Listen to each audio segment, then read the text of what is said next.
Today I'm going to talk about practicing things that you don't know. Like one of the things I've been practicing recently is actually the harmonic minor scale. And I'm going to be doing a lesson about this very soon. And, about going, using the harmonic minor scale in jazz particularly. So, I mean, I've been working a lot with the harmonic minor, and trying to use it more in my jazz playing.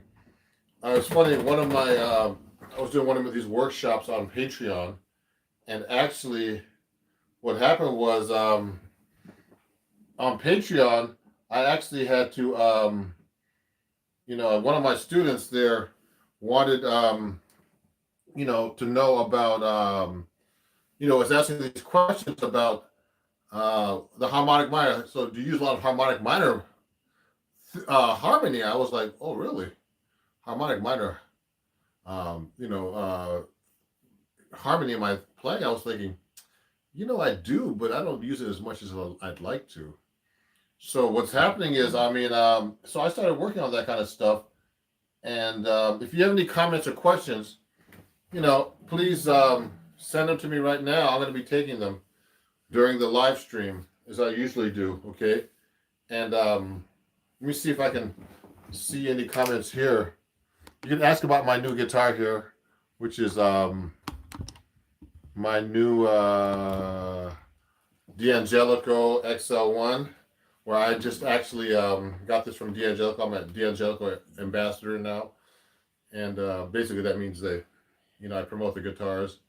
And hey, hello, Jose. How are you? So you know what? Let's get back. Let's get into this now. So I like to use the harmonic minor scale.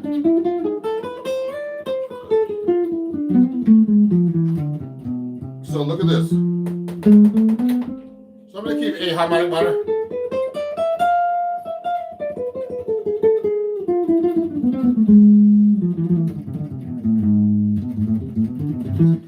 know what? I'm using the A harmonic minor scale, but it's just a scale. But if you want to use it in jazz, you have to really know how to use this scale. Yeah, hey, Kevin, how are you? Oh, great to see everybody here. I'm going to be doing this live workshop right now because I'm practicing. So when I practice, basically, I only practice things I cannot do. Like if I forget a melody or I'm working on a scale or all kinds of stuff, I only practice things I don't know. So one thing I don't know is most advanced scale in jazz, but I use a lot of scales. I know the melodic minor modes really well. I mean, pretty good. And of course the major ones, but the harmonic minor modes, I'm going to be doing a video, like a real, lesson about it. But in general, I need to work on the harmonic minor. Hey, Reynold Alexander. So if you guys have any questions, please send them to me. I see a bunch of people showing up right now, and it's funny. What I wanted to say was, I write for Acoustic Guitar magazine, and this magazine right here, and I actually did a whole lesson about a harmonic and melodic minor in the March-April issue of this magazine. And it was just mainly chords. I did some exercises and mixed up the harmonic and melodic minors, but only the harmony. So, the harmony is tricky on the harmonic minor. So if you start doing thirds, so I'm working on this as a practice thing. So I practice things I don't know. So if you have any questions about that, please send them to me. So I didn't know that, like the harmonic minor harmony as well as I like to. So you have to know the triads. So the harmonic minor scale is basically 1, 2, 3, flat 3, 4, 5, flat 7, natural 7. So it's actually A, B, C, D, E, F, G sharp.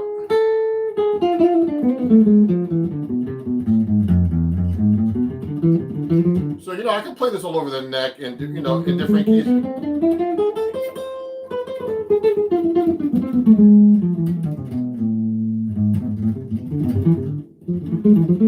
So I practice that scale like that, but the thing is, the tricky part is actually, hey Dario, oh yeah, Dario, I always see you up here. How you doing? Not much. I'm trying to cook the guitar neck. So so what I'm trying to do actually is just try to learn make sure I know the chords of the harmonic minor. So if you play just the triads, I just practice these things. So I try to play them through like this without naming them.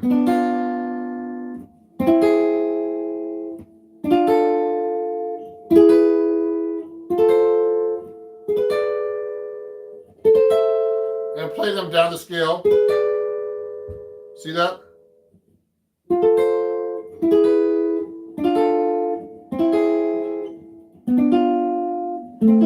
So that's the harmonic minor in triads. Okay, now, if I'm playing this, we're only in the key of A. Yeah, very good, Grant. Very good. So, yeah, you would go 1, 2, flat 3, 4, 5, 6, flat 6, 7. Okay? The thing is to know the harmony about this on these chords. So what I've been doing is I've been practicing these things I don't know as well as I should. I can play these over. I use this on my jazz playing a lot, but to get really deep into this, I have to really practice this stuff. So now, thank you, Palmer. What it is like now I try to name the triads. So it's A minor. Now it's B diminished, and then now it's C augmented. D minor. Okay, then I have E triad, F triad, and then F diminished triad. So, that's great. So, I know how to play this. Now, you have to be able to play this when you're actually taking a solo or doing chord melody. And play it all over the neck, just like I'm doing. Now, when you're practicing the guitar, you should be able to play up and down the neck and across the neck. Things you cannot do, you should always practice. Don't practice the same stuff you do know. You have to practice things you don't know. So that's why I'm playing real slow, because I need to practice this. So I'm going up the strings now. Watch this.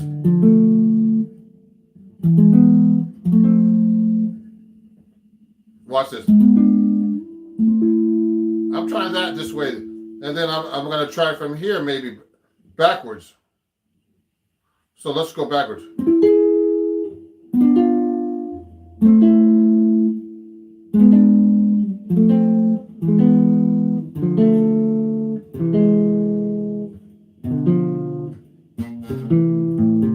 Yeah. What's this? What's this? I mean, here's some cool comments here. Watching you made me want to buy a guitar. Oh, I'm so glad about that, everybody. That's great. Your gear has a lovely sound. Thank you very much. I'm playing soft too. Playing that descending diminished SpongeBob progression. Oh, that's what that is? Oh, cool. So I guess it's harmonic minor SpongeBob. Yeah, so I'm practicing these things like this. I'm only in the key of A minor, but I try to practice these things in keys I don't know. See what I'm doing right now? So you have to know that if you're going to practice a scale really well, you're going to have to know how to harmonize the scale in thirds.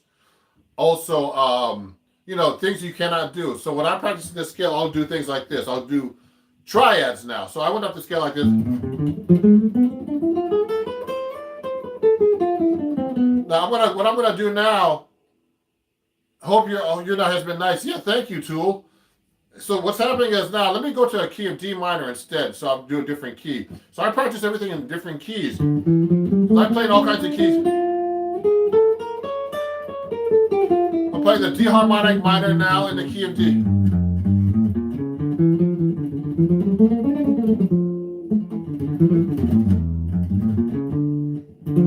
So what I'll do now, instead of playing up and down the scale, like a lot of guitar players just play up and down the scale, if you're a beginner especially, the most important thing to do is like to do, like, for example, thirds now. I'm doing the harmonic minor because that's practicing something I don't know as well. I know how to play the harmonic minor scale, but the thing I don't know how to do, and this lesson's all about doing things you can't do. That's what you're supposed to do in your practice, is playing the scale in a deeper level. So I'm going to go up like the harmonic minor scale now in thirds.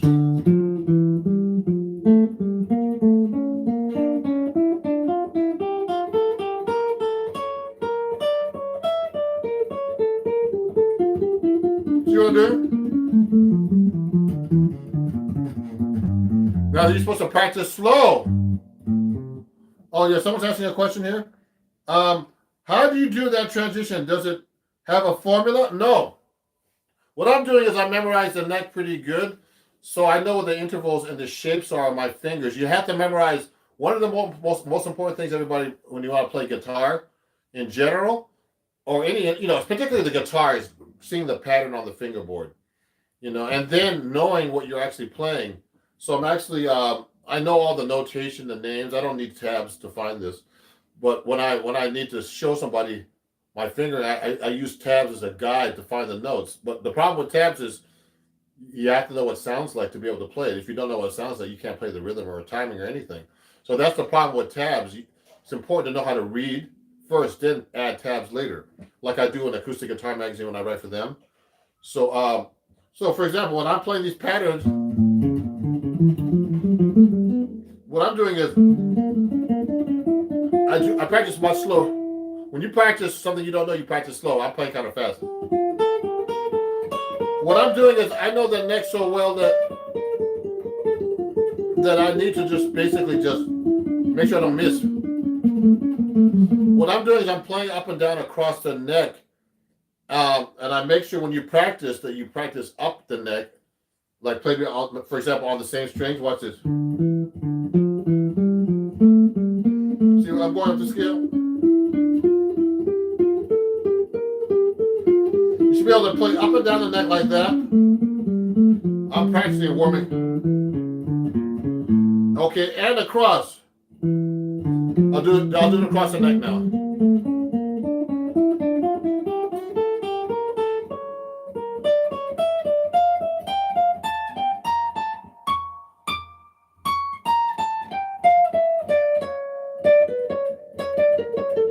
So I'm missing the notes.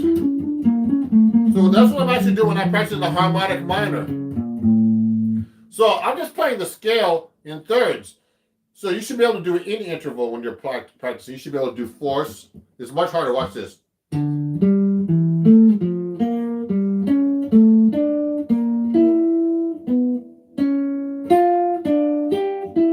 That's really weird.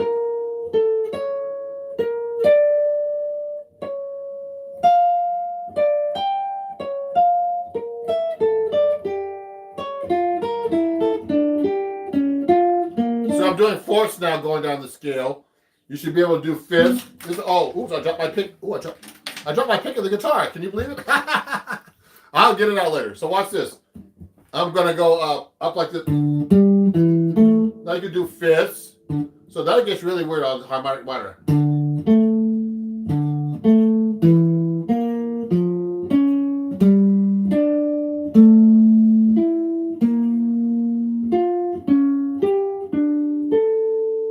That's it. Now I'm going to E.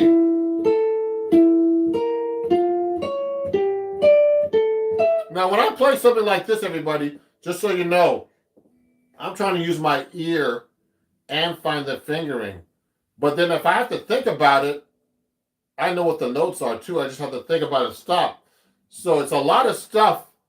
Yeah, you'll find all that stuff in drills with G. Oh yeah, you know what? G. Bruce is a great guitar player. Thank you, Grant Harris. Are you related to Grant Green? I'm just kidding. So yeah.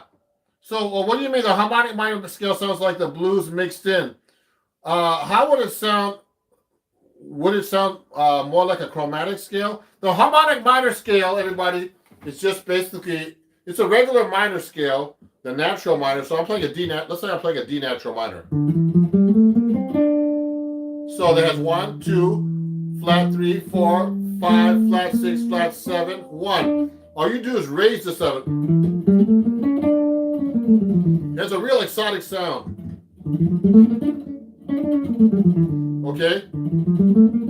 I use it a lot in jazz for certain chords, particularly altered chords. You'll hear Wes Montgomery, Barry Harris was showing me when I studied with him a lot, where you use it on like a dominant 7, flat 9 chord like this. So let's say I'm playing A7 chord with a flat 9 and flat 13 like this. If I want, I could, when I play over that chord, I'm going to a D minor chord. So it's a 5, 1, D, A7, flat 13, flat 9 to a D minor 7. I'll use harmonic minor here, but a D harmonic minor. Watch this.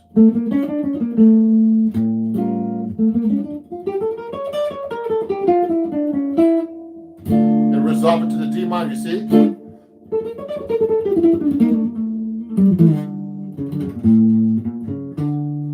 So when I play that A7 like this, I'll go to that chord just like this, okay? So it has an exotic sound, but it's not bluesy, just so you know, Palmer. It's more like, it's more exotic sounding to me, okay? Yeah, harmonic, oh yeah, let me see. So Grant says there's some, I'm trying to see that new comment. Harmonic minor maintains a half step between the 7th and the tonic, which is a stronger resolution than a flat 7. Yeah, good, Grant. Yeah, Grant Harris music. Good to know you. I'm Ron Jackson music. So, I'm actually, you know what I'm doing, Grant, and everybody else who's watching. I need coffee at 8 o'clock at night, okay? Is that I'm actually, what's the word? I'm actually just showing you things I need to practice myself and incorporate more in my playing, but not particularly that I don't know the harmonic minor, but I need to know more about how to use it more adventurously, at a higher level. That's all.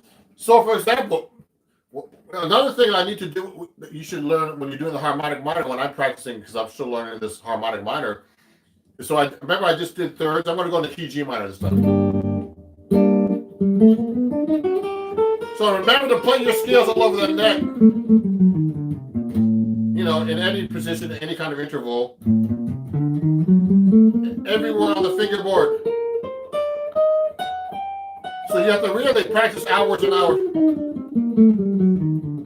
to get this together. What's really hard is me playing this and talking to you at the same time. That's the hard part. And concentrate, you know what I mean? And be accurate, because, it's hard to actually talk and play like I'm doing and teach you guys at the same time. So I'm practicing things I don't know. So what I'm doing is actually I'm going. So the next thing I would do, I did everything in thirds. I went from the key A minor to D minor, now I'm in G minor. So I practice things in all keys. Oh, you're welcome, Palmer. Thanks for all your lessons. I keep watching your videos as I practice on my new guitar. Good. Just so you guys know, I don't know where this little booklet is. Of course, when I'm doing the live stream, I can't find anything. but oh, yeah, here it is. Let me get you something, guys. Let me show you something. So what I'm, if you want to learn more stuff from me, definitely go to my website at Ron Jackson Music. But I have a lot of stuff about chords in this book. You can go to my website, ronjacksonmusic.com, and this book is really good for all kinds of chord stuff. I do bass lines and everything. It's a book I wrote with a bunch of different writers for Acoustic Guitar Magazine, for who I write for, and it's called Chords at Your Fingertips, okay? And it's published by Acoustic Guitar Magazine and Hal Leonard Music. And get your copy on my website at ronjacksonmusic.com /shop, okay? And you can get the book here, and I can send an autographed copy. And it comes with video and everything, video lessons and all kinds of stuff. So it's a great book to learn about all kinds of chord voicing, bass lines.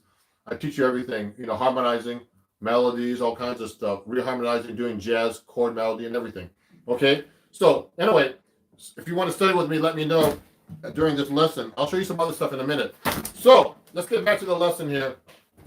So the workshop's all about practicing things you don't know. Okay. Oh, someone's asking, what's the best thing to get better at the blues?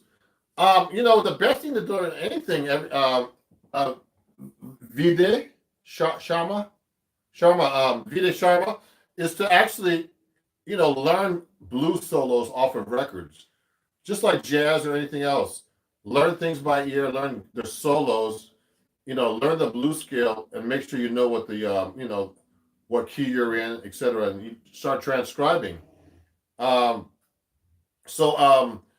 are great ways of getting anything together. And also get a good teacher to help you in the beginning. When I was a kid, I didn't have any help. So when I got to Berkeley, there was a lot of things I had missing in my playing. There's some other things. This may be a stupid question.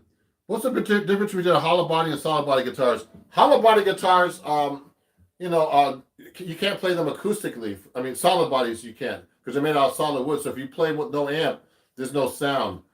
And, they're made out of solid block of wood. Hollow bodies like this is completely hollow in between. You see that? I can put my finger in here. It's like an acoustic guitar. And, and this one's called an arch top. The back is arched and everything. This is a D'Angelico XL1 that I got from D'Angelico. And, I can play this with no amp. You still can hear it. Watch. You can hear that pretty good.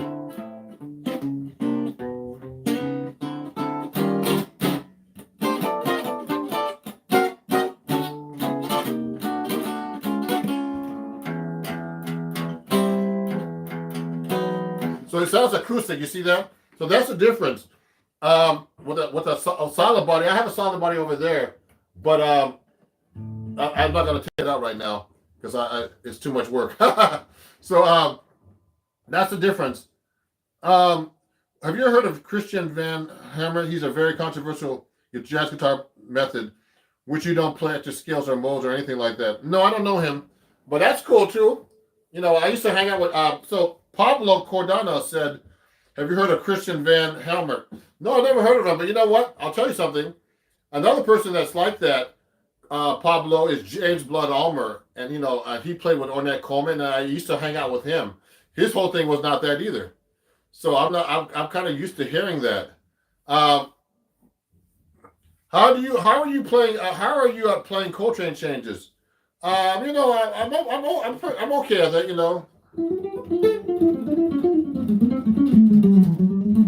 So I mean, I play Coltrane changes. I could do all those.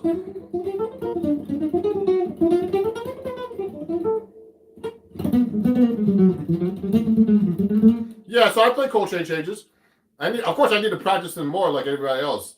So I mean, I'm practicing things like that, like like the.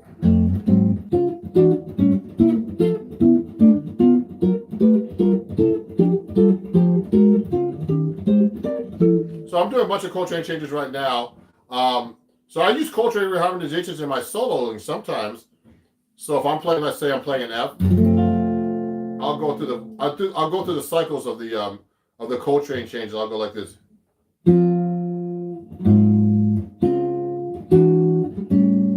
And I'll use that in my solo. I'll go.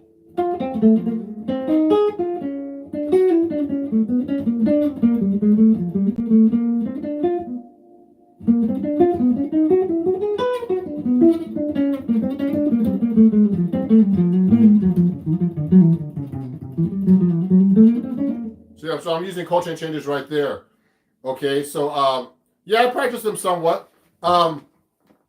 What's this? So that was beans. Okay, good.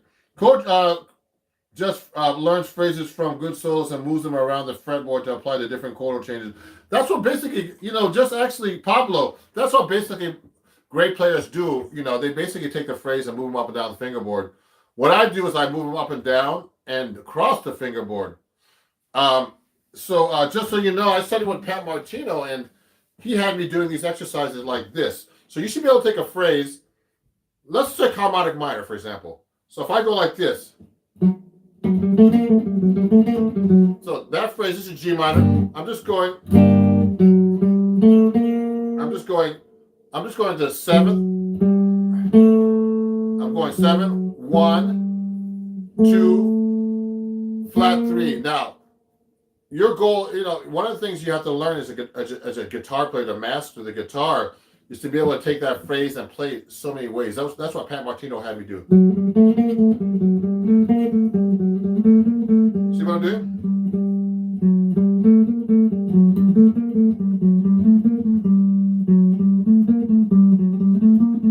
Watch me.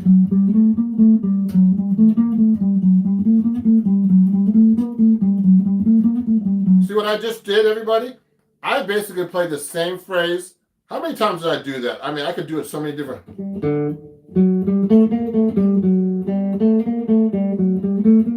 could do it on the same string.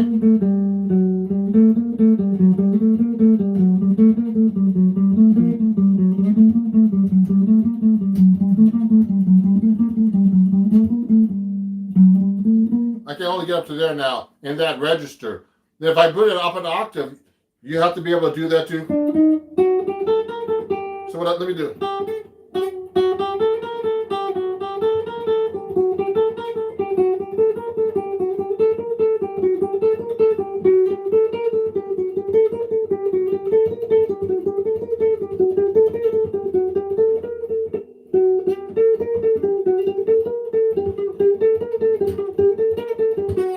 See what I just did?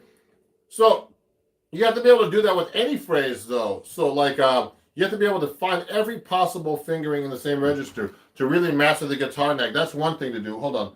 Let me see some of these questions. Yeah, Pablo. The timbre changes, but it's not only the timbre that changes when you do these different phrases. It's also, you really master the fingerboard when you practice this way. So if I'm practicing any kind of phrase like this, let's say, let me see. So let's just take a more complicated phrase.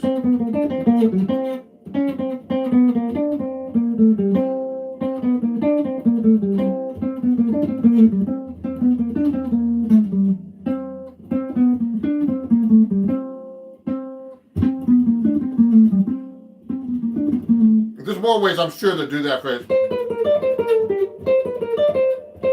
So when I was studying with Pat Martino, he would make me he would just take a phrase like this. He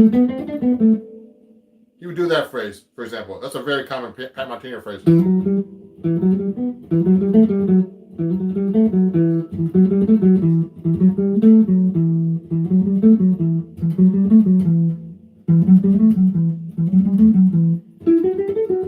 So you would practice every possible fingering.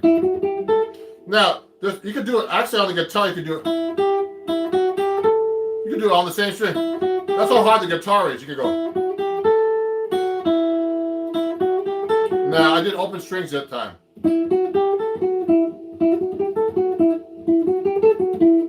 I could do all the same string. Simple cross string.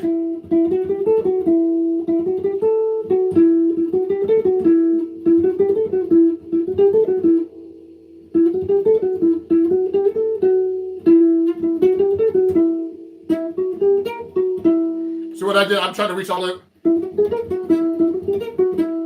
That's really hard to reach up there, but I'm reaching up there. So what I'm doing is I'm taking the same phrase, playing it every possible way. You can play it on the same string, across the strings, skip this, you don't skip the strings when you're playing the same phrase. So that's how you really master the fingerboard. Let me see, there's some questions here. Ron, I'm a kind of a beginner to jazz, but I really want to learn more, mainly chords, probably rhythm stuff. Maybe you would, you could play some rhythm guitar on Cantaloupe Island. I can play that a little bit. Oh, Mark, you're an inspiration to me. Thank you. So rhythm guitar. So if you're doing Cantaloupe Island, I'll do that real quick for you guys. So that, if you want to learn like rhythm parts, listen to the original recordings of rhythm guitar. I've learned a lot of funk rhythm guitars, for example. So like Cantaloupe Island is like this.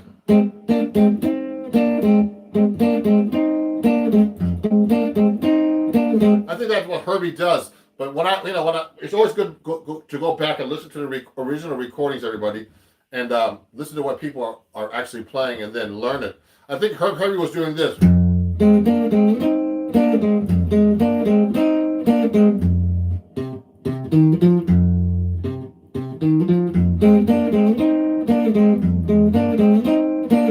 That's the basic rhythm.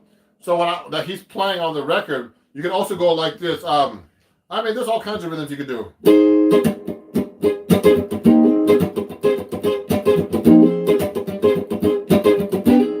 You got to make sure the rhythm matches the bass line.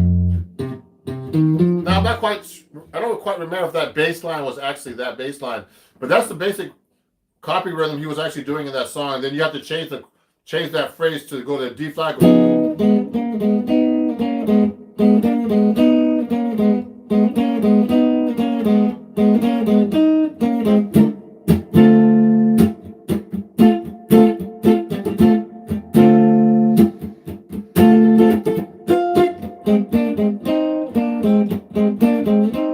So that's the basic rhythm they were using, actually, everybody. So that's Cantaloupe Island by Herbie Hancock. Someone was asking about that. So this is an arch top right here, actually. Ruben, just making sure. Do you learn this by learning all the notes on the strings, all the frets by learning shapes, regardless of knowing which note you're playing or not? Oh, Pablo, really great question. Okay, so Pablo's asking. What I'm doing is I know the notes of the guitar neck already. So when I'm doing these shapes, I'm learning the patterns and not necessarily the fingerings. Remember, everybody, this is something no one ever tells you. Whenever you're learning a song or anything, even chords, they lock you into these fingerings. Let's say play a C chord like this. This is a really important thing to learn about. Now remember, this C chord, you don't have to play with these three fingers. You can play with these three fingers. But they make you learn it like this. So it's not only the chord, it's the shape. Okay. Oh, someone's asking me if I ever studied with Helen Holdsworth. I wish I could have. When he came to Berkeley years ago and gave lessons, and I was stupid enough not to take a lesson with him. There's a lot of people I should study with. But anyway, it's a long story. But I've studied with a lot of people, but I would have loved to study with Helen Holdsworth. Okay. So here's the thing. When you're playing, it's not only the notes. You have to know the notes, but you have to know the shapes and patterns. Because I could do everything with just one finger. A good example is Django Reinhardt. So let's say I'm playing. Remember this phrase I was doing earlier? Let me see. All the ways I can play that. I'll go like this. Now watch me. I'm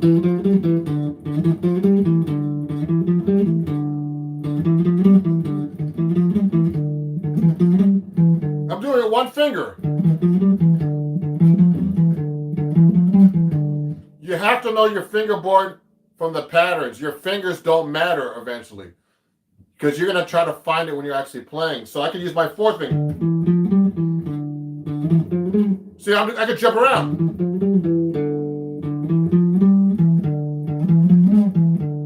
It's kind of hard with your fourth finger, but anyway. You get the point? So your fingers don't matter.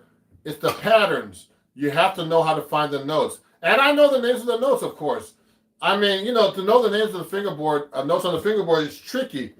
B flat, B flat, E flat, A flat. Or it could be A flat or G sharp. There's all kinds of things. You know, you have to learn your fingerboard, and you have to learn the basics of the guitar. So when I'm actually playing, and I'm going up the neck, when I get past the 12th fret, I know the notes double, okay? But also I know I can read pretty good the notation above the 12th fret. It gets kind of weird when you get past the third ledger line above the staff. But you should know where the notes are on the guitar. If I'm up here, I know that's a B flat. I know it's a C. That's a D. So you see that? You should be able to find the note. See what I'm doing? You should know the neck that. Oh, tricky. You should be able to jump around the neck without getting lost like that, everybody. I mean, so your fingering is less important, and knowing the notes is not that important, because when you're actually playing, there's no time to even think when you're actually executing. You just have to play. You know, and a great example like that is George Benson, or you know, I don't even think Django Reinhardt knew how to read. They knew how to play, and the most important thing is not knowing how to read; it's knowing how to play. At the end, if you're jamming with anybody, you have to know how to play, and it's really important to know where your notes are. And the fingerings don't matter at the end. It's your timing, your feel, finding the notes. Let me see. Oh, wow, there's so much stuff here. Yeah, I would love to say any software to score guitar parts over every song. You know what? I use Sibelius. So Sibelius actually does.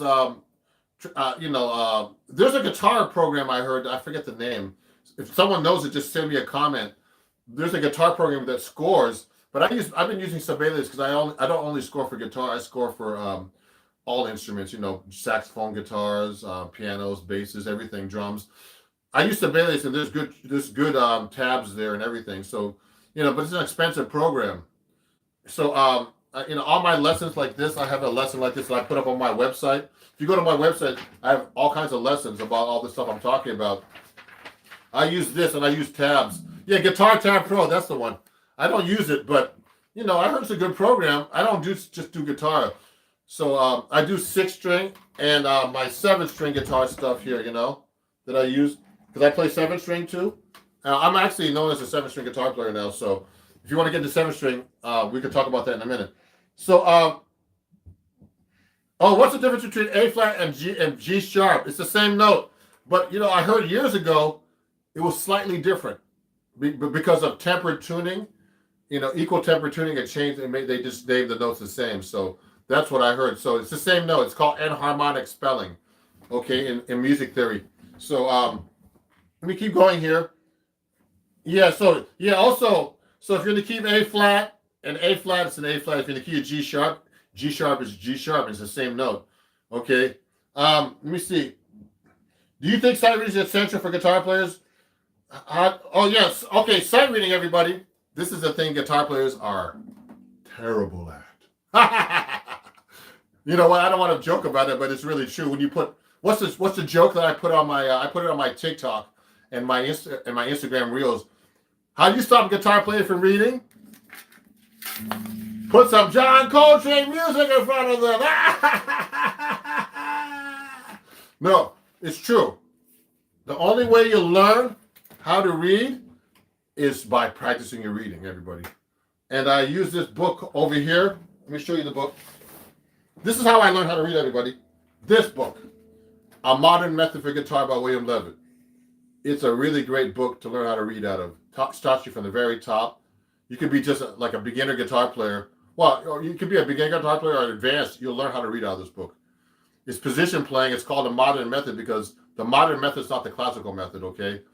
And that way, the classical method has a very, very, I don't want to say rigid way of learning how to read. This book really teaches you the whole neck, okay? So, I mean, remember, reading has nothing to do with playing, everybody. Just so you know.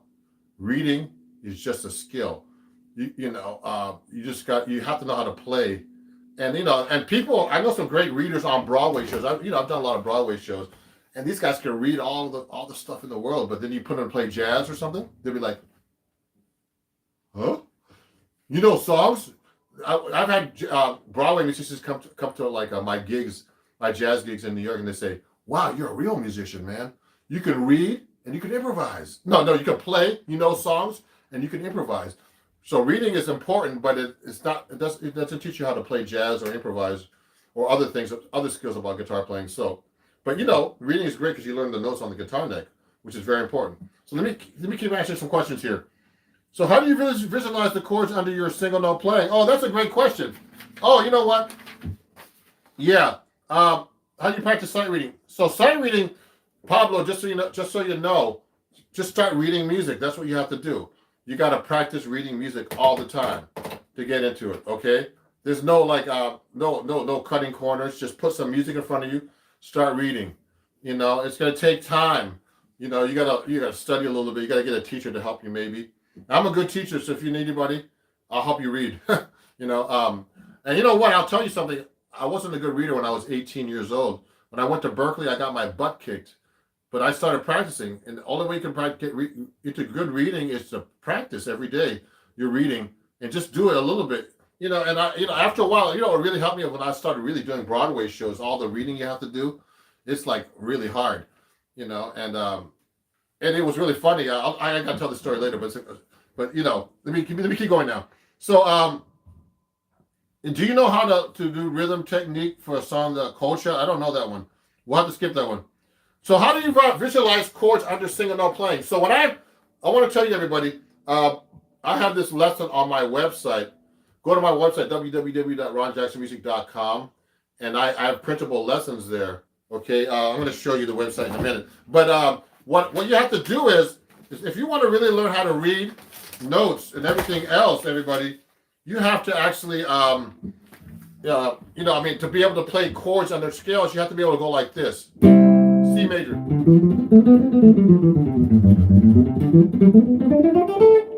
I'm playing E major 7 sharp 5.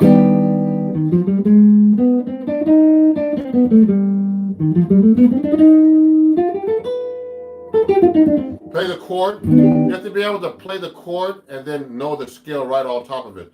That's how you practice your chords. So when I'm actually improvising, I'll go.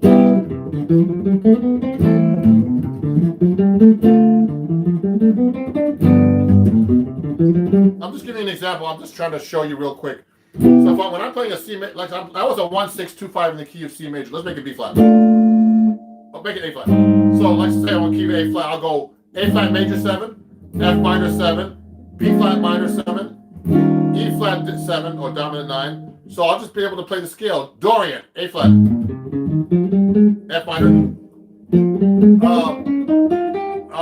natural minor, then B flat minor, B flat Dorian, then E flat dominant. So that's how you actually learn how to play your chord scales. You got to be able to play them everywhere too.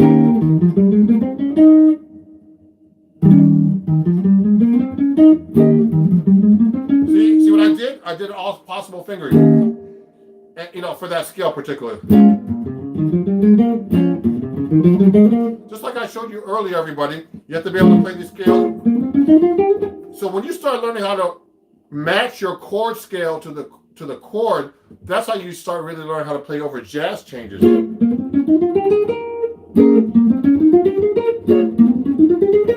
So right now I'm just practicing for you guys. That's how I would do it. Okay. So this is all about practicing things you don't know, but I know how to do that. So there's things I don't know, so I try to practice those things I don't know. So I have these kind of lessons on my website. If you go to my website right here, ronjacksonmusic.com. Let me show you. Oh, I have it here. Oh, I don't have it right here.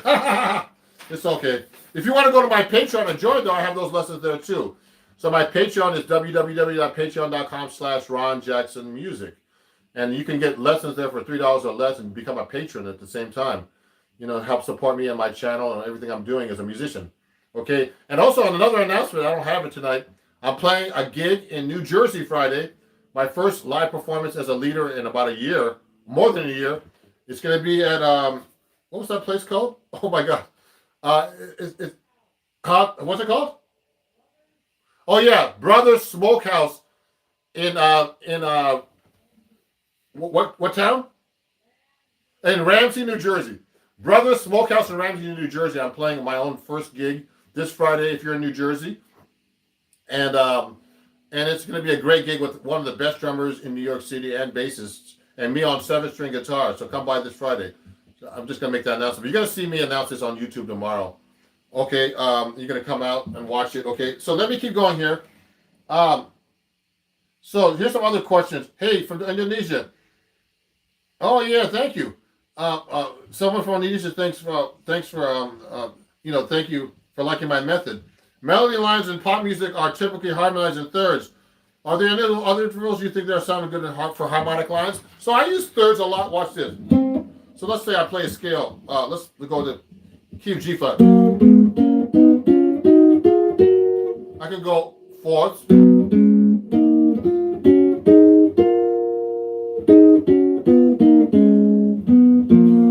I like to use sixths. Do you get that sixth chord? That's a very common sixth thing. I'm from Jersey. I would like to see you play. If I can, I'm playing at Brothers Smokehouse on Friday, 8 p.m. to 11 p.m. Can someone put it in the comments for me? And I'm playing there this Friday. It's in Ramsey, New Jersey.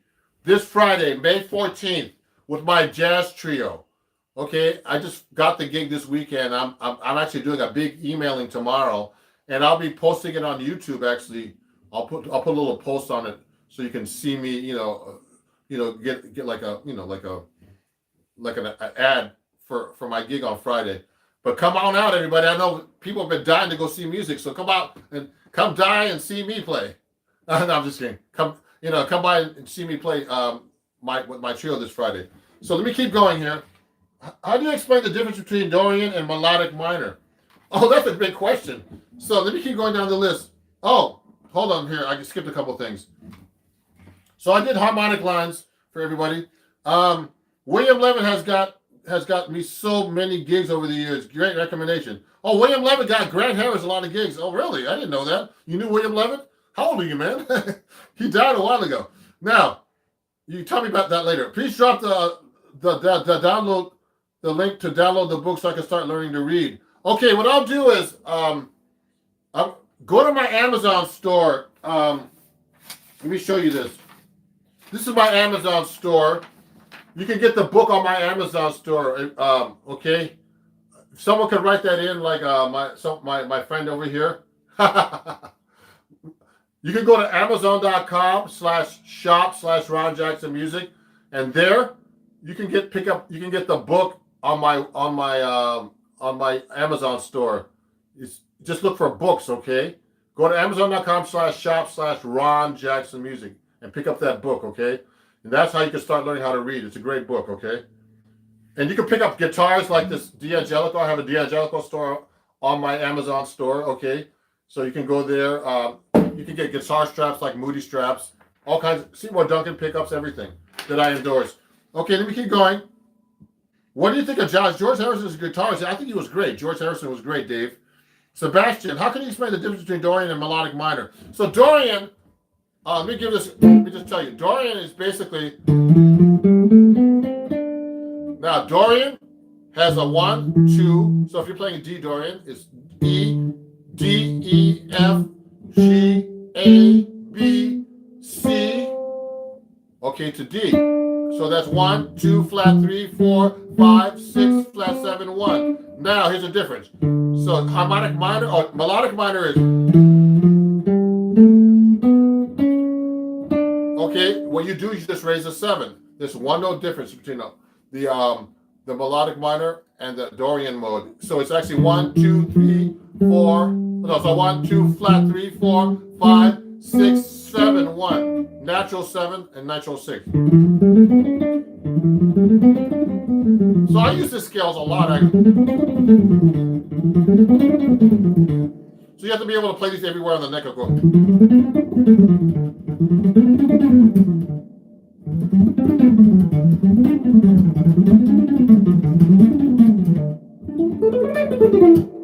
So I'm just messing around.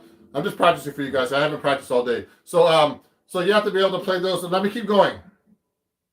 So Christian, I'm gonna be putting an ad up for the gig on Friday. So come on by.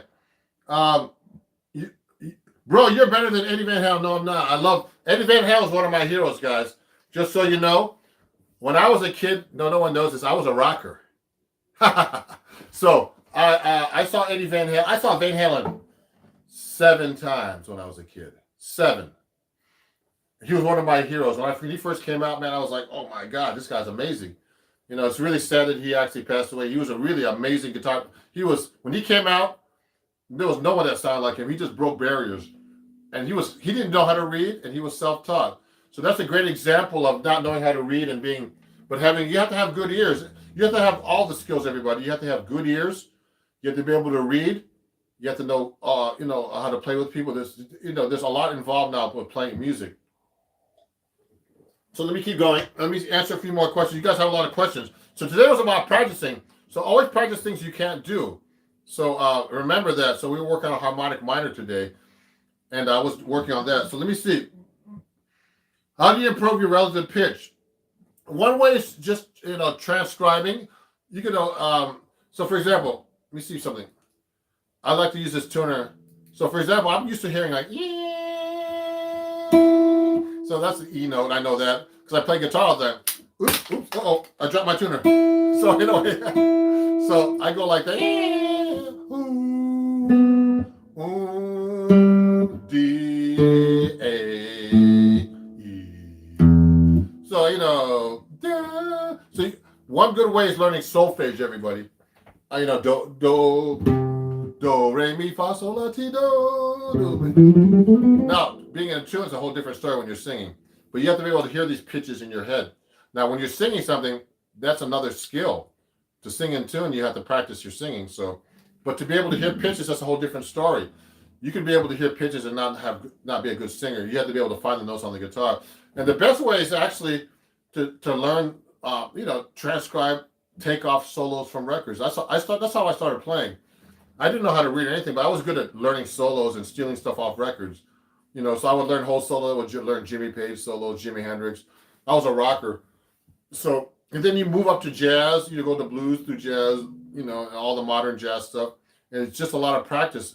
You have to basically spend hours and hours, guys. Remember, the guitar is not like on YouTube when you watch on YouTube and you listen to me on YouTube all the time and you look at videos. The thing is, all the work I put in is because I practice a lot and did it myself. Looking at YouTube videos only takes you so far. I just want to let you know that. And some of my students, like, they'll study with me for a while, then they go on YouTube and start trying to practice, and then they come back to me and say, Ron, I'm looking at all these YouTube videos, but I'm still not learning anything because I need your help because I don't even know what I'm doing. And you have to actually go, practice yourself and get a teacher to really help you. It's really important. I didn't have that help. And, in my case, I know how to judge myself. I've been teaching long enough. I can listen to myself. I record myself. I do all kinds of stuff to help myself improve. And I have had a lot of students who have gone through my, study with me and become professional musicians. So it's a lot involved. You got to do a lot of practicing. It's a lot of practice, guys. I used to practice 5-8 hours a day. So just so you know. So let me keep going here. Yes, lots of love. What do you mean by playing scale of thirds or fourths? So Dario was asking me how do you play scales of thirds or fourths. So basically, when you go up the scale, one note at a time, that's called a second. 1, 2, etc. Going up the scale. But when you go from, like, let's say if you're going from G to, so if I'm going from G to A, then A to B, they call it a second because it's one note to the second note. Now, if you go to the thirds, you're going to go 1, 2, 3. So I'm going to go from G, A to B. I'm going to skip the A and go a third away, which is 1, 2, 3. So that's G, B. And then I go up the scale like that. So those are thirds, okay? I'm skipping every 3 notes. Now, fourths are skipping every 4 notes. 1, 2, 3, 4. 1, 4. So I'm going to that note now. So these are fourths. And then fifth.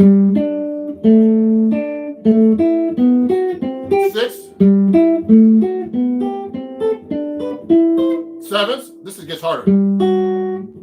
Sorry.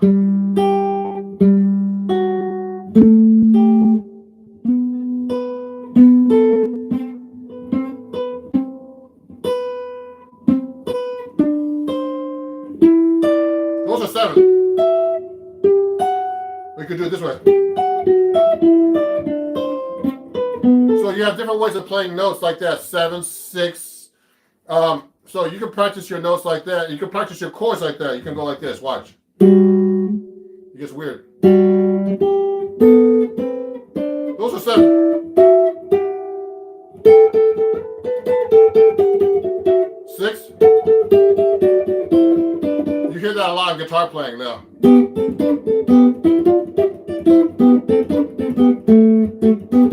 So that's Brown Eyed Girl. Okay, so that's like that's a very common, easy thing to play on guitar. It gets weird when you get to 7. So you could do like octave and second. So that's an octave and a second away. An octave.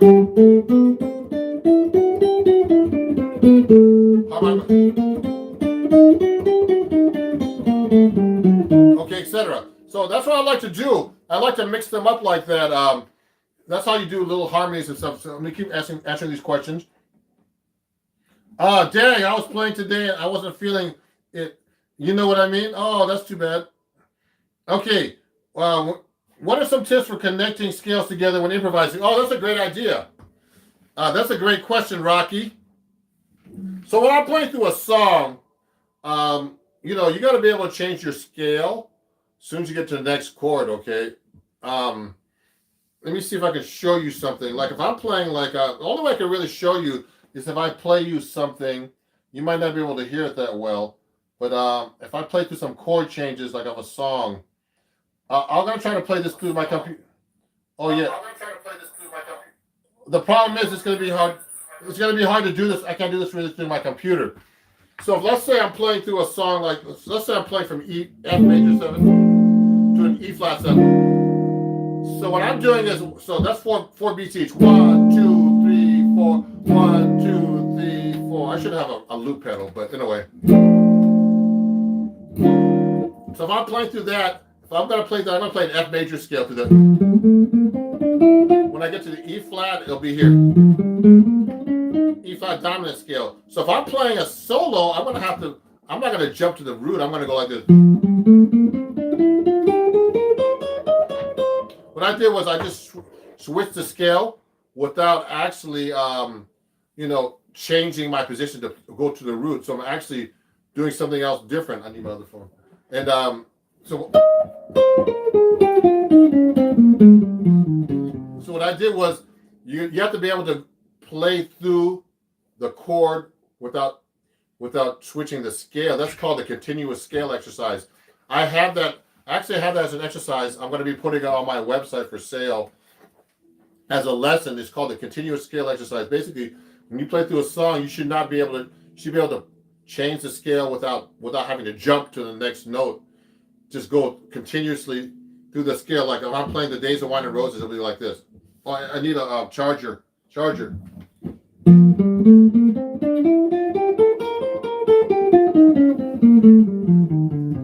need a charger for my computer. Can you get that for me? It's about to run out. Close. Don't worry about it. Okay, so that's what happens. I'm going to do that. Let me go back to the questions. So that's what you have to do. I'm going to go back here and look at what I'm talking about with you guys. Oh, what's your favorite Eddie Van Halen song solo? Someone's asking. That's a great question. So everybody, one of my favorite is I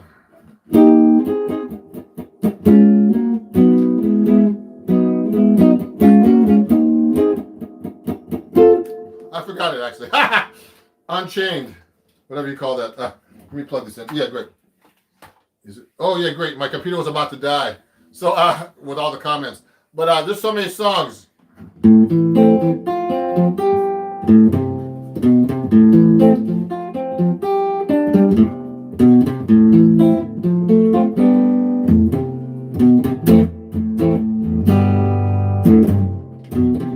don't have any stop guitar, guys.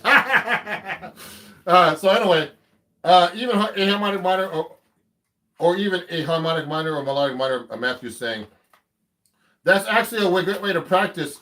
If you can afford it, get a loop pedal. Yeah, you know what? I have a loop pedal, everybody, actually. I have like tons of pedals in here, but I don't use them like I do. I try not to use loop pedals. I try to play everything myself if I can. Okay? So, you know, I mean, to demo something, I should get a loop pedal just to play some changes and then play them back. So I'm going to work on that. I need to get all this stuff out, actually. Light Up the Sky by Space Ted. So Toast All was watching you. I got my first bass today. Great, Mahan Lee. What electric guitar and amp would you recommend for a beginner who's been playing a cheap Fender acoustic for a year? You know what? Go to my Amazon store, Carlston, and you can get. I have some beginner guitars and amps in that store. Go to Ron Jackson Music, www.amazon.com/shop/Ron Jackson Music, and I have a bunch of recommendations there for my beginner students or people who want to get into jazz guitar or better guitars than they're with, okay? And you can get some decent guitars there already, okay? So I would try that. Go to my store, because there's a ton of them. I have them listed right there, okay? Some are not in stock. If they're not in stock, I'm going to have to restock the store. But I have my own Amazon store, so check it out. Let me see if I can play this. I'm going to have to go out of this if I do this, though. Oh, yeah, I'm going to mute from... Where's that? Right here. No. This one. That's the mute. Oh, here. Oh, okay, so show me. You go ahead. So everybody, I'm going to actually play you an example of the. I have I'm going to actually play now. You need the cord. Where is it? No, it's not plugged in. This is not though. So let me show you, everybody. I'm going to play you like an example of the. I'm going to do a little practicing right now for you guys. Let me show you. I'm going to show you that continuous scale exercise. Let me show you real quick. I'm going to put a song on. Is it on? It's not on, is it? It's not on. Okay, so I'm going to do this. I'm going to show you this continuous scale exercise with this song. Let me see if it's working. It's not on yet. Okay, so I'm going to show you this right now, everybody. Okay, let me see. Okay. It should be on. Let me see. Let me see. So here, I'm going to play you a song right now where I use the continuous scale exercise, The Days of Wine and Roses. So listen to this. I'm going to slow it down just a little bit so you can listen. Here's a good exercise. Watch this.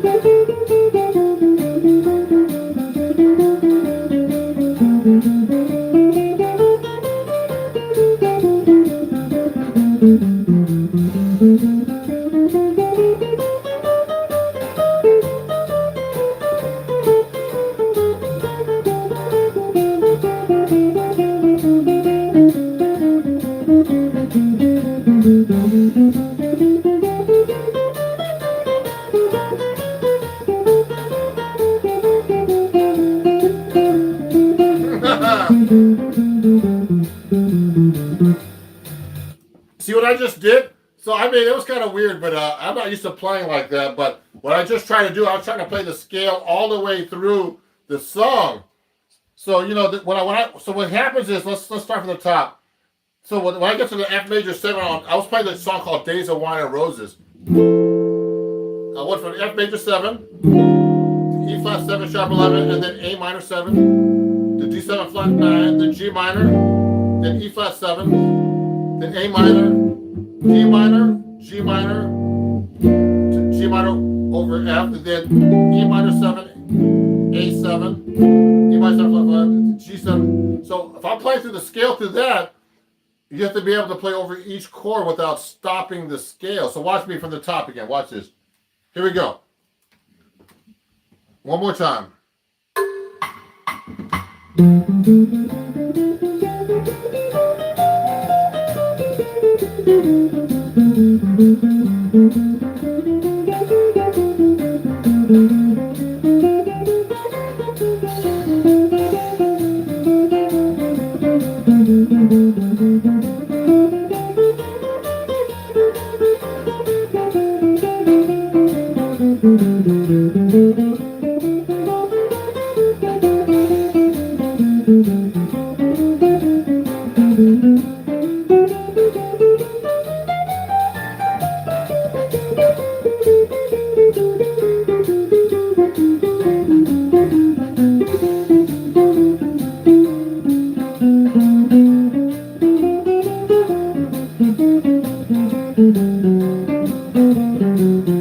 I did was, so I started doing my jazz stuff there. So what I'm doing is actually, it's hard to play those scales all the way through and make them sound like musical. So what happens is I start resorting to my jazz guitar lines, which I'm much better at than just trying to play a scale all the way through. So let me see something here. Someone's making some comments. Let me go back to the comment stream here. But you get the idea, everybody. I'm just trying to, if you're learning how to improvise jazz, you got to learn how to be able to play the scale over the neck and not get lost and get through the changes. You know, it's kind of hard to do like that, but it's a good way of starting off. What's a good time to use melodic minor, and how would you practice that? So, for example, there's a whole lesson on my YouTube channel here. I just put up a couple of lessons, everybody. Jared Elks asked that question. So, Jared, I have a couple of melodic minor guitar lessons here already posted. So please go on my YouTube and search for melodic minor. I did a whole short lesson and a long lesson. So you usually use the melodic minor in jazz over an altered scale. For example, if I'm playing like let's say I'm playing a D7 sharp 9 flat 13. So in that scale, I use a D altered scale, which is actually E flat melodic minor.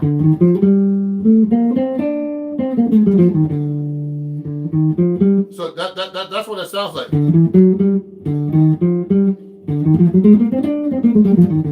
See? So that's an altered scale. So you have to pay. Also on let's say on G7. 7 sharp 11. You get the Lydian dominant scale, which is actually a D melodic minor.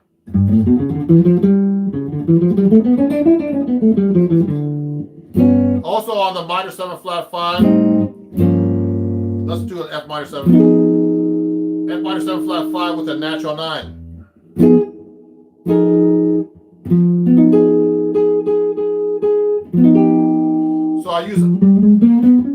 So you use a low Korean natural 9, which is actually A flat melodic minor in this case. So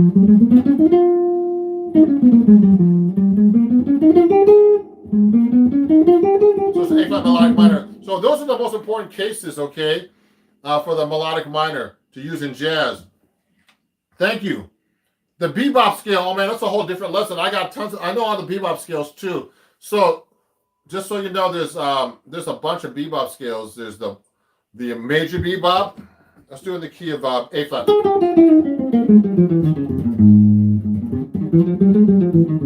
Okay, and then you have the Dorian bebop, which comes from the dominant bebop. And then let's go to the key of G minor. Then there's the melodic minor bebop, which is a melodic minor, and you have the passing tones. So there's different passing tones for each chord. The major bebop has a passing tone between the 6th and the 5th. And the melodic minor is like the major scale, like the major bebop scale, but with a flatted 3. So if I'm doing G minor, G major scale for example, then put the passing tone between the 5 and 6, then make it minor. So that's called the Dorian, that's called the melodic minor bebop. So that's a whole lesson. I have a lesson about that too on my YouTube channel. So everybody, there's a lot of questions, but I went through a lot of material tonight, and I'm getting tired and I have to eat dinner. So please, everybody, please follow me. Maybe you're doing this, but let me understand. You're playing a scale in thirds, for example, and fourths. Okay. Oh, let me see. Maybe you're doing this. Let me see, Dario. I'm going to answer a couple more questions, and I have to go eat dinner now.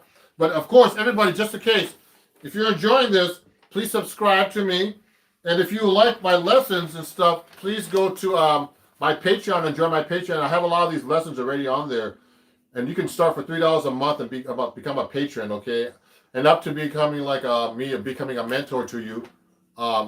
There's levels up to that high, and as little as $3 a month for one lesson, okay, and etc. on up.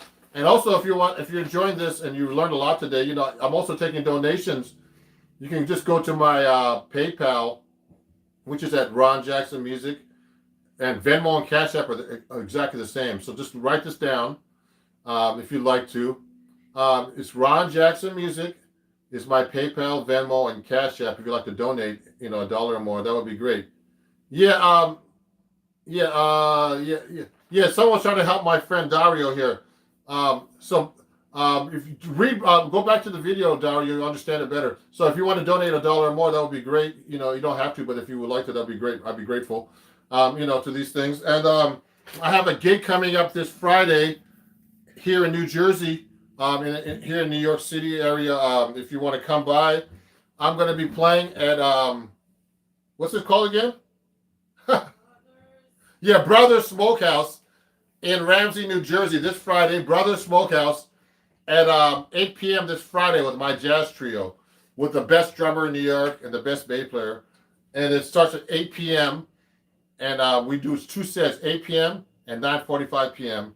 It's free entry. You have to get a drink or eat or do both, okay? And you listen to some great music. Please come on by. I'm gonna be posting something later on about it. Yeah, the link is in the comments, everybody. So check out the comments. The link is in the comments for my performance this Friday. I appreciate everybody. I was here just to practice and try to get my stuff better, and not take questions. But you guys had so much. And remember, all these videos I do for you guys is great, but the best thing to do is really study with a teacher. So I also teach, and you can contact me at ronjacksonmusic@gmail.com. And what else was I going to say to you? I have some other announcements. If you like all the stuff I'm playing, go to my Amazon store at Ron Jackson Music, and Amazon.com/shop/Ron Jackson Music. You can pick up any of the gear I'm using there. I don't know what I'm eating for dinner, but I'm going to try to eat something. There's rabbit running around over here. What was I going to say? Just in case some people, are wondering what amp I use, I've been using the Henriksen amp. And you can use my discount code to get a Henriksen amp, which are those smallest amps you can buy on the market. Okay, and you can use code Ron Jackson and save 5% on the amp. You can share this code everywhere. Share it to all your friends, everybody. Go to Henriksen Amplifiers, henriksenamps.com, and you can save 5% on anything on the website. Use my code Ron Jackson, okay? That's henriksenamps.com/ and then use code Ron Jackson. Save 5% on any amp. Also, one more announcement. If you want to learn about all the chord stuff, and Dario's wondering about that, I have a book out. Go to my website, ronjacksonmusic.com, and right now, I was having a sale last week. I might start it up again. But you can get this book and also all my printable lessons. A lot of things I talked about today on my website. You can buy a lesson as little as $1.49, actually. You can just go there and download these printables. And thank you. I got this guitar from D'Angelico. I'm one of their artist ambassadors. So whenever I play 6-string, I use this guitar. When I play 7-string, I use my Eastman. Today I was playing 6-string because most people can't play 7-string. But I'll be playing my 7-string guitar on Friday at my performance, so you guys should have to come by. I'll probably do another live stream before that. But if you want to get my book, go to my website, ronjacksonmusic.com. I sell lessons there, printable lessons, downloadable lessons, actually, and you can print them out. And this book called Chords at Your Fingertips, that's released through Acoustic Guitar Magazine, who I write for, I'm a writer, and Hal Leonard Music. So you'll really enjoy this book. There's a lot of cool stuff, like you learn how to do walking bass lines, chord melody, all kinds of stuff that I teach. So thank you everybody for watching. I see Yeah, you found out about my YouTube short videos. Big fan. Thank you, buddy. Ha ha. Someone said ha ha. Sebastian says ha ha. Thanks. Yeah, so Dario, I'm sorry I couldn't help you, man. So I mean, thirds and fourths are just basically skipping notes, just so you know. That's why you gotta get a teacher to help you. Because doing it online only takes you so far. Remember that. You gotta have a really good teacher to show you, because that's how I learned. I went to Berklee College of Music, and I learned all this stuff when I was 18 years old. So I kind of understand it now. I learned all this stuff years ago. And after, I'm trying to be gifted. Thank you. What was this? Oh man, that's a really nice comment. I love your tasting guitars. Thank you. Ron does it specifically gifted musician to be able to play proficiently at jazz, or can an old SRV clone convert? You know what? Anybody can learn any age, so you can learn how jazz at any age. Everybody, you just gotta, all of this is really. There's no ifs, ands, and buts around. You got to practice. Unless you're a genius, you need to practice. And it's that simple. And if you need help, get a teacher. If you're a genius like Wes Montgomery, who was completely self-taught, then, you could do it. But the most important thing is getting a good teacher and practicing and listening to your teacher. Some of my students, they'll study with me and they don't listen. So, if you don't listen to your teacher and the teacher is good, then getting a guitar teacher, I teach, just so you know. So you contact me at ronjacksonmusic@gmail.com. I'm gonna let me make a comment somehow. Let me make a comment. Can I make a comment? I don't know if I can, but go to my email is ronjacksonmusic@gmail.com. It's Ron Jackson Music everywhere, everybody. So just follow me everywhere: YouTube, Instagram, TikTok. Subscribe here, and you can take lessons with me. You can contact me everywhere. Go to my website. You can actually send me an email there. It's ronjacksonmusic@gmail.com. If you want to study with me and you're serious, I welcome you to be a student. So, please contact me. You're welcome. Let me see. Can you explain this one? Let me see. Let me see. Yeah, so anyway, everybody, I'm going to get going. I'll just look at the questions. Have a great night, and I'll see you guys soon, okay? Thanks for watching. I'll have some new videos coming up, actually, probably tomorrow too. Great. Okay, thank you. Got it, metal fan. Okay, we'll talk, everybody. Keep in touch. Go to my email, Ron Jackson Music. Thank you you're welcome, Brazil. Marcelo, you're welcome.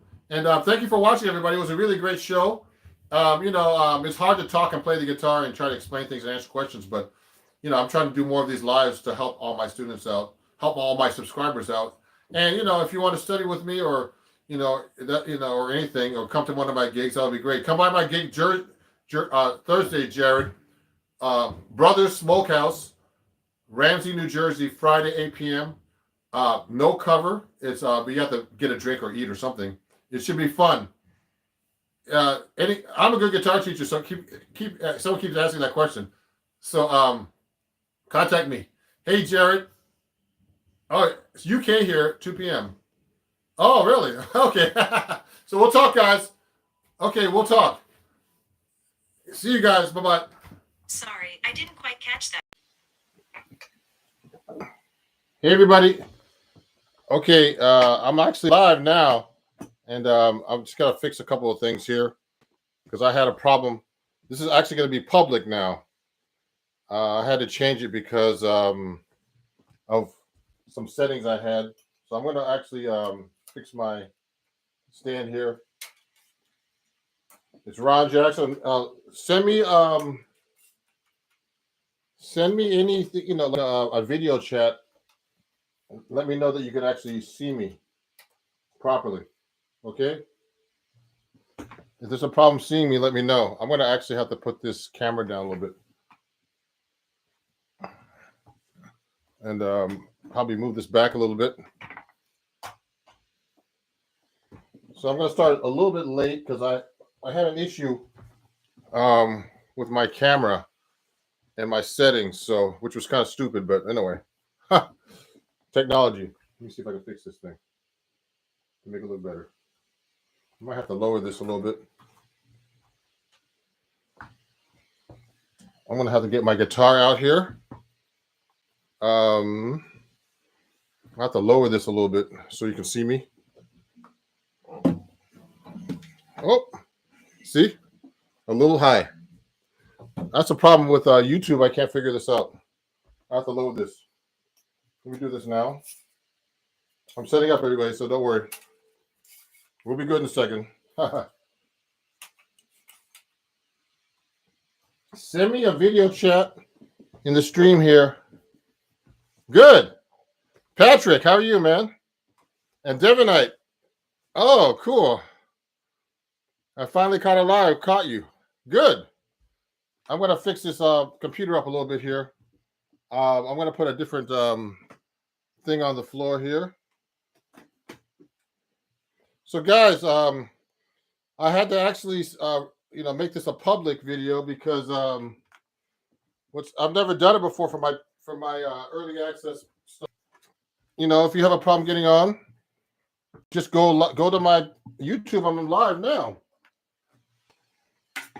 and I had to resend an email with all this, and hopefully people will get it because I couldn't use the other link. So you can see me okay, I guess, huh? Let me fix this camera a little bit.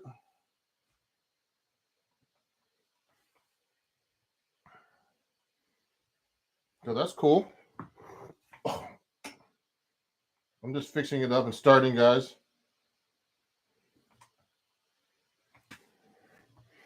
It's supposed to be my background, and I'm gonna actually start in a minute. I'm waiting for some more people to show up here, but I had to resend an email and get so it can get this live. But I'm actually live, and I've never done a public live on YouTube, but I had to change it today. Might as well do it once in a while. Hey, good. Hi, Brittany. Hello. I'm a new subscriber. Appreciate your videos. I'm self-taught for 10 years. Okay, good. Thank you. Everybody, this was supposed to be a private live link, but I had to change it because YouTube is really hard to set up, with the camera and stuff. So I'm going to pull my guitar out. You can see that okay, yes? I'll move back a little bit. I'll put this back a little bit. And, we're going to be talking about chord melody today. So I'm just setting up right now.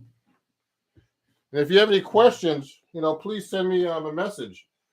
I'll start with my 7-string guitar today. We're going to talk about chord melody and how to do that. So please send me questions here through the live chat, okay? Let me just change this a little bit. I'm going to pull my 7-string out right now.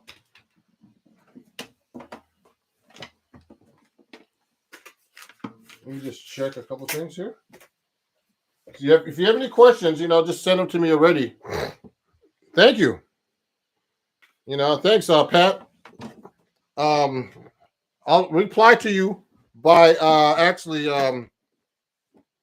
talking to you guys, okay? So that you can hear me, you know what I mean? And hopefully everybody got my new link because I had to change it up. I couldn't get my camera to work when I went live a minute ago from my private link, so I had to resend all the everybody everything. So I'm going to tune my guitar real quick, and then we'll get started. And if there's any questions, let me know. We're going to talk about chord melody and how to construct chord melody, so we can go through some songs, things like that. I got 7 strings here, so well, I got a nice crowd for like a public live. I had to go live today public because I had an issue with my camera and my connection on YouTube. Seems like it's so hard to do things on YouTube sometimes.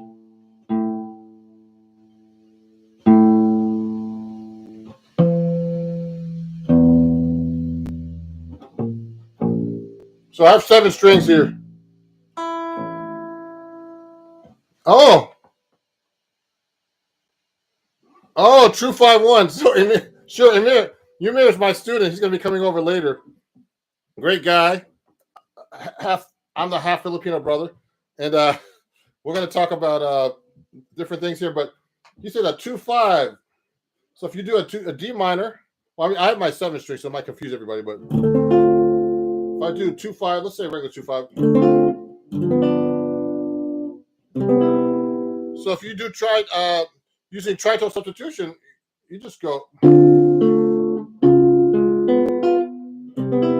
Okay, I'm just putting a D minor 7 to a D dominant 7 to a C major 7. So that's just a tritone substitution is actually when you get to the G7. Okay, the G7 is a G note right here, and it's a flat 5 away.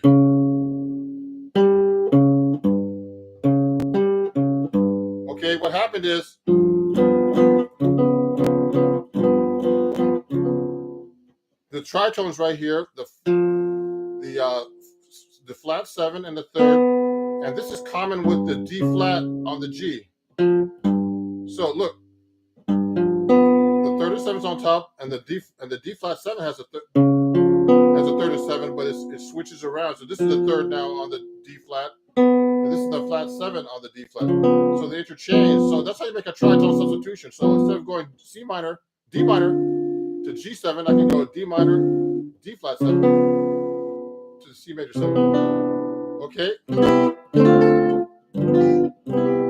So that's a very common, substitution. And we can really get into this some more. But the thing is, that's cool about this. This helps you learn how to play stuff that's in altered. It makes you think about something different. And let me see who else is there. Liam. Hey, good morning, Liam. What toner brand do you use? Okay, Joe. So Joe, someone's asking me about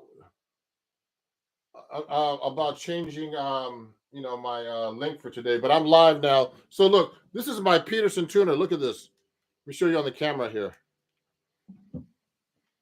It's a strobe tuner, but they don't make these anymore. I endorse Peterson, and they make great tuners. Okay, but these Peterson tuners are strobe. They're the most accurate tuner you could buy. The military uses these things. Through the Peterson, they make these huge tuners that are like $3,000 that you can actually get. I would never need that. I just use the clip-ons, but they have a better version that I have that I use when I go do gigs. I leave this at home. This is kind of fragile, but this is very accurate for a clip-on. Now, you should know how to tune your guitar without a tuner too. I was doing a thing like that on TikTok. I have a bunch of fans on TikTok, and I've been doing that. So this is actually a live lesson that's actually live for the public today. Usually I release these later. These are for my Patreons and and people I invite, like that I have through a contest on Instagram. And today, it's all public because I had an issue with my Instagram. Oh, well, actually with YouTube, I'm trying to get on. So hopefully people will be there. You want to be a good jazz guitarist? What do you want to say to me? I like this guy. Well, practice, get a good teacher. Don't look at YouTube videos all the time. I'm telling you, it's only going to help you so far. Looking at videos is only could take you so far. You need someone to look at you and say, look, you're not doing this right. You're not doing this. You need to work on this. I've always had teachers. I'm actually studying right now. I'm studying with a drummer about time and rhythm. So before we keep going, everybody, let me play you something because, this is chord melody. Today's about chord melody. So let me play you a couple of chord melody arrangements that I've worked out on the guitar that are, that aren't hard, that are fairly simple. I'm going to play it on 7 string. Now, this is one of my favorite tunes. This is called Time After Time.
Okay. Everybody, how you doing? Hey, no problem, guys. You know what?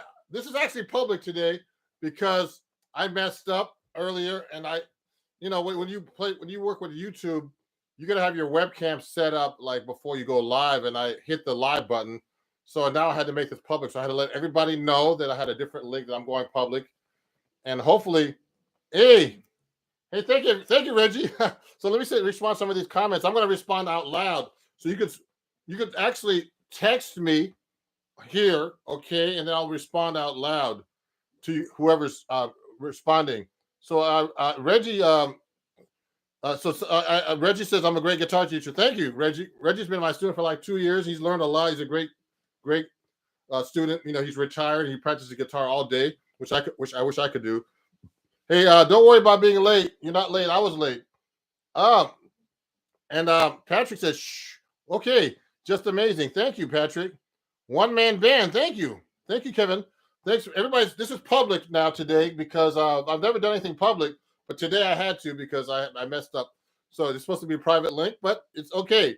So thanks for sharing such a great teaching content on YouTube. Greetings from the UK. Yeah, thank you, everybody. If you like what you see here on YouTube, I'm going to get my little announcement thing here, wherever that thing is. Here it is. Hold on one second. Let me grab it. And please, definitely, this is the right way today. Please subscribe to me here, of course. And also, a lot of my Patreon fans are on here. So if you want to be on my Patreon account, please let me know, and I'll do. You can join that and get some music lessons pretty cheap for me. It's right here, Ron Jackson Music. I'm gonna put this on the camera. Oh, this is backwards here. Okay, I need to use this. Hold on, let me find this real quick. I'll get it. Here's my Patreon thing. Here it is. If you want to join my Patreon, this is what my students are on now. You can join for like starting at $3 at www.patreon.com/Ron Jackson Music. Okay, so that's my Patreon. This is cool. I've never gone live on YouTube before, so this is great. So there's a question here. Thanks for sharing such great. Okay, sounds great. Thoughts on blues, rock, and fusion? Okay, guys, just so you know, I started out playing rock. So I used to be into Led Zeppelin. I used to see all kinds of bands. Yes, Van Halen. I saw 7 times. Just so you know, I was a big fan of Eddie Van Halen. I'm into rock. I just started getting into jazz when I was. This was when I was like about 11, 12, through high school actually. Then I started getting into jazz in high school. That's why I went to Berklee College of Music and studied jazz composition and arranging. But I love jazz, and I love rock too. So no, if you want to start getting okay, so thoughts on blues and fusion. Okay, so did you go through different phases? So you know what? I started playing rock, and I used to listen to records and learn all the rock guitar solos, everything like that. Okay, and songs. So that's what you have to do with any style of music. You actually have to be able to learn the music by ear, get together with friends and play. And if you can afford to get a teacher, because teachers, I didn't have a teacher when I was a kid, so I was growing up, and I was learning everything by ear. And you can only go so far by ear. There's always a great teacher that can help you. A good example of someone like that is when I was at Berklee. He was before me.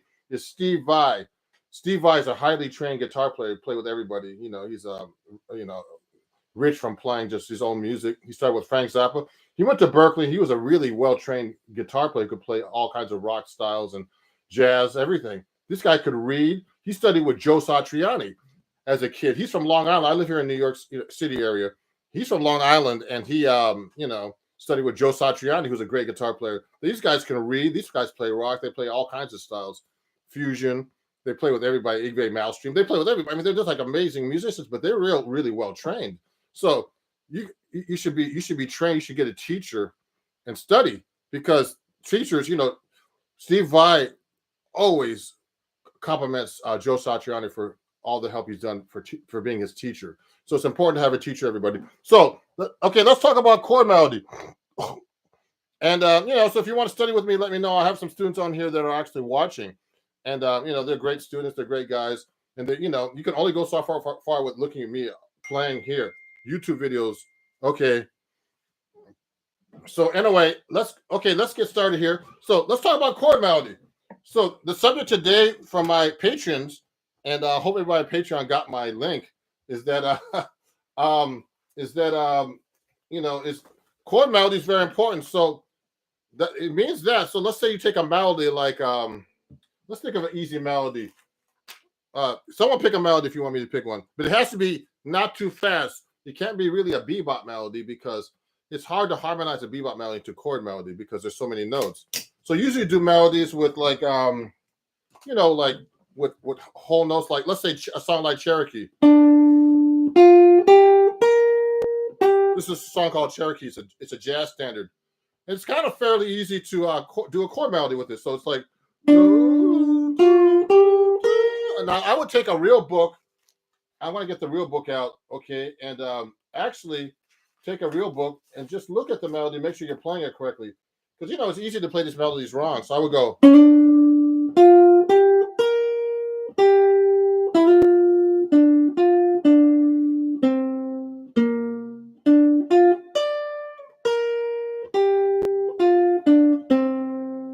So that's the melody to Cherokee.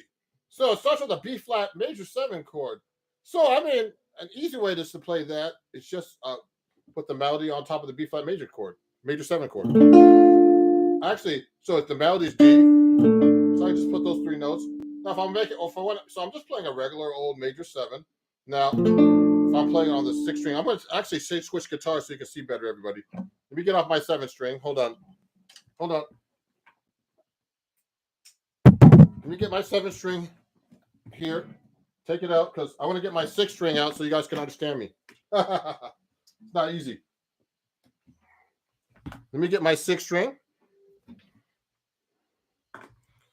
If you have any questions about that, Nardis. Oh, that's a nice song. You can look at that for chord melody. Okay, thank you, Patrick. Hold up. So here's my 6th string.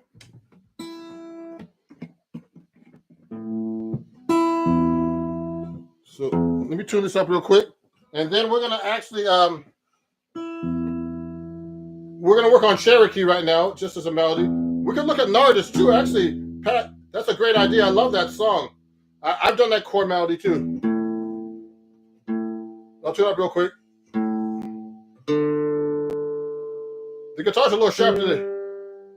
In my room, I've had the humidifier going. Maybe changed it with the cold. It's been cold here. So look. So here's Cherokee. So I can play the chord like that with the melody D there. So I can do inversions. What I did was I did a major 7th. Then I did the inversion, first inversion. Then there's a 6th note on there. Actually, it says play F7 sharp 5. I can go like this. It says in the music good. I did that. So this F7 with the sharp 5. Oh, actually, I would have to do that way to put the flat 7 in there. I would do that. Okay, so the beginning of Cherokee is like this. So I'll go like this. 4 7. So then I went to major. Now this is F minor 7. It has an 11 on top. So you have to know the chord scale relationship to the the melody according to the chord. So that's a B flat against a F minor chord. So that's an 11. So I would do this. Or I could do it this way. Or this, I mean, so many ways. This. So that's go. So this is the melody so far. Now you can see this after it's a replay, everybody. I can go.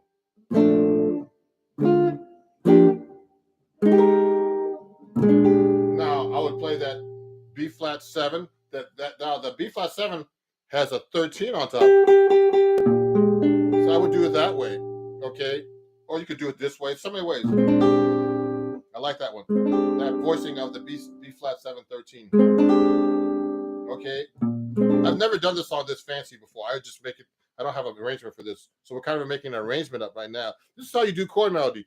You do an arrangement like this. You find each note and try to find the chord for it. So let's start from the beginning. So I went like this.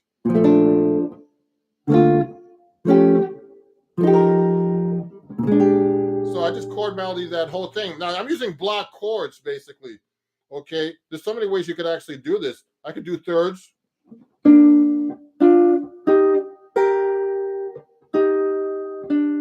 I just did 2 notes at a time.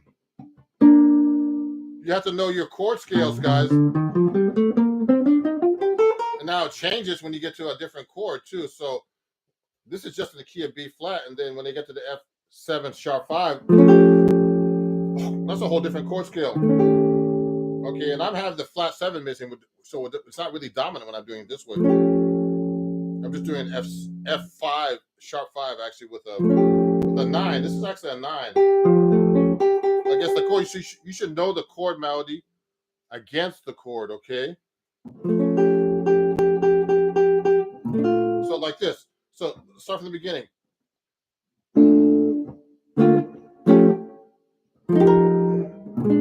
Okay, now this melody has a lot of tensions on top. So when I get to the next part, it has an F on the top.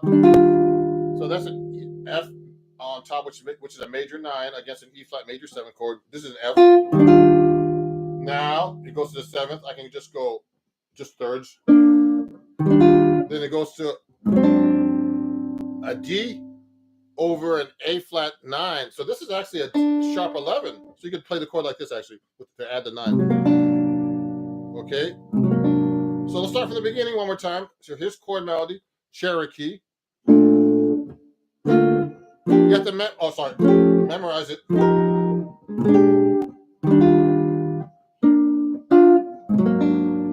Okay.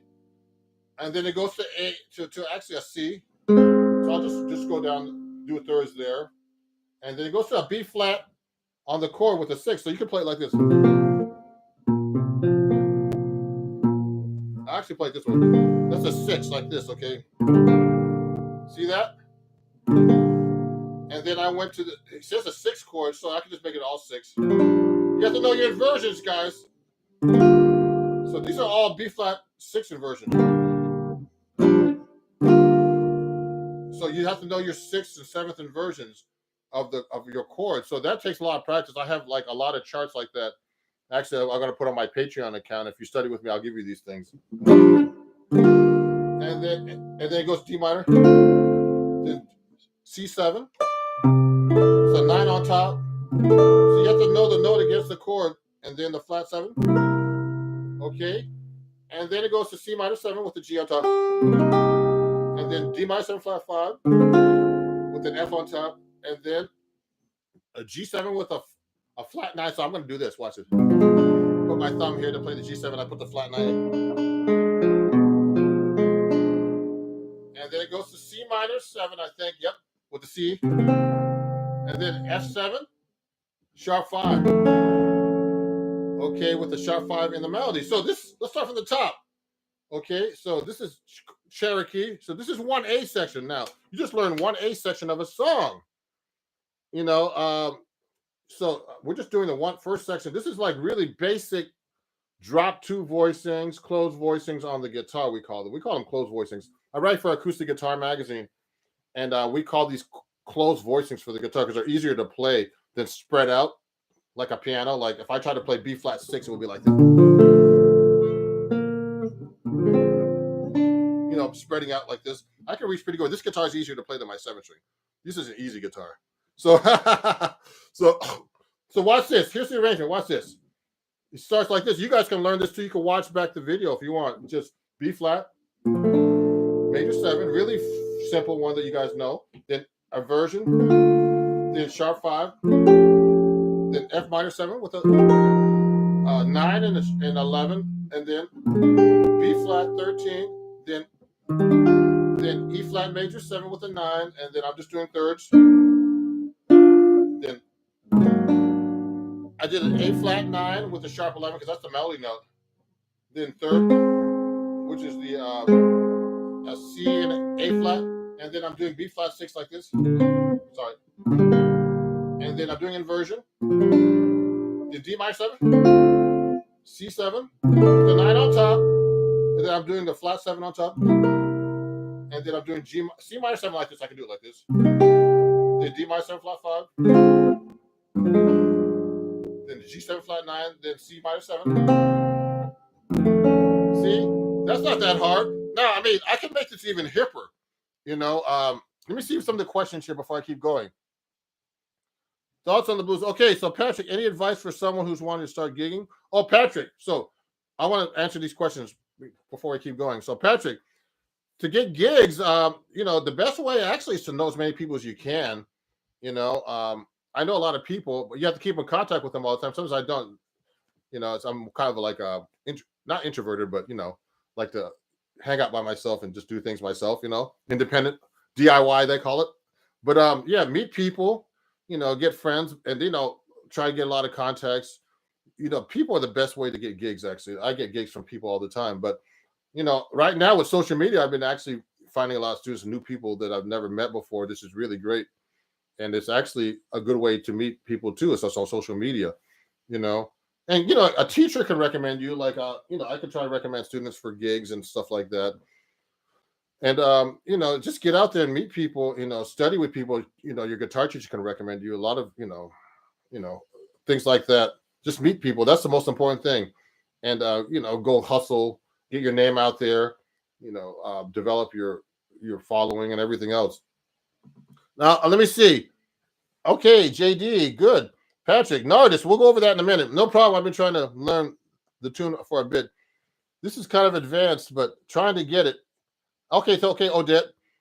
Can you play any Chick Corea licks? Chick Corea licks. Oh, like this.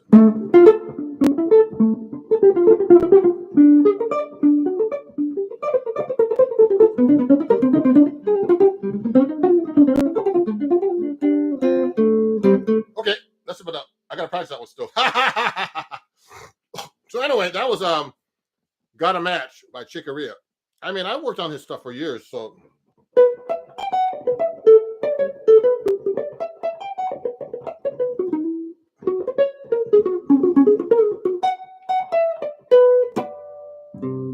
Yeah, so I love Chick Corea, man. He just passed away. I had a bunch of friends that played in this band. I wish I could have played with them, but you can't always get everything you want. So, okay, so let's continue now. So someone asked about. So this is all about chord melody. We'll do about Chick Corea another day. So chord melody, everybody. So we just did Cherokee. So you have to know your chord, the melody against the chord, and you actually have to know, you have to know your scales. You have to know chord scale relationships.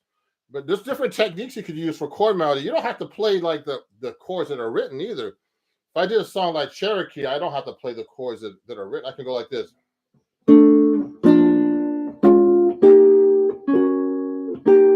I just play the same chord.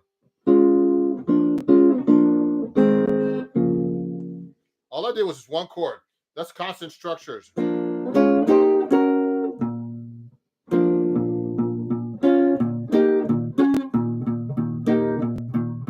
See what I just did? I just played the same chord with using under the melody, and that sounds hip too. You know what I mean?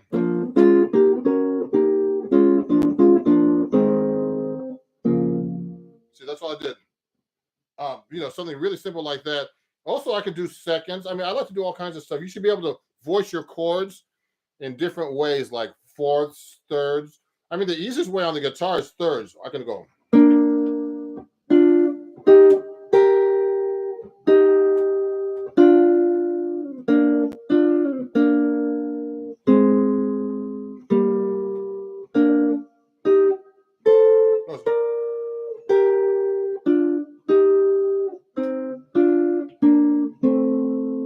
I just did thirds, basically. I wasn't looking at the music, so I was trying to figure out thirds. Now you could do fourths,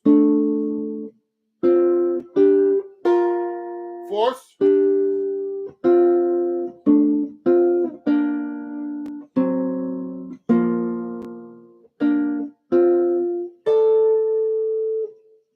See, these are things that people don't think about.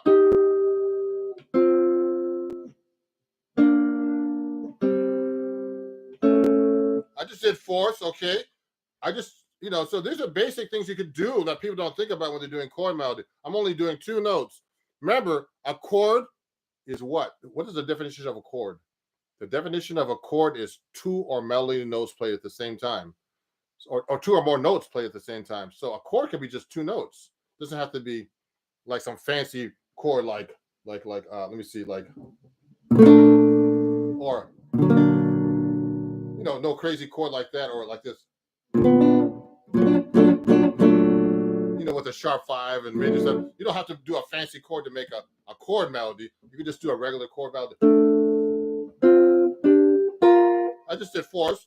You could do fifths too. I mean, it's kind of weird. You can go. Let me see. How's that? I don't want it to be. Has that kind of Asian sound. Another easy one is 6. It really fits well on the guitar and they sound very good. Like Monk used to do them. Like Monk used to do that a lot. 6 are really good on the guitar.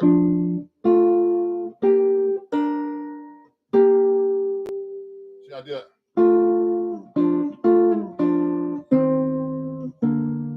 6 are really nice. Now it gets really weird when you start doing 7s. So like this. So I like to go like a.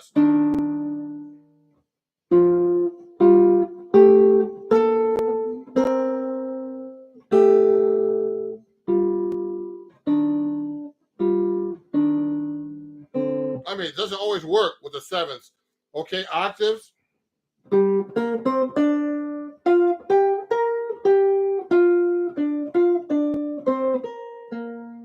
Okay, and there's just so many ways to do it.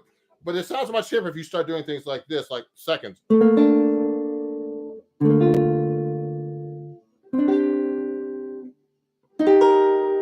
I use reharmonizations. I did a tritone substitution on the B flat now.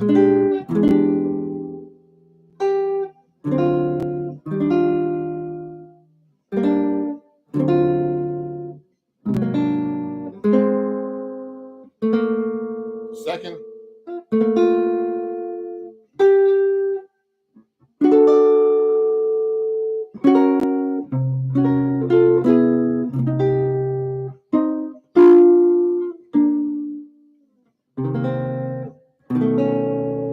See, I did a tritone substitution there instead of the tritone substitution. Ymir mentioned that before. Yeah. So Odette said they understand. He or she, I think Odette. I don't know who you are, but Odette said, I like the third. You understand that better with less notes. Yeah. I mean, it depends on your knowledge too, everybody. Some people are like, want to do really fancy, like crazy harmonies on this stuff, but you can make it simple. It sounds good too. Let me see if there's any questions here. Hello, Nathaniel. Alucard Tapes, can you play a tune to tell us what a passing was through your mind as you play this? Yeah. Hey, thank you, Amir. I'll see you, Amir, later. He's coming to take a lesson soon. So, can you play a tune to tell us what's passing through your mind? Like, you know what? When I'm playing, guys, there's all kinds of things I'm thinking about.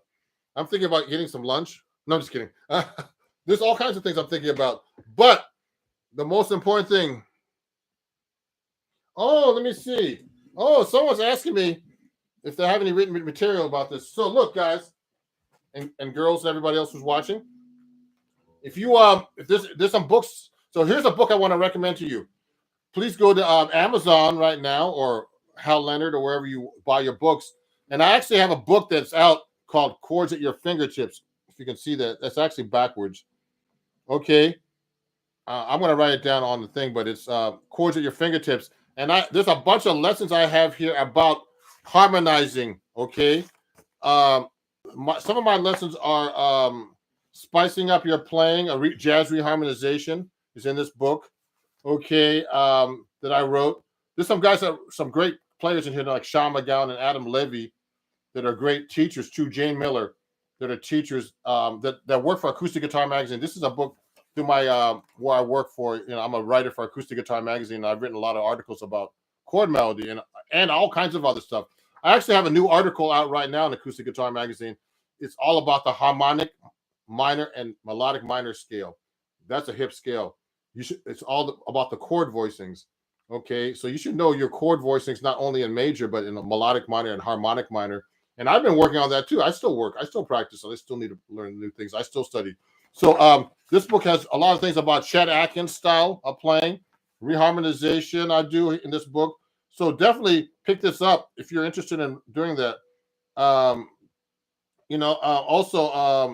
how to do chord melodies in this book too, actually.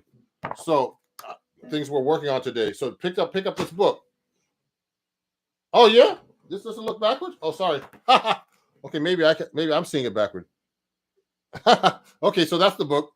Okay, everybody. Okay, actually, guys, I teach online. If you want to study with me, you can reach me by email. I'm going to put my email here. So that book is I'm going to write it down right now. It's called Chords at Your Fingertips. And then I'm going to keep playing here in a second. That's the book. And then my email, I'm going to put it here, ronjacksonmusic@gmail.com. And you could actually study with me there. You could actually email me and, take a lesson. I have tons of students I'm getting from YouTube and Instagram and everything else. So let's continue with the subject of chord melody. So someone asked about doing Nardis.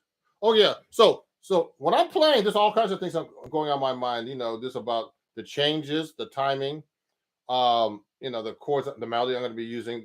But it's hard when I'm playing. I'm just playing. You can't think too much when you're playing. Okay, you got to be practice. You got to practice so much that you're not thinking when you're playing, that you're just playing. Okay, unless it's something like you're reading and you don't know what's going on. Okay, so Look at this. Lewis Carter. Okay, sounds great. Thank you, Lewis. So let me go to Nardis. Someone was asking about that. He won a seat to this live lesson. So let me get out Nardis. And now my Nardis is tricky. So we just did Cherokee. So we did a partial arrangement. The bridge is easy on Cherokee actually. And we'll go back to that in a minute. Let me just go back. Let me answer this question. I'm going to get Nardis out in my book just so I can look at the melody.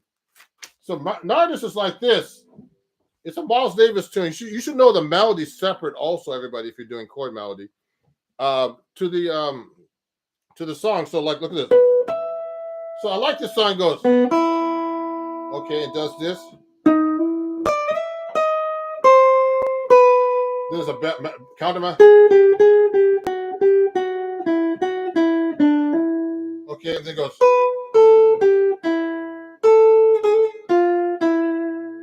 Now this implies a Phrygian scale.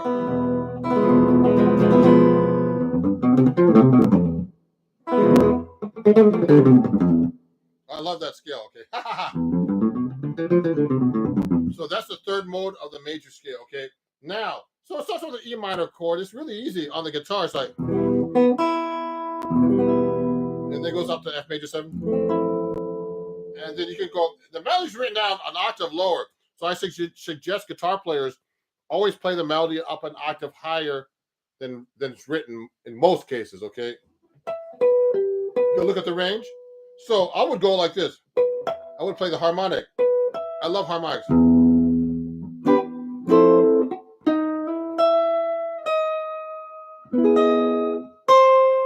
Then it has that melody here.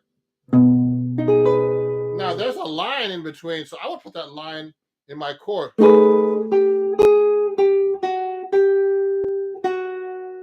okay, while that melody's going.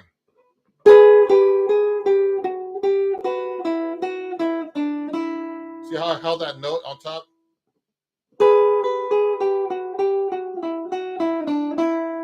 Okay, and then this is for Patrick. Okay, and this is an A minor 7 with a 9 on top. So I would go like this.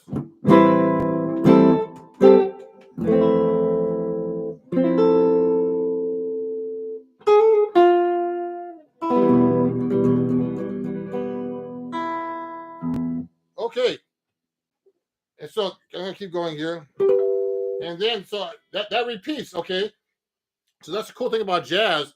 You can actually repeat over and over this. It's AABA. So this form is AABA. So the same melody again. So let's go over that one more time.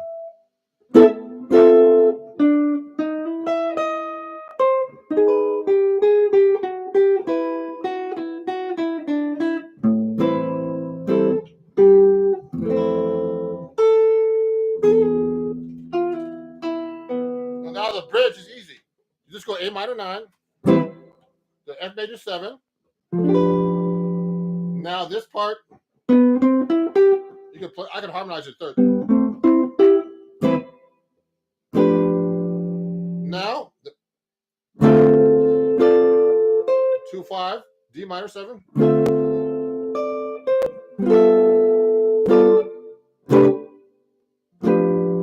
This is not too hard to harmonize.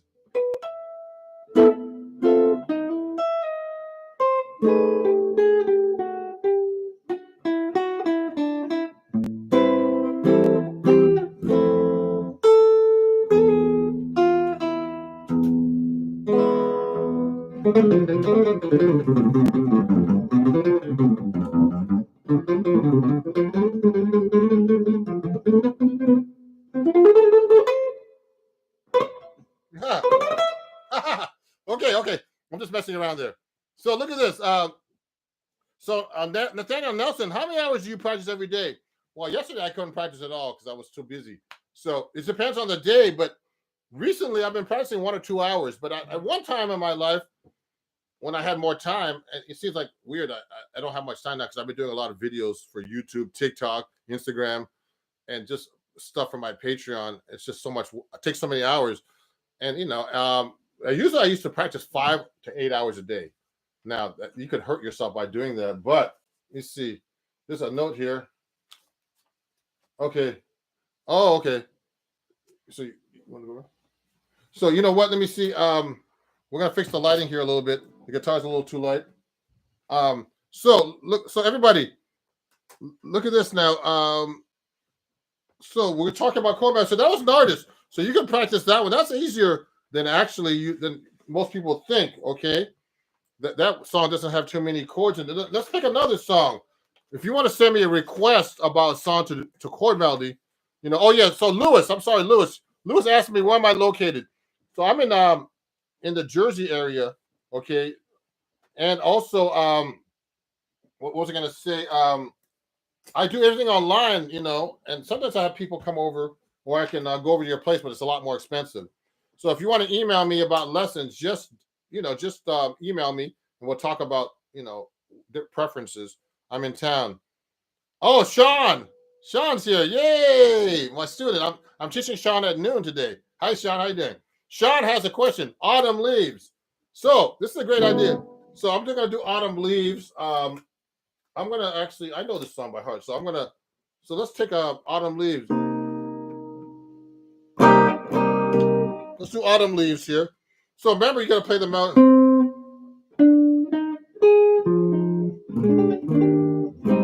So this is C minor. I'm gonna do it in G minor. So I would go like this. I'll do it like this. Now it's a little easier to do this when there's a lot of melody notes in the beginning.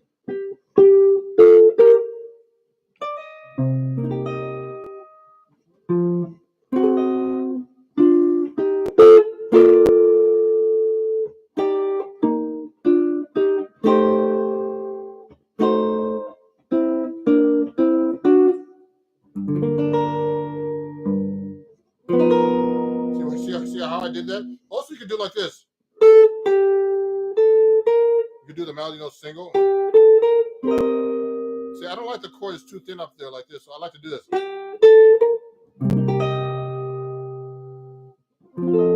I don't like this corny.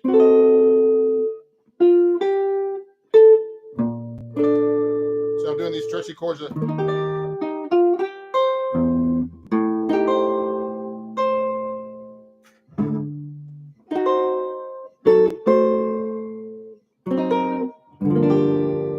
So what I did basically, you could do either just a single line for the pickup note, and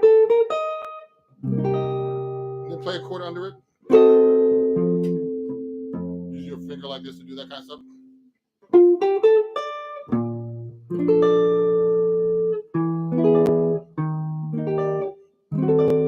Reharmonization, major 7, D over E flat, major 7 sharp 5,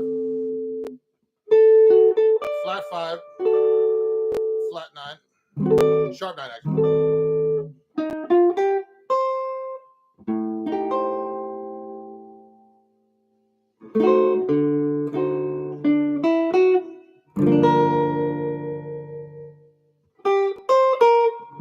Now the bridge.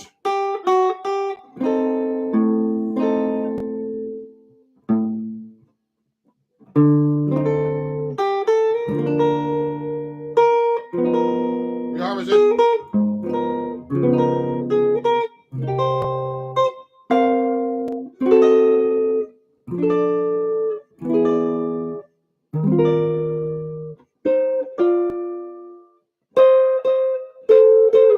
I'm using minor thirds there.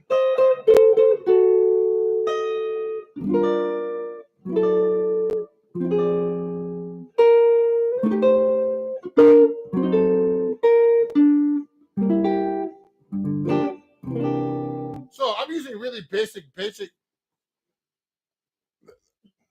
Wow, someone says, "Wow, that song is making me quiver in my boots." I like that. So you know what? So that's Autumn Leaves. So that's a really common song, but with more melody notes like that, you have to be able to be more creative. So I can do all kinds of things like that. So I'm using thirds there. I can use single lines to do the pickup note. A pickup note is the note before the melody comes in. So it's like 1, 2, 3, 4, 1.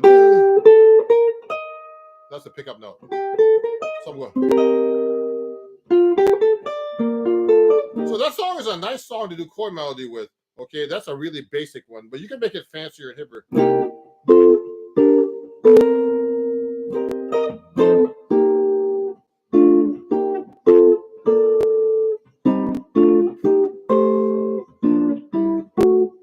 I did? I did a bunch of thirds there, for example.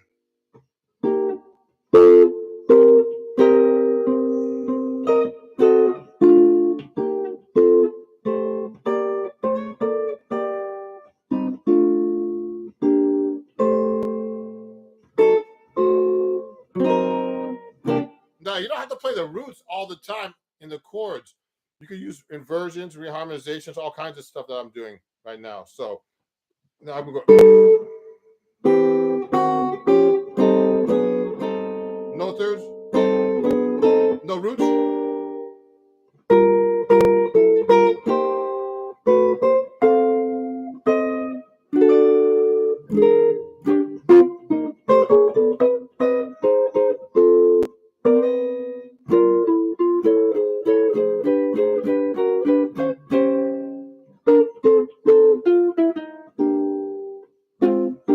Okay, so that's another song. Oh, cool. That sounds like a church song. Okay, what church song? Um, do I have perfect pitch? No. Someone's asking me if I have perfect. I like some. There's always these guys that always ask these funny questions when I'm doing these shows. Do I have perfect pitch? Play Chick Corea? Do all this? So yeah, no. You know what? No. Now I'll tell you something, everybody. Perfect pitch does not make you a good musician. I bet people with perfect pitch. I'm like, you have perfect pitch? What? You have to, to be a good musician. Of course, you have to have good ears, but you don't have to have perfect pitch. Most people don't have perfect pitch, and I know people who do have perfect pitch. So, and some are good and some aren't. Some aren't. You have to have good rhythm. You have to have good ears. You have to have good timing. Timing is the most important thing. You have to have good technique.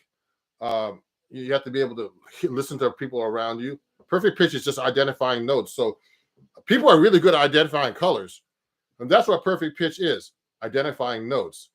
So if you're good at identifying colors, doesn't mean you're good at, like, I don't know, architecture or something, or whatever that has to do with colors. You know what I mean? So perfect pitch is just a skill.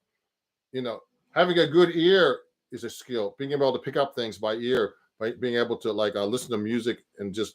So those are very important skills. You have to have basic skills to be a good musician. To be a good jazz musician, if we're talking about jazz here in general, you have to know how to play over changes. That's the most important thing. Now, to be able to play over chord changes takes a lot of basic skills. Like, it's hard to be a good jazz musician because you have to be able to play this stuff exactly at the right time with the right notes, with the right feel, right timing. Everything is just and to play simple stuff. If you're good at that, just simple stuff, you're a good musician. But it's hard to get to that point because it takes a lot of time, and you have to have really good timing to do that and being able to hear things. And so perfect pitch has nothing to do with anything, I think. So anyway, and so those are skills. These people don't tell you this stuff, but perfect pitch doesn't mean anything. Okay, so now I want to learn perfect pitch just because it's a good skill to have, but it doesn't really matter for my playing. So anyway, I'll give you a good example. I'll try to teach my granddaughter perfect pitch because she's below 5. So you learn below 5. If you're before 5 and you start telling everybody like a color, that's orange. You go A, that's that. No, you go A. That's A, okay, whatever. C, and you tell them that. That's how you learn how to get perfect pitch. And then when you get older, you just go, oh, that's an A, like a color. That's white or whatever. So these are skills that you should learn as a musician. But now, let me keep going. I wish I could get better at rhythm. So you know what, Patrick? So I'm studying with a drummer for rhythm. There's some good exercises that I'm learning about doing timing, okay? So he has me doing timing while I'm tapping my foot, 2, 3, 4. He's a great drummer named Jay Finishel, okay? And I'm taking online lessons with him. He's an old friend of mine. He lived in New York a long time ago. He lives in Georgia now. But I'm just taking lessons on rhythm, Yeah. Yeah, and he's on TikTok, so follow him. It's called The Drummer's Almanac. And follow me. I forgot to tell everybody. Follow me everywhere. I know you guys are following me here on YouTube, and I appreciate all the followers, man. I have 7,000 subscribers now on YouTube. But also, I have tons of fans on TikTok because I do a lot of videos about all this stuff. And I have tons of fans on Instagram and Facebook. So all Ron Jackson Music, okay? You could go all those pages and follow me. And also Twitter as well, too. I don't use that as much. But on Facebook, Instagram, TikTok, YouTube, it's all Ron Jackson Music. One word. Okay. And when we get back to gigs, hopefully I'll see you in person. I'll see some people later. on lessons. But let me see. This some other questions here. Ah, I wish I could. Okay, Patrick. Well, at some point I will be a lot of work. Yeah, I just found you on Instagram. Yeah, I look hard. Uh, I got to check out all you people. Now let me see. So let's get back into chord melody. Thank you for all the people watching. There's a lot of people watching. I appreciate it. So if you want to pick another song, I can do. Let's get back to Cherokee, okay? Just for 1 minute. We didn't do the bridge. So remember we did Cherokee in the beginning. So I memorized the arrangement that I did earlier. So it's like this. You gotta memorize this stuff as fast as possible. Cherokee.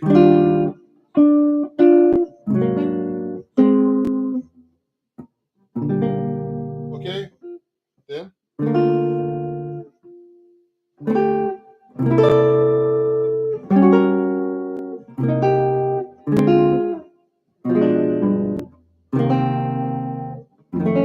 So I'll do a different way.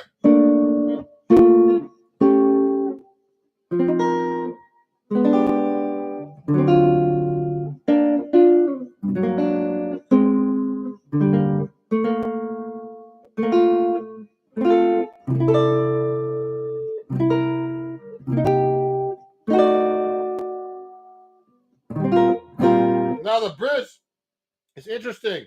Okay, the bridge goes like this. So I'm looking at this melody. So just so you guys know, I read notation. So guitarists should learn how to read notes. This is hard to do. Okay, and not use tabs.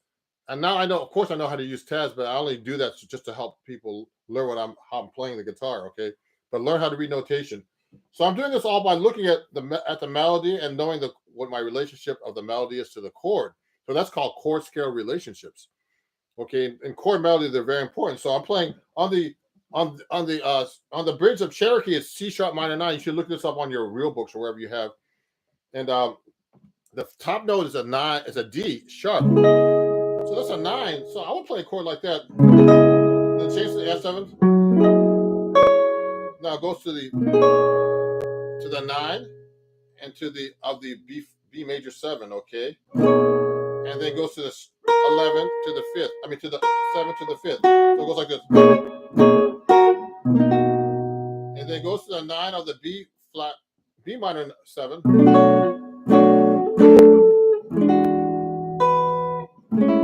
See what I did?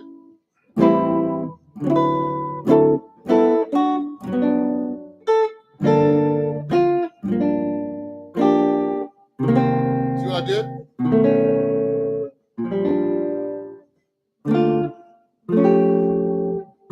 Change the fingering. Second. Oh, sorry.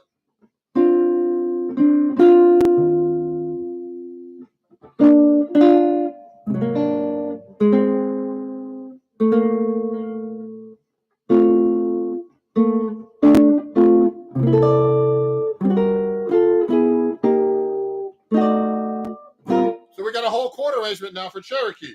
So remember, in jazz, it's pretty easy. There's the form for a jazz song is usually A, which means like the melody is played one time as A, and then repeated as A. Then B is a bridge, then A again. So there's two A's, and so once you learn an A, you learn 3/4 of the song. Basically, usually at the end of the A, it resolves or does something different to go back to the top. Okay, so Cherokee is like this now. So if I'm gonna play in a band, I'm gonna go.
Okay, so I'm just messing around, but so when you do these arrangements, you don't have to play exactly the way it's written. You could just change them up. So I just kind of like made that arrangement. Then I started doing like an arrangement, like I'm going to be playing by myself because I've been playing a lot of gigs by myself recently because I haven't, it's hard to do gigs with people. And so there's some questions here. Hey Dave, man, great to see you, man. Dave's one of my patrons. I have a few of my patrons watching. Sorry, I had to change the link, everybody. But what happened was I got live and I couldn't turn the camera on, so I had to make it public. It's public right now, but it's good to be public because a lot more people are watching now. But so if you're watching, everybody, this is for my patrons usually. So if you want to join my Patreon, I'm going to be doing these kind of lessons, and I have these lessons I'm giving out. I'm trying to put more stuff on Patreon, like more than usual. Like I usually try to post once a week. I'm going to try to post at least once or twice a week if I can. I have tons of material that I have to get through, and I have a lot of sites that I'm on now. So I'm just trying the best I can. Thank you, everybody, Patreon, for being so patient with me. Some people have said that I haven't posted enough on there. I'm trying to post more. Don't worry. I have a lot of stuff, so it's coming. It's coming. So thank you, Dave, for being a Patreon. So, and also for Reggie and a bunch of other people on here. Someone said, I look, I said, wow, you are jazz. Thank you. So Patrick, so nice to watch and listen to someone who knows exactly what to do, and I can make it sound and make it sound beautiful. You're an inspiration. Thank you, Patrick. Patrick just won a seat to watch this to know about what's going on. Now it's public, so it doesn't matter, but it's great, And if you want to study with me, let me know. Remember, all this watching doesn't help your playing. It's someone who helps you. That's how I got better. I had a bunch of great teachers. I studied with Pat Martino, Bucky Pizzarelli got me to 7th string, Ted Dunbar, who taught a lot of great guitar players. Like, he taught Bobby Broom. Ted Dunbar was a great teacher. Peter Bernstein. He taught Kevin Eubanks from The Tonight Show. He taught, so many great people. Ted Dunbar was a great teacher, man. And he was one of the best. Pat Martino is a great teacher, too, man. I learned a lot of my stuff from him. Who else? Melvin Sparks is another great guy. He was one of my mentors, and I mentor a couple of people, too, to be guitar players and jazz guitar players. So, you have to pass it down. And, usually your mentors were your teachers. So, so my mentors were like Bucky and all these other guys. But anyway, so let me see who else is up here. Come on to Atlanta so you can get a lesson in person. Yeah, I do online, so don't worry. Yeah, also, guys, next week I'll be in Minneapolis. I don't know if anybody's near there. If you want a lesson, I'll be there just for a few days this week until Friday. So if you're watching, let me know. Okay. What was I going to say? I do online lessons, so if you can't, it's easier for everybody if you're like living in the country. I have students all over the country actually, and I've had students in Europe and in Australia and stuff too. So Asia. So if you want to take a lesson in person, do online too. It works really well today, and I have some even famous people studying with me. I can't mention. So anyway, so let me see who else is up here. I was Nathaniel. I was in Atlanta a few years ago playing at this place called. I played in Atlanta a few times at the Atlanta Arts Festival, and there's also this club called the Velvet Note in Alfreda. I played there a few years ago with this great singer from England. So I play different places. So now, does anybody have any more questions about chord melody? Because I'm going to be finishing actually in about 5 minutes because I have a student. One of my students that's watching is going to be taking an online lesson with me in a minute. So I need a break before, but please, everybody, please follow me at Ron Jackson Music everywhere else. Sign up for my Patreon if you can. Is this the right way? Okay, this is the right way now. See, look, everything was backwards when I looked at the camera. So that's my Patreon. If you want to join, yeah, because my let me see. Oh, it's backwards. That's weird. Oh, so it's like this then. Okay. Sorry, guys. That's weird. Yeah, that's my Patreon. If you want to join it, you can watch the playback of this too. Okay. You can watch the playback. If you want to watch this video, I didn't really play much today. I talked a lot about chord melody and answer your questions, which is just as important. Oh, someone's from Guinea. Sorry. Oh, let me see. I'm just looking through the comments here. Yeah. So everybody, so today this is recap about what we did. So I did chord melody. So remember, you can put a melody. You can put any chord under a melody anyway. You can put any chord actually. It's just your imagination. But basic skills are just like harmonizing in the key you're in, knowing the melody note, what the melody note is against the chord. If it's a third, a nine, a sharp 11, whatever it is, flat 13, against the bass note or the chord you're playing, and it's chord scale relationship. These are basic skills I learned in college, which is arranging, through arranging. So, if you have any questions, please send me an email at ronjacksonmusic@gmail.com. And, you can send it, in this live feed today, if you want, it's a comment. And I'll be putting up more. Actually, I have some more workshop lessons I'm going to be putting up on YouTube in general, because they don't like short videos on YouTube. They like long form videos, and you don't get any credit for that, for your hours, for watch hours on YouTube for the short videos, only of the long videos. So I'm going to be putting more long videos, performance and lesson videos.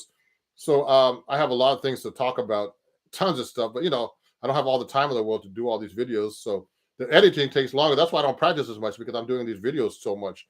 So, and I'm trying to help everybody else, and so I have a lot of stuff to talk about in my playing that could help you, and hopefully, this workshop helped you today. And I'd like to thank everybody for watching, and I'll see you guys soon.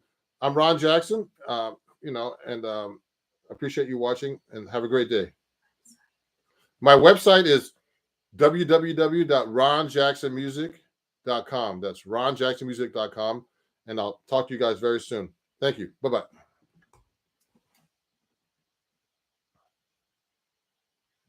You're welcome, everybody. I'm just looking at the comments. You're welcome, Reggie. Thank you. Thank you, everybody.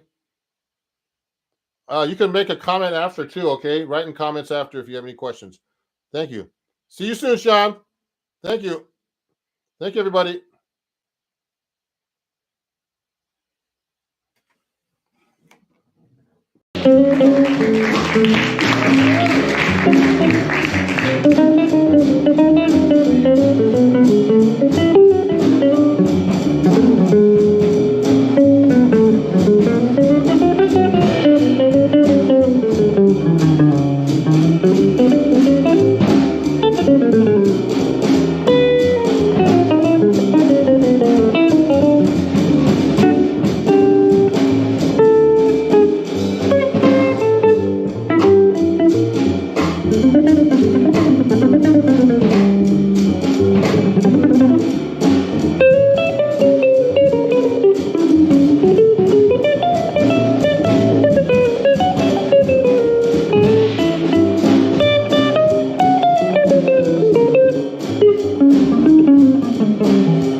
Thank you very much. Does anybody know what that song was called? Brandy, yeah. So thank you very much.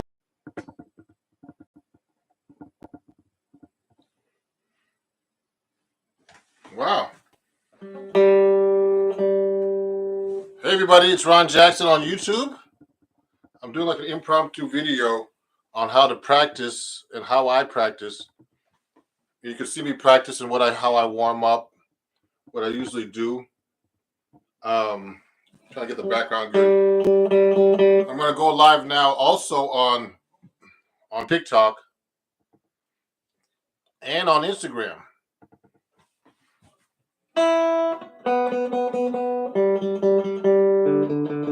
So everybody, just so you know, I wanted to go live when I'm practicing a little bit, so you can see how I actually practice and what I do. Now, what's interesting is if you have any questions, please let me know. This is kind of an interesting live that I'm doing because I usually do lives, and I'm actually what's the word? I'm actually just performing for you, but you never see me practicing or doing something. What normal people do when they're at home, like just playing, trying to learn new things. When I'm practicing, actually, and everybody should know this, I'm always I'm trying to make sure I practice things I don't know how to do at all. I play. This is a 7-string guitar, okay, and what's happening is I'm still learning how to use the 7th string, which is the lowest string here, okay.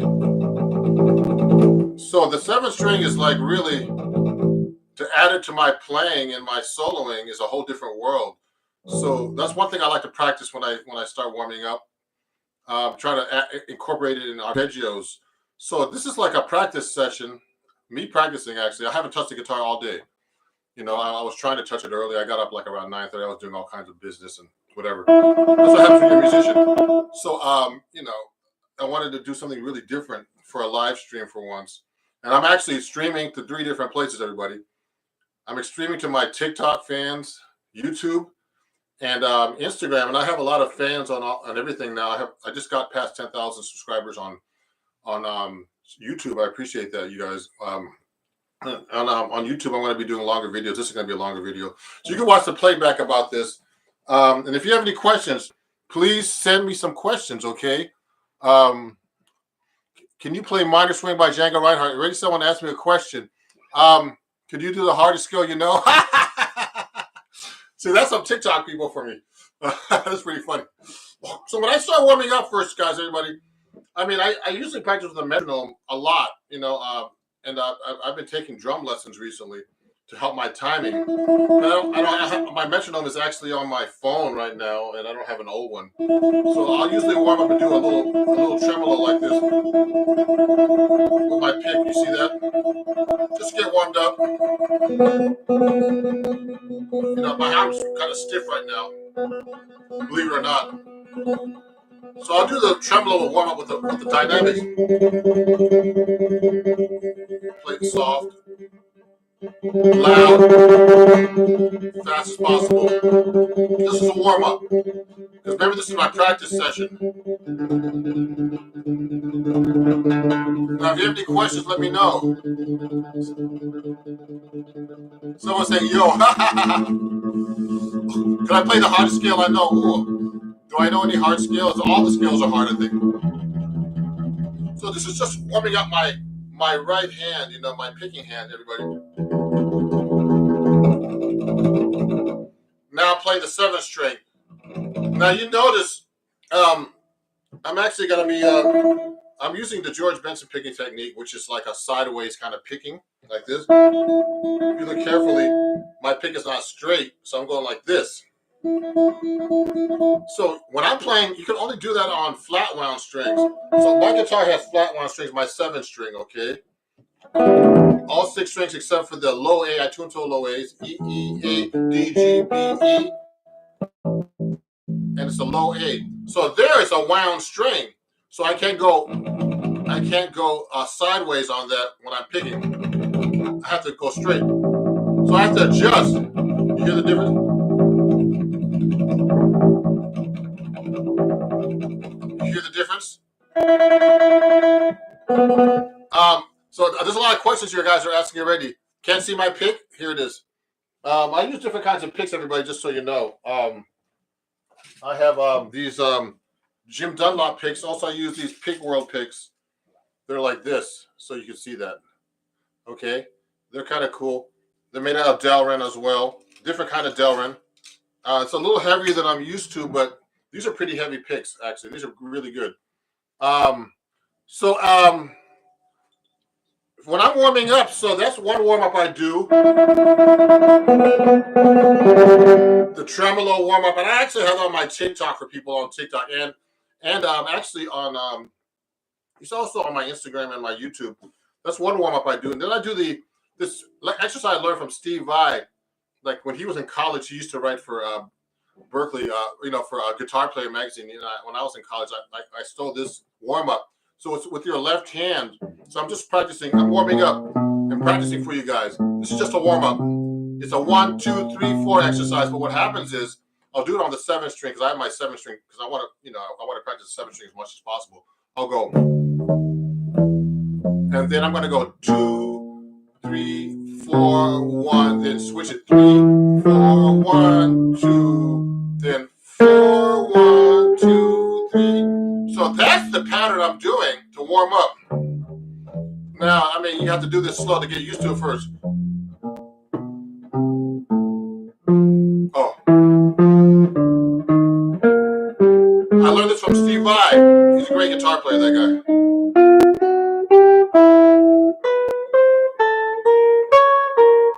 Now, you see, when I place my fingers, I keep them close. I'm warming up, and I'm practicing for you guys today, just so you see how I practice.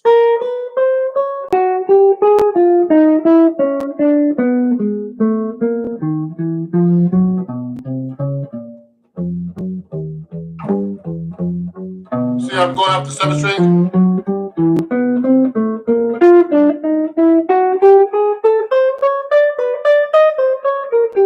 So that's a good warm up. Remember to practice slow. Use a metronome. I don't have a metronome right now because I'm actually it's on my phone actually and on my computer. I'm using 3 devices to stream to right now: TikTok, Instagram, and YouTube. So please follow me if you don't already. Actually, just in case. Okay. So let me see. I'm just going to see if I can answer a couple of questions here. Someone was asking me what kind of guitar is this. This is an Eastman. I can never remember the name. It's an Eastman 7 string. It's an AR 810 CE 7 string. Okay. And if you want to get the 7 string and study with me, please, let me know, and I'll do that for you. Now, this is really an impromptu, how I practice kind of workshop. Let me see if I can answer a question. Are there any neo jazz guitar players that you hold high respect? Who's that guy? I got to think about some neo soul guitar players. This is guy. What's his name? Sparky or something. Anyway, one of those guys is great. A lot of those guys are great. So, hello from Cincinnati. Hey, Cincinnati. That's great. I just did an interview with the great Dan Wilson from Akron over there, on my Sunday evening jazz. Someone was asking about giant steps. We'll get to that stuff later maybe. I'm just warming up, so I'm practicing. So that's an exercise I do that I actually do. Remember, when you practice, always practice things you cannot do. So this is a warm-up. This is actually a warm-up that I can do, but it's not easy because I have to think about it. Plus, I'm playing 7 string. The 7 string I'm not as good with as the 6 string. But, so I'm going to go backwards this time. So this other warm-up, when I warm up for, practicing, I haven't touched the guitar all day, is going 4, 2, 3, 1. And what I do is you place all your fingers down like that. Then I'm going to switch. 4, 3, 2, 1, 3, 2, 1, 4, 2, 1, 3, 4. Then 1, 3. I want 1, 4, 3, 2. Wow. So it's like this. Then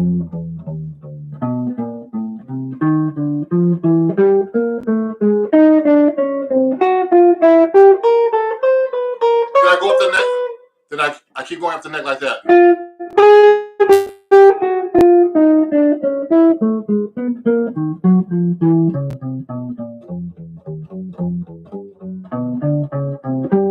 It's a great warm-up.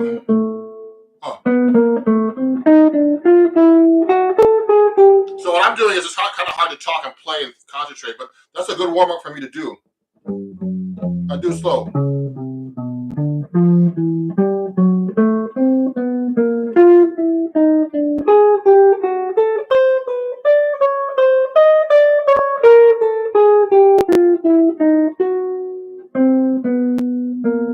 Oh, whoops.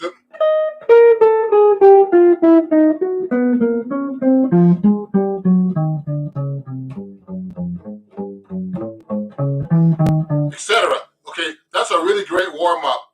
So this is something I learned from Steve Vai, the amazing guitar player that did everything with Frank Zappa up to wherever. So that's a great warm up. So remember, I'm practicing things as a warm up and things I can't do very easily. So another thing I've been working on recently, I've been working a lot. I learn a lot from my students. So what happens is a lot of times I'll be doing a workshop and they'll be asking me all these crazy questions like play giant steps or whatever. Let me see. Someone's asking me, is there guitar players that don't play jazz I respect? Oh, I just said Steve Vai, Frank Zappa, Eddie Van Halen. There's a lot of great guitar players I like. Okay, let me see what other questions there are here. I was trying not to make this a question and answer kind of thing, but there's all kinds of guitar players I love, man. That don't play jazz. Tons, all kinds of. Someone was talking about the guitar player from Avenged Sevenfold. What's his name? Some kind of weird name, but I checked him out. He's great. There's all kinds of great guitar players I like that aren't jazz. So anyway, another thing I like to do is I'm practicing scales right now. I use one of the things I like to do is I'm trying to learn 7-string. So I like to do like a lot of exercises I can't do on the 7-string. Like I'm very good at doing arpeggios like this, 3 octaves. That's an E minor arpeggio. Okay, now that's out for a 6-string, but if I want to add the 7-string, I gotta go E, B, because I have a low A, so people don't know what I'm playing.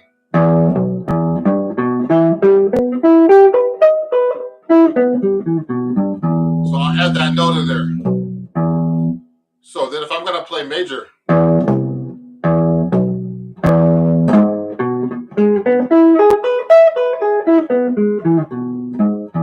so I work a lot of like strange, arpeggios like that. They're not strange. These are just real basic things.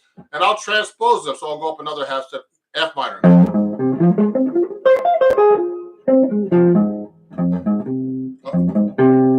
Like that. It's hard to practice in front of people, actually. So if I'm going to play that on 7-string, I got to go. Okay. And then, so I'm doing this from the root position of the 6-string. Now, when I'm playing the 7-string, it gets tricky. But then I'm trying to learn how to play the fifth position, or the 5th string root. I'm voicing for these. Well, actually, the chords for this. So what's really hard is, I learned this from one of my students years ago. I have all these exercises. See, I'm a kind of a bookworm, so I have all kinds of exercises that I use like this. You see that? And this is like an arpeggio. These great arpeggios that I got from a student that he got from somebody years ago, and I've still been working on these things. And these are things I can't do. Oh, sorry, I'm sorry. Everybody's looking from over there on my computer's over there. So with YouTube. So these are things I can't do. Well, I can do some of these, but some of the arpeggios I can do are like this. Let me take my 6-string guitar now so you can see. So I practice the 6-string too. Some things I can't do on the 6-string. So I have another one. This is my other Eastman, and I use a different pick for this because I use heavy string. Okay. Someone said play some gypsy jazz. So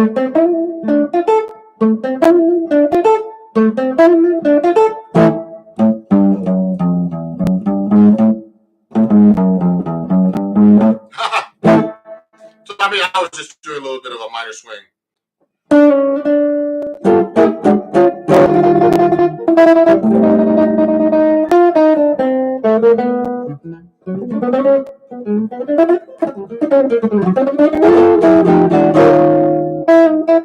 So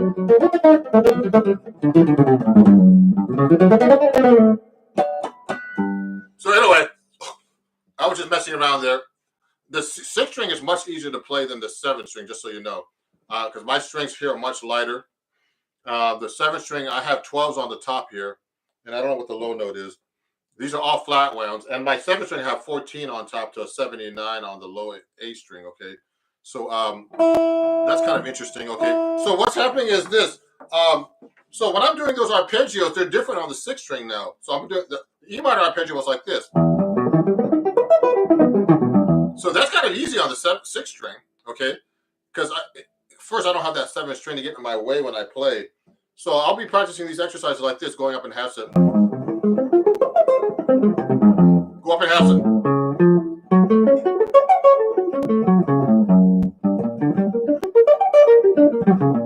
Etc. Etc. I mean, you should do them slower than I'm doing. But the ones that I don't know as well, I'm still getting warmed up here, is the ones that go like this. So if I'm playing a C major arpeggio, starting on the fifth,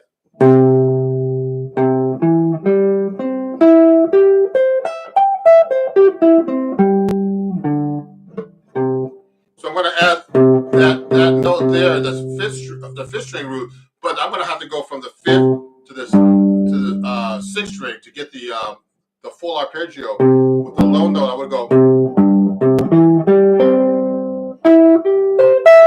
Now this is not a full. This is actually a full 2 octaves from the fifth note of the C arpeggio. Now there's a certain fingering that's written on this book. You have to go like this.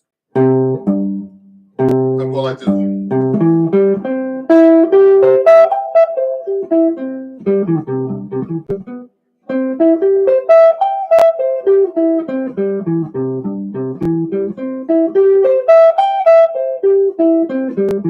So this is one I don't know as well. And the goal is to be able to play this in different keys. Oops. See, I don't know that.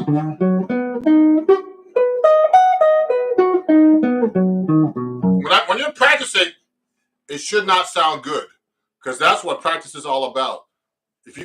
When you're playing, it should sound good, but when you're practicing, you're not. So I'm actually doing a practice session for you guys. So these are things I don't know how to do as well. So I'm doing a B arpeggio, but this B arpeggio is actually 3 octaves from the fifth. So this is the B, and the fifth is F sharp here. Okay, so when I'm playing that, I'm going.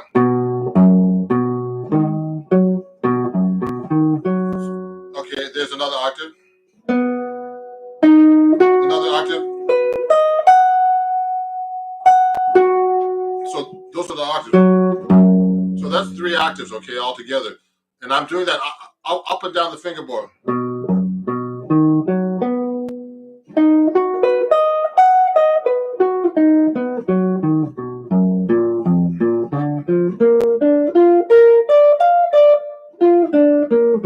Oh, Joe. I went to B for a second. I'm in B flat now.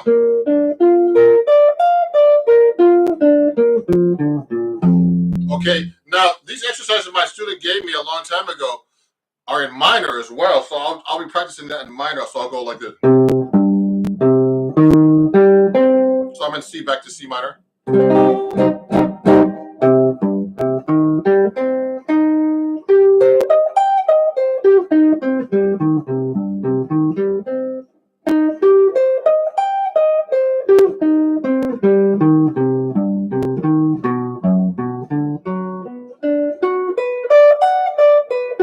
See, these are just things I practice that I don't know how to do, and you should be able to do that yourself. Let me see some of the questions here. Oh yeah, okay. Let me answer. Devontae. Oh, Devontae. I think I talked to him earlier. Someone on YouTube is watching my live stream right now. Can you teach us how to approach jazz reharmonization? Oh, okay. So this is like a practice warm up, but I have actually, guys. So just so you know, Jose, Leah, this is on YouTube. Jose, you can just go to my YouTube channel. I have a section about reharmonization there already. Okay. Do you know the 3-note per string scale? What do you prefer for major scale and others? K system or 3 NPS? What is 3 NPS? I don't know what that means, but let me see. I'm going to answer a question by F Mefco 96. Now the 3-note per string scale, I guess, is something like this. Let's say I play a G major scale. Like, you can do it that way. So G.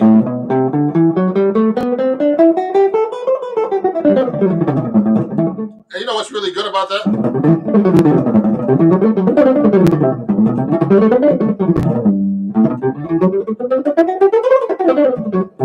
So that's really kind of 3 notes per scale is actually for a scale is pretty easy. But when I'm playing major scales or any scale, when I'm especially when I'm improvising, and this is a practice session. I'm not even like doing any songs right now. I'm just doing scales, doing runs that I do when I practice. Now you could actually, you could play 3 notes per scale, but the most important thing about playing through a scale is this: you should be able to go play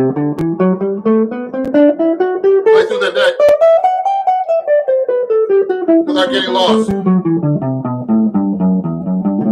And one good exercise I like to use when I'm playing through chord changes is doing this thing called the continuous scale exercise, where like the chords are going through the whole song, but you can change your scale without stopping.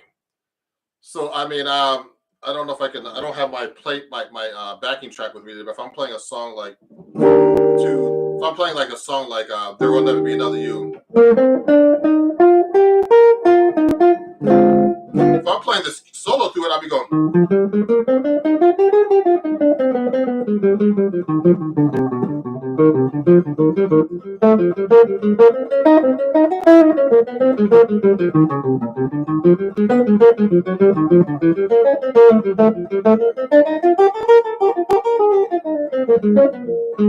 So what I just basically just did was I'm just playing through the song without stopping. It's like kind of an exercise to see that you actually know your scales. So when I'm playing through a song with a lot of chords, and when you're soloing too, you should be able to hear. People should be able to hear the chords through your solo. You should be able to outline the harmony somehow in your soloing.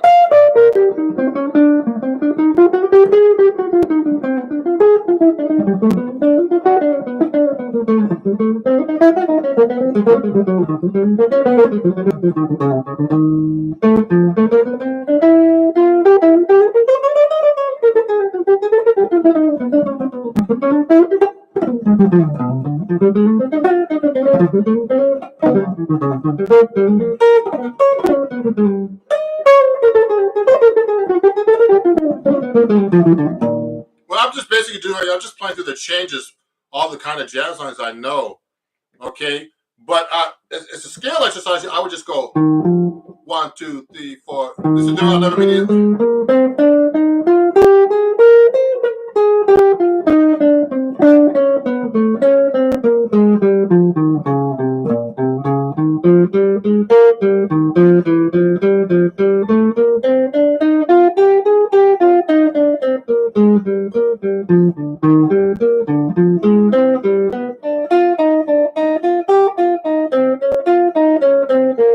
So what I'm doing, I'm just playing the scale through the chords, like it's quarter notes. So there's all kinds of things you could do to play your scales and your major scales. But the fingering that he talked about, things like that. Do you practice bebop and bebop-like phrasing? Of course, all the time. I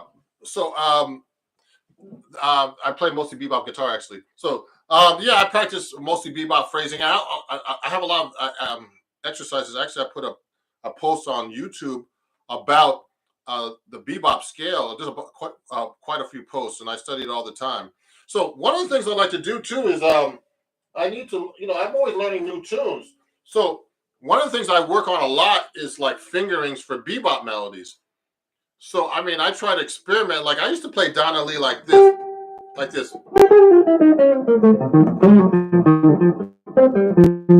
Okay, and that fingering is not very good. I've been doing that fingering for years.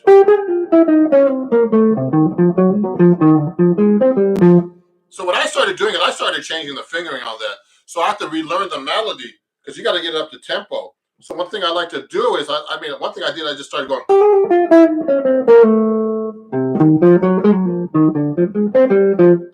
Decided to do that fingering instead, just because it's easier to lay on the guitar. So when you're learning new melodies, whenever you're practicing, this is a practice session for you guys.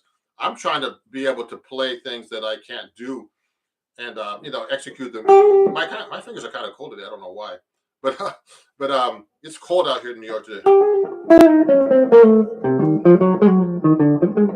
So when I do something like that, um, I had to change the fingering from this to this. So it's hard to change a bebop melody like that and change the fingering, because I used to play this for years. That's kind of an awkward fingering. So that way it's a little bit easier. Okay, just a little bit easier. So I have to relearn all this stuff and practice it. The most important thing about practice, everybody, just so you know, is that let me see if I can answer some questions too while we're going here. Is to practice every day, just a little bit. Now, I mean, it's like sometimes it's impossible. Like for a while, I've been taking drum lessons. I was telling people earlier, and sometimes like I have no time to practice. Sometimes, I mean, it's kind of a drag, and I'm doing so much stuff online on social media, like on TikTok, all these videos. This takes a lot of time. So and answering questions, from my fans and everything, my followers, and it's hard to keep up with this. I need to keep up with my playing too. So sometimes I get really pissed and I have to practice, and I stop, say I got to practice today or practice for a couple hours. But the most important thing is if you're learning something new, you got to practice it every day so it becomes embedded in your mind. I've been teaching for years, and I know it works because I do it myself. If I'm learning some new music, I'm always learning only new stuff, only new stuff I can't do, things I can't do, things I haven't been able to do. Now, how do you value good melodic phrasing? And earworm is my fave to compose. Ooh, so when I'm doing melodic phrasing, that's someone asked that on TikTok. You develop that after a while from a lot of jazz playing and playing in general. I tell my students is trial and error. So you got to play over tapes and all kinds of stuff. Play with bands, play with other people, record yourself. The recording never lies about your playing, and that's one important thing I like to tell people is like when you record yourself, it's very important.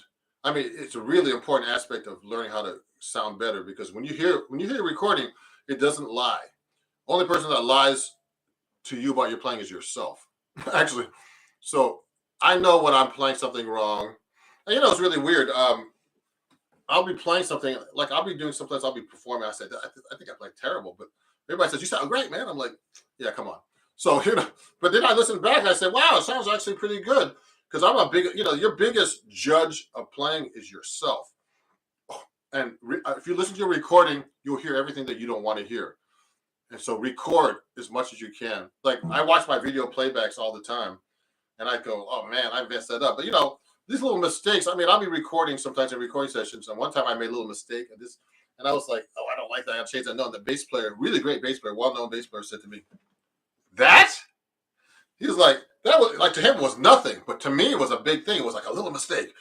So I mean, you can get away with little mistakes. And when I'm recording and I do a record, I'm going to be doing a record at the end of the year. I'm going to be like, man, I'm going to fix this because I don't like the way I played. But for most people, they don't probably notice or care. So, but the thing is, the most important person to care is yourself. Okay, so let me see. There's some questions I want to ask. There's so many questions coming at me. How long have you been playing? I've been playing for years, man, since I was 11. Okay. I mean, I used to practice 5 to 8 hours a day, just so you guys know. Okay, so that was like a lot of work. And I switched to 7 string, which I have over here. About not switched. I play 7 string as well, exclusively. Because I'm one of the few guitarists who plays 7 string in jazz. For since like 2011, 2012. That's when I started. I'm still learning it. So, what do you think of Barry Harris method? So, someone just asked me about Barry Harris. I used to attend his class on and off for 20 years. So I love his stuff. So I do a lot of my thinking is Barry Harris. So one of the things I worked on recently that I'm working on right now is double time lines. So I'm practicing things that I need to work on this is a practice session supposed to be. People are asking me a lot of questions. So I'm working on double time lines. Like I started writing a bunch of stuff out. It's actually on my computer. I gotta look at it. So I'll be going like, if I'm playing at 1, 2, 1, 6, 2, 5. Let's say, let's change the key to A flat. Remember to play all keys. So I'll go. So one of my students was asking me, man, can you write out some double time lines? So I mean, I have a Patreon account, just in case you guys don't know, and there you can actually what's the word? You could actually check out some of the music I write and stuff like that. But he asked me to start writing some lines out, so I started thinking, man, when I'm doing double time, you know, you got to have this stuff really worked out. So like I had to go.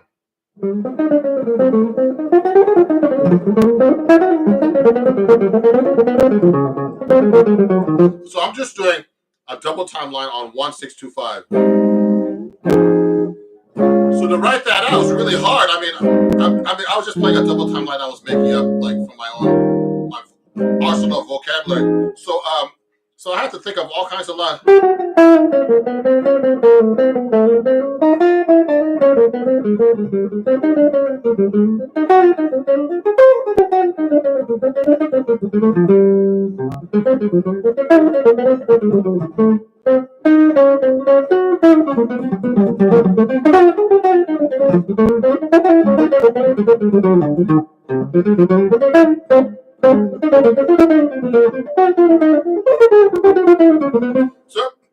So basically, I'm just practicing some double time lines over a 1, 6, 2, 5. But I'm also doing a lot of reharmonization. I'll go 1, like A flat major 7 to F minor 7, to B flat minor 7 to E flat 7. Okay, and I'll change it to dominant to make it to F7 to B flat 7, and then E flat 7 to change the lineup. So, but the thing is, you have to have these lines kind of worked out if you want to do double time playing. So that's another thing I've been working on is when I'm practicing is figure out what lines I use to be able to do my double time lines. Because I take it for granted that I know how to play them. I got to show my students how to do that. And I want to show my students how to do that. So I'm starting to write some of these things off of my Patreon account. If you want to join that, it's at www.patreon.com/RonJacksonMusic. And there, I'm starting to put all these kind of ideas and writing them down for my students to learn. And so another thing I like to do is I like to actually do a lot of stuff, learn stuff I don't know at all. So I use this book right here called the Jazz Theory book by Mark Levine. So there's a lot of concepts that I don't know about. Like first thing I like to work on is like I did an article for Acoustic Guitar Magazine actually that came out in the January-February issue. It was on the harmonic and melodic minor. No, I think that's out now actually. It's in the current issue. So the harmonic and melodic minor scale, the chord voicings, I know some of them, but I need to practice all the voicings still. So I'm always practicing things I don't know. So if I'm playing let's say I'm playing a harmonic minor. Okay, so that's an A harmonic minor. Now you got to figure out the chords for all that. So you got to be able to play that in thirds.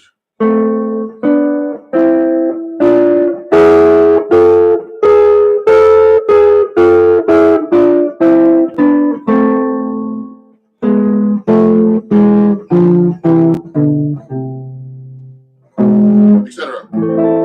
So I'll be practicing that, and I'm saying, wow, I don't know that as well. So I'll be like, I got to practice that. You know, I can play. I mean, people know I can play, and I want to show everybody how to play these things too. But if I'm playing, I got to figure out how I'm going to do that in thirds next. So you got to figure out what the chords are. So let's say I'm playing, this is A minor, this is B diminished, then C augmented, D minor, then this is an E chord, F, and then F chord, then F sharp diminished. So you got to be able to play that. I mean, you know, if you really want to know the scale, you got to really get into it. So I don't know this as well. So I'm practicing this stuff.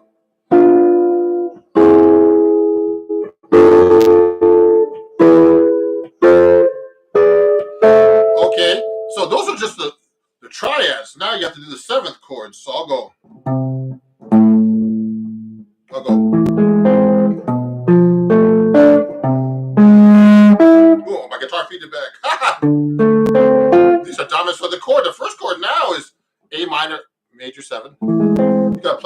to then B minor 7 flat 5, and then C major 7 sharp 5. Now I just did an article about this. I still need to work on it. D minor 7, E7, F7. Oh, sorry, F major 7. Sorry, see, and then G sharp diminished. Then go backwards. It's a great harmony. I use this scale a lot, but knowing all the harmony for this is a whole different world for me. Okay, then I was doing the melodic minor too. So let's do a different key. Let's do F minor. See, I want to make sure I do different keys. I'll go across to D minor actually, so I can change this whole thing up. So these are things I actually practice. So you can do the melodic. Now we haven't gotten to the modes yet. So these are things I actually practice, and things I don't know. So I just start playing through all this stuff and making sure I learn all this stuff. Now let me see if I can answer a few more questions. I'm only going to go through this for like an hour. Then you can watch the playback about how I practice. Okay. So remember, practice things you cannot do. That's the most important thing about this section. Let me see. Let me see what my friends on TikTok. I've been ignoring you guys on TikTok. I'm sorry, I don't go live enough on TikTok. And I need to. I have a lot of followers up there. I have almost 25,000 followers. Now, let's see. How often do you use distortion? I use distortion sometimes. Actually, I have a bunch of pedals. So someone was asking that. Oh, you still blow my mind. Okay. I'm getting into ragtime. Is there any artists that you recommend? Ragtime. So someone's asking me about ragtime. So I play a little bit of everything on guitar. So I do a little bit of fingerstyle guitar playing. Like I used to be involved, into like Leo Cocky and Chet Atkins and all the guys. So I'll do things like.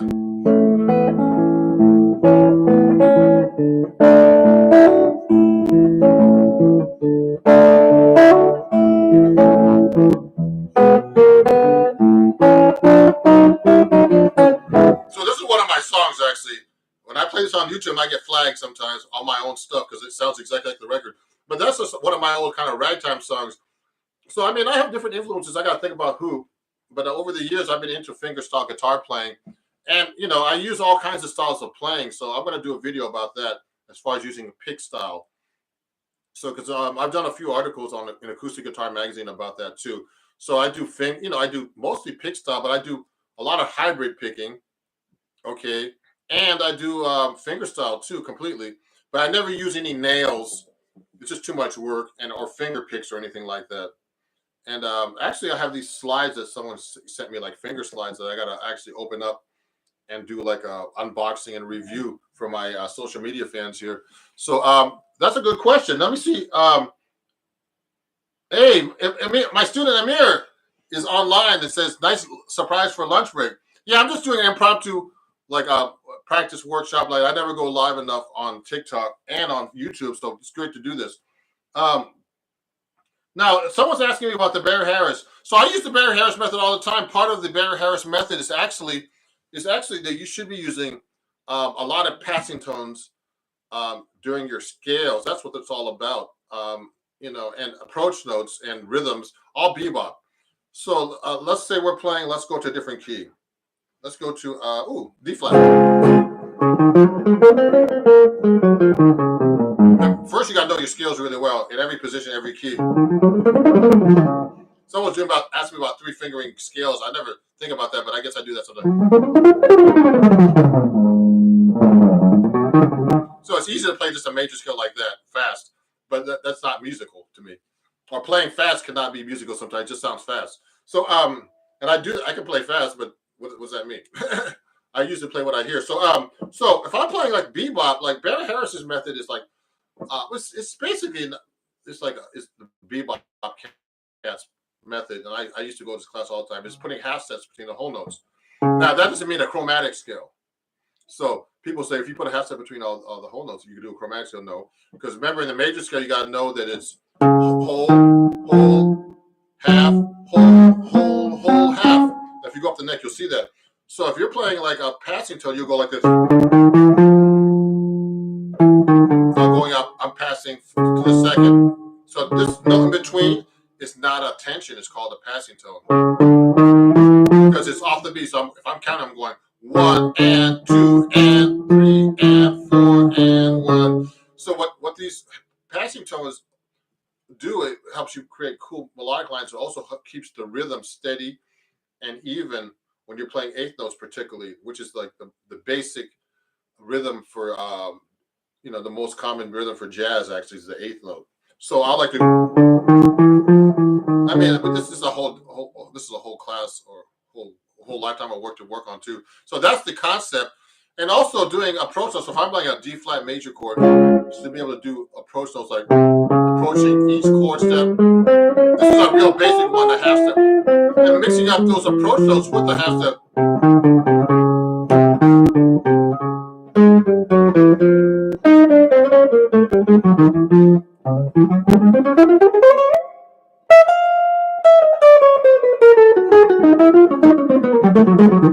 So what I just did was I mixed up the approach notes with passing tones, and there's like endless possibilities, and you can go up and down the scale.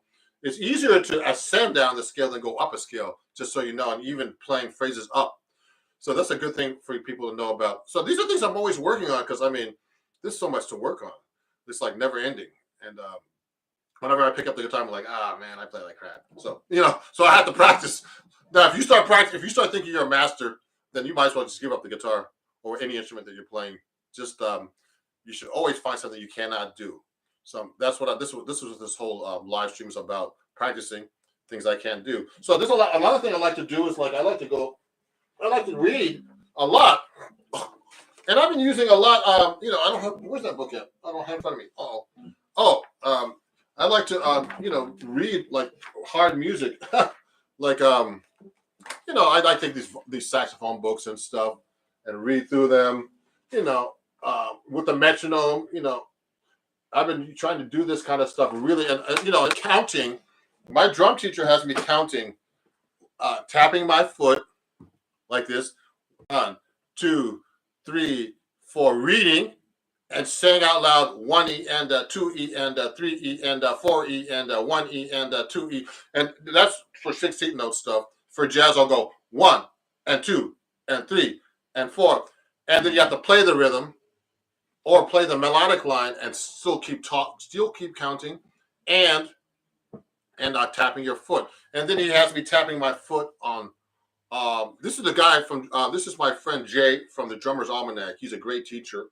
So if you want to check him out, his TikTok took off, and he has tons of followers on YouTube. It's called the Drummer's Almanac, and he also, he does a lot of great things, and he's a great guy. So definitely check him out.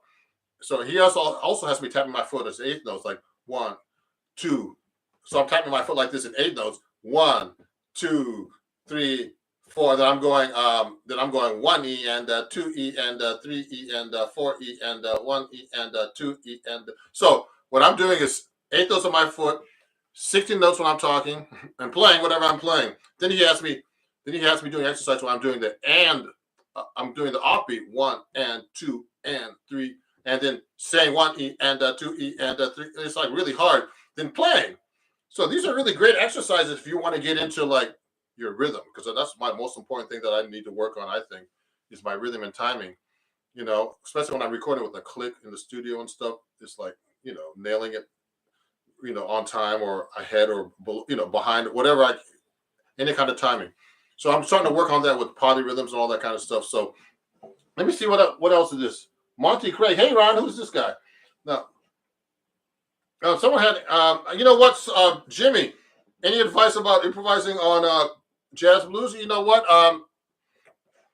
I suggest is you should learn how to play over the changes of every chord scale. Like, so when I like one of my exercises I give students is I say I'm playing blues. Oh,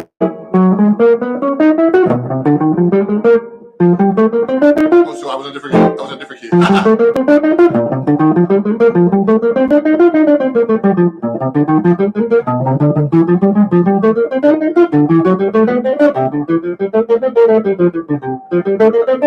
So what I did was I did the Barry Harris method where I just did all dominant instead of all the minor 2/5s, etc. the minor, the 2/5s. I just did straight dominant for all the 2/5s. So that's a great approach. I actually have that on my YouTube as an exercise. Okay, so look at one of my YouTube videos, Jimmy, and you'll find that. Practice alternate tip picking. So someone's asking about alternate picking. I actually did that as a warm up today. I did. That's one good way of doing it. Also, just practice trying to play up, down, and up all the time if you want to do alternate picking. Um, there's a lot of, you know what? Actually, guys, I want to do some videos about some of the questions you have here. I'm going to try. Let me do a couple of things here. I'm going to screenshot a couple of these questions so I can actually answer them later on. That's on. That's on actually on YouTube because I need to answer some questions that students always ask. Remember, everybody, all the videos that you watch is not going to help your playing. You got to record yourself. You've got to actually play with other people. You've got to get a teacher. Videos can only take you so far. I have so many students who like watch videos and they'll take lessons with me. Then they'll say, "Oh, I'm going to go on YouTube and start watching again."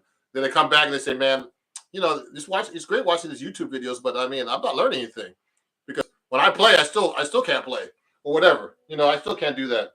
So what the most important thing is actually just is to be have someone judge how you play and by playing with other people.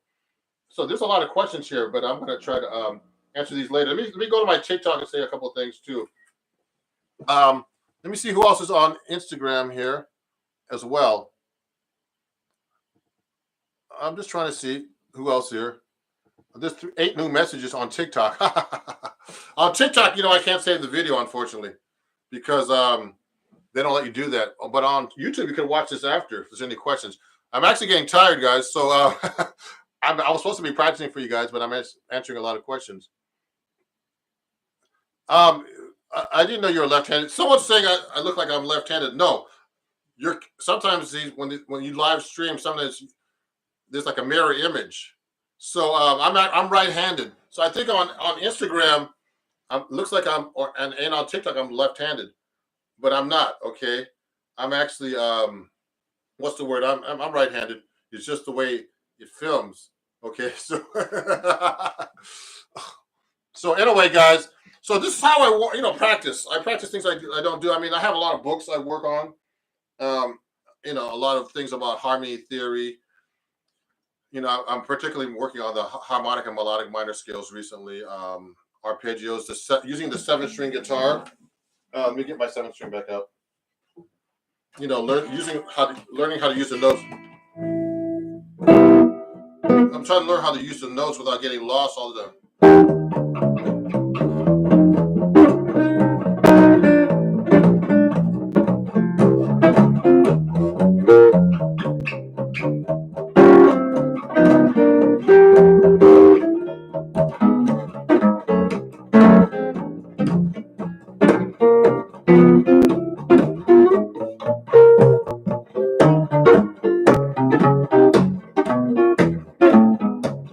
Things like that, not getting lost when I'm actually playing, is a great thing to do. And also using my 7-string as a melodic note is another thing I'm trying to work on really hard. So if I'm playing a solo, it's easy to play a solo on the 1st string.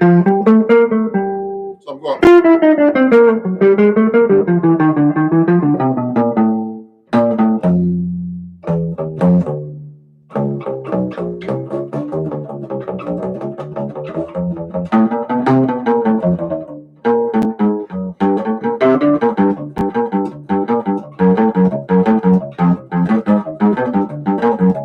So I'm trying to use that 7-string as much as I can.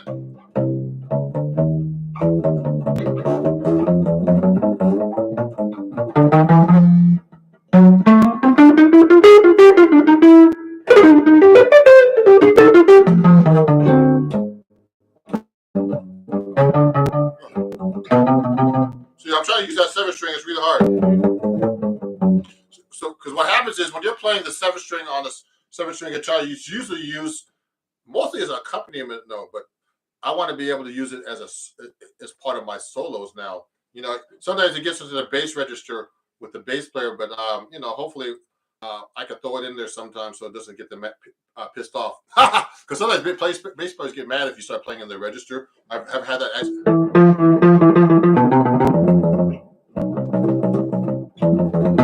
B flat. Yeah.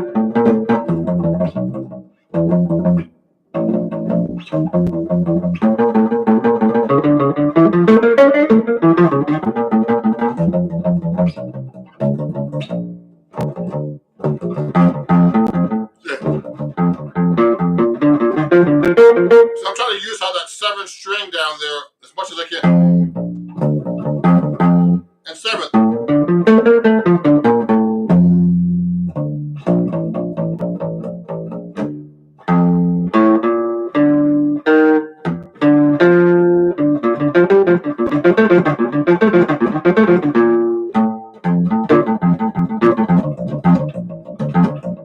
See, I'm trying to use that seventh string and it's an arpeggio on a major seventh chord, and that's something I'm practicing that I don't know how to do that well. So remember, I'm practicing, so I'm not sounding amazing, or I'm not sounding clean as I should because I'm practicing things I don't know how to do. That's what this is all about. How to practice.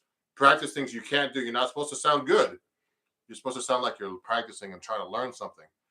And practicing is just that. Learning how to do things you can't do, and you do it every day for a little bit. So I'm trying to make everybody know that. And the most important thing is consistency. So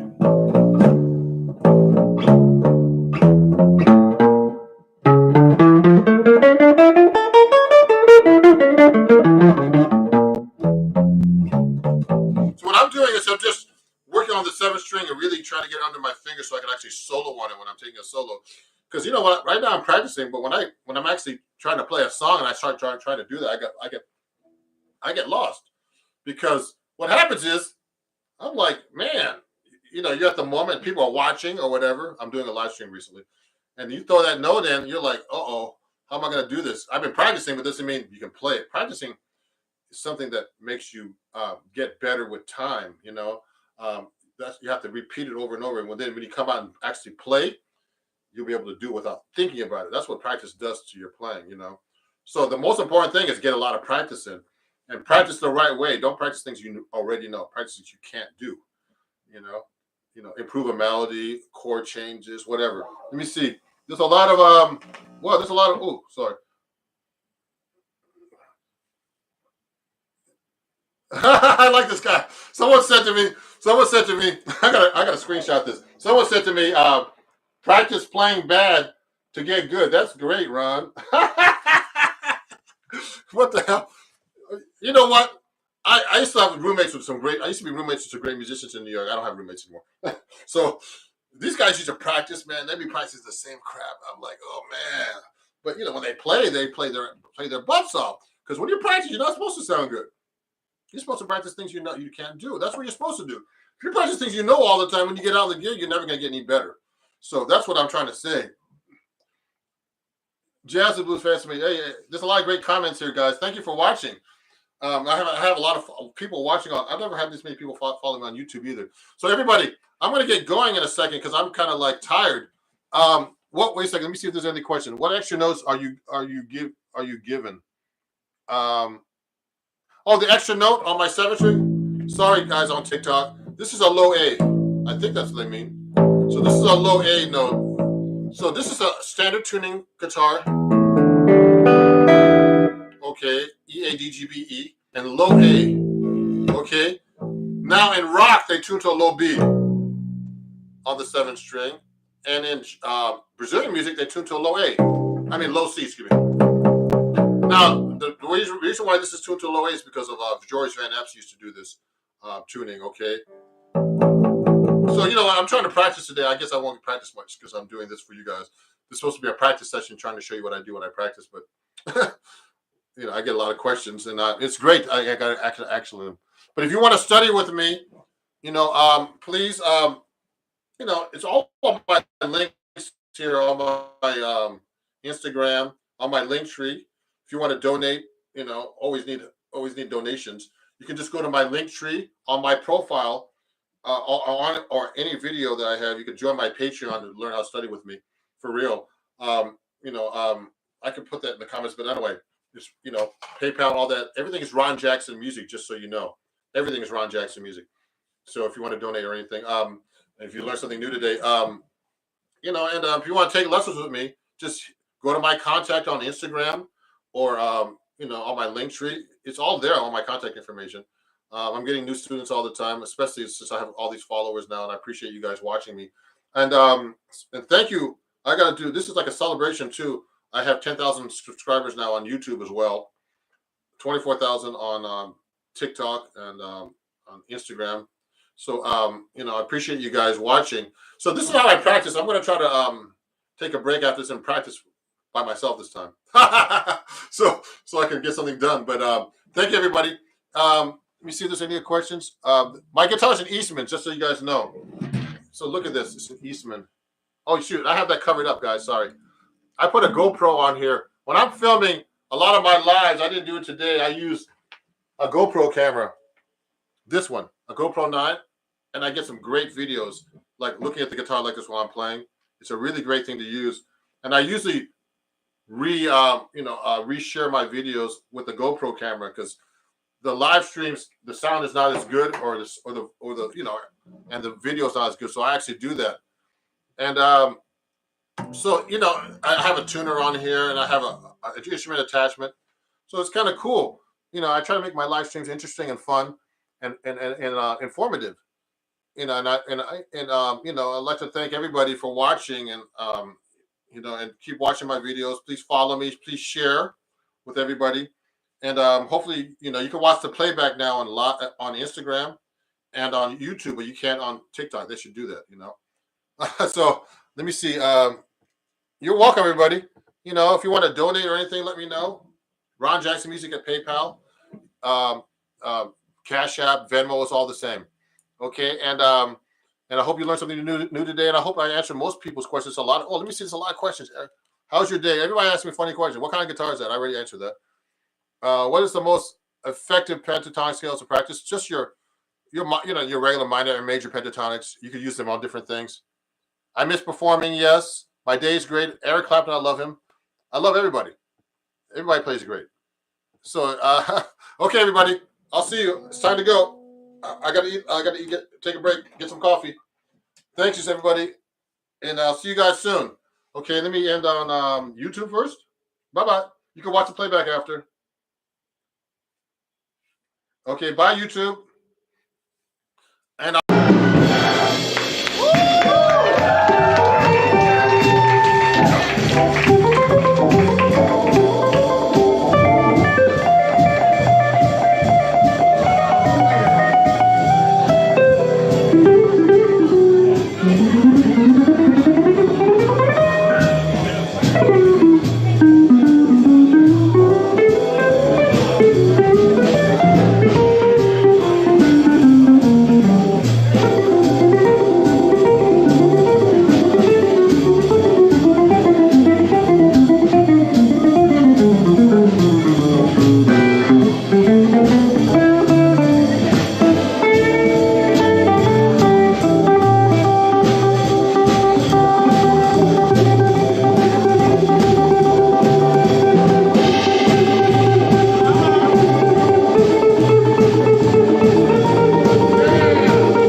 hey everybody, it's Ron Jackson here, and I'm live at Inglewood Hospital.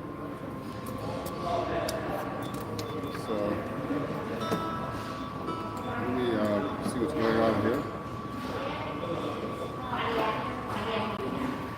Yeah, definitely.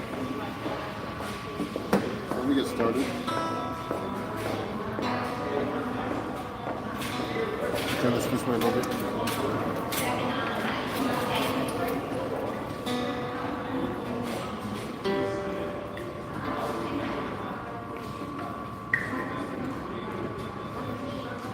So I'm going to get started in a second. Solo guitar here at Inglewood Hospital. How you doing?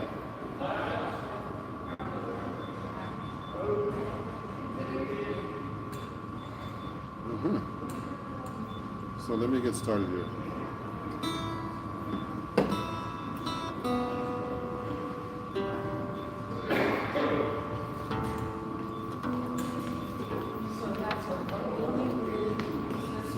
If you want to send me a comment or something, let me know.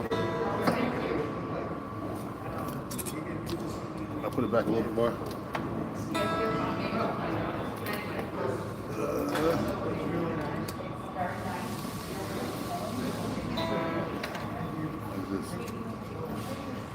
There's a piano in the way. How you doing? Well, how are you? Good.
Thank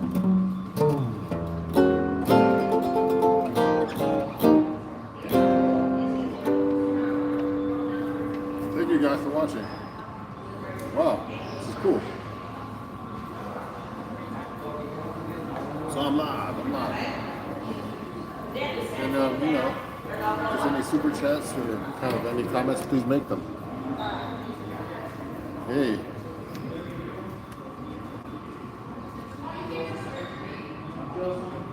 Oh. Okay, good. How's everybody doing? So this is solo guitar here. I do this every week when I'm in town. A solo 7-string guitar gig. So I don't know if you can hear me, but that's what I do every week at Inglewood Hospital in Inglewood, New Jersey. So let me see if anybody sent me any messages here. Let me see. Let me go to my my videos right now and see what's going on here. Okay. You go to my dashboard. I'm actually live right now, and let me see who's watching. Okay. Okay, good. So let me continue now. Another song. Let me take this stuff out of my pocket. I have too many things in my pocket. Let me see.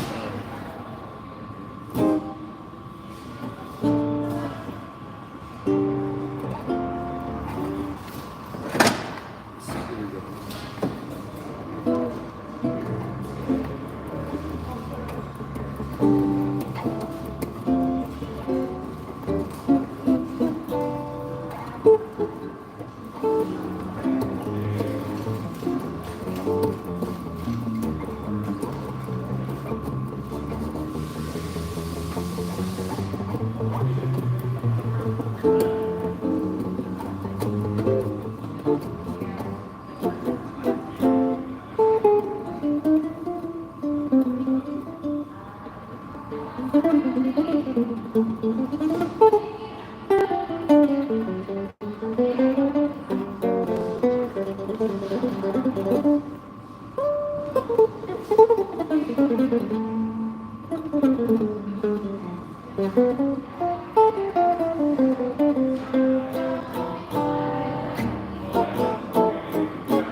Send me a chat if you can hear me, guys. I'm live. Let me see all messages. Let me see. Oh, hey. Hey, Ron, any tips for beginners? Bebop? Oh, cool. Hey. Oh, let me see what's going on here, guys. Sorry, I missed the messages. Playing some Eddie Van Halen ain't talking about love. You know, ain't tips for. It's so unusual in that music. No.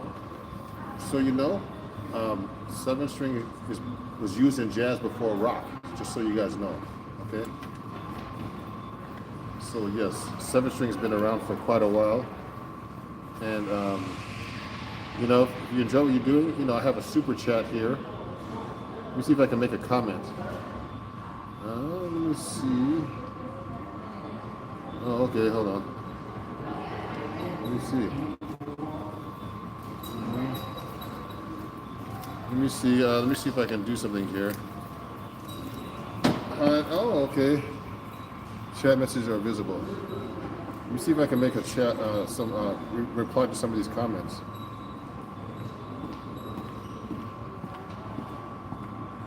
Okay, guys. I can't really talk too much here.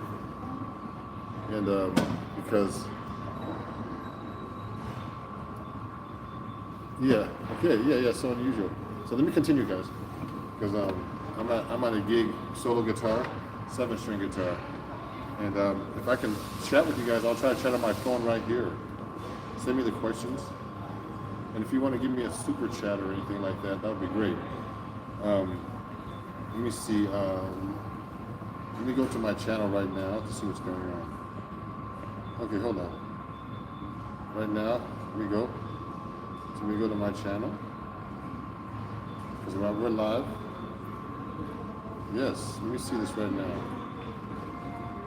I gotta turn the volume down. Oh yeah, I can do that. If you're enjoying this, you enjoy this.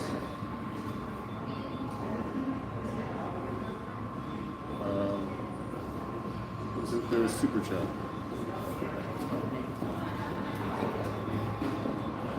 Let's see, super chat. Okay, I'm just writing this down.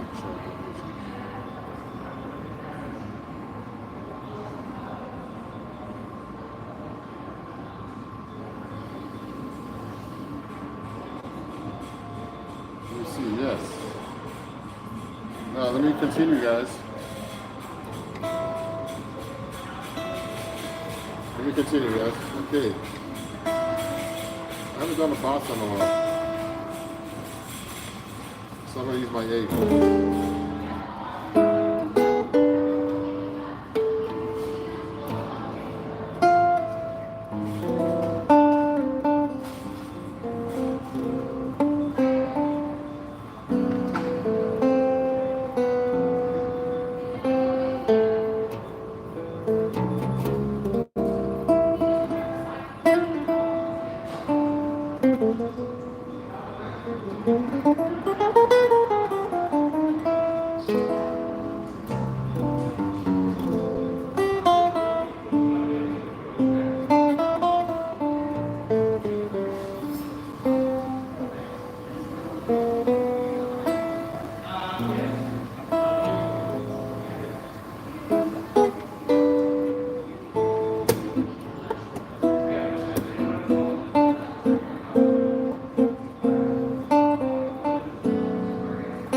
Thank you everybody for watching, man. This is great. I do a live stream, and you guys are really cool. So I'm gonna take a break soon because it's solo guitar, and I appreciate all the people watching right now on YouTube, all my live streamers. I gotta go live more often.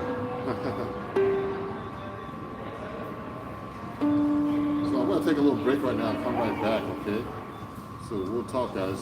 Let me go and come back and watch this a little later, okay? Bye-bye. I'm gonna go back live in about 10 minutes. Bye-bye.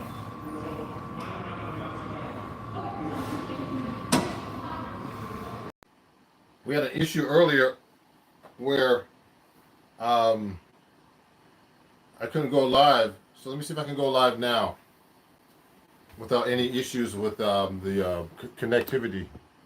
Okay. So let me see what's going on here. I'm gonna put this on right now, and I'm live, and hopefully you guys can see me better now. I reconnected my router, and let's get started. Cool, much better. I restarted my router, and things are better now. So thank you for watching, everybody. Sorry about that. I deleted that video. So we're talking about difficult melodies. So I've been working on difficult melodies for a long time. So please send me questions if you have any, and I'll try to answer them on the camera. Okay. So I mean, there's all kinds of melodies I've learned over the years that are difficult. So let me play a little bit. Like I was telling you, I was trying to work on "Got a Match" by Chick Corea. So it goes like this. I'll do it slow.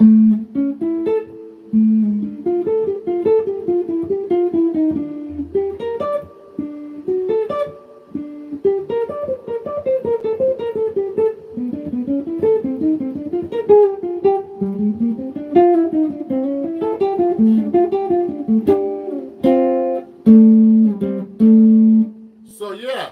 So you know what? When I'm playing that melody, I've been practicing that thing for like a year.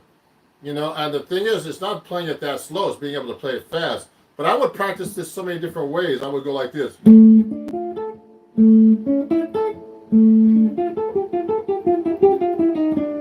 I would go up to here.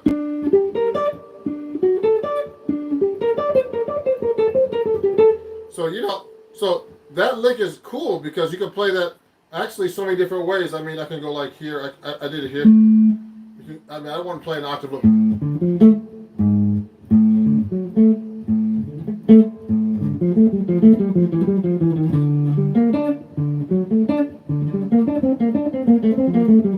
So I can play it that way as well. And there's so many ways you can play that melody. So I was playing that melody and trying to find the easiest fingering. And the hardest one was not that particular melody. So basically, this, when I try to find when it's a difficult melody, I try to be able to find like how the melody works against the chords. So that these are the arpeggios. So this is a D minor arpeggio with the fifth in the bass, which is the A in the bass. And then it goes to an A chord. If you look at it like this.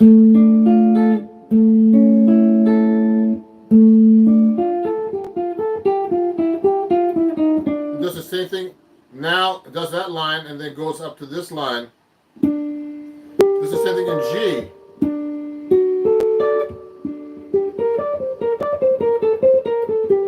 Okay? And and it goes with the chord progression, which it goes like this.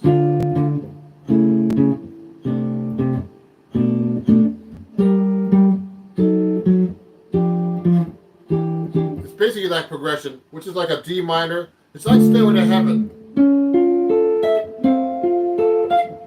So it's D minor major 7, or you can call it C7 with a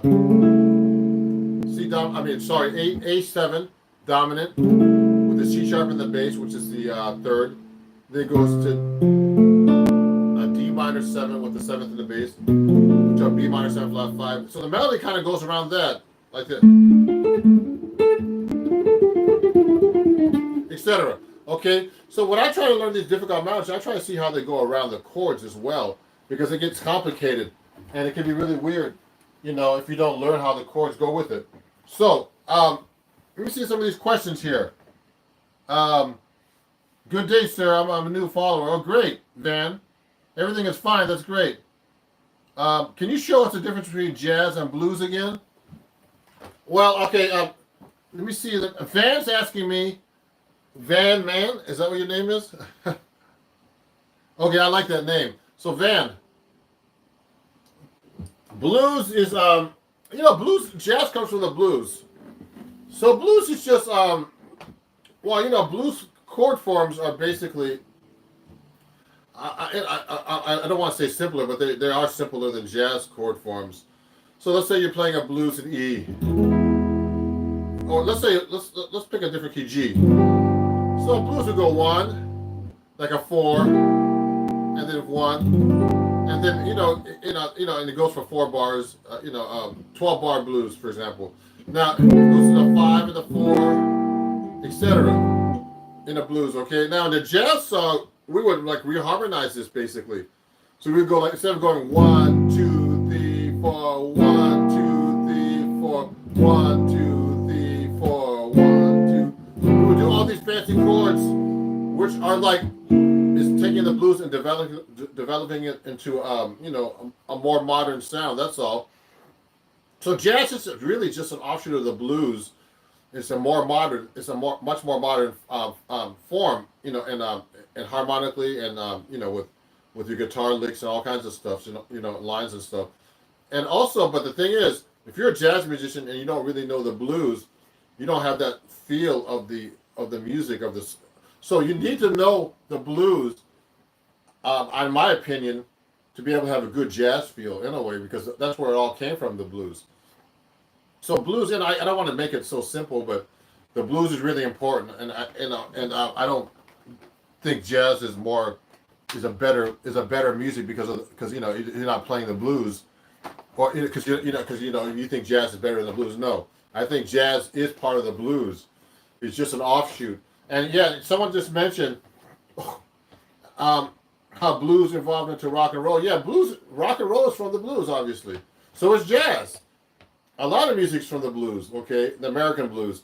Now, if you wanted to get into country music and all that stuff, country music comes from I heard from Irish roots, in Ireland, the fiddle music and all that stuff, river dance and all that crazy stuff.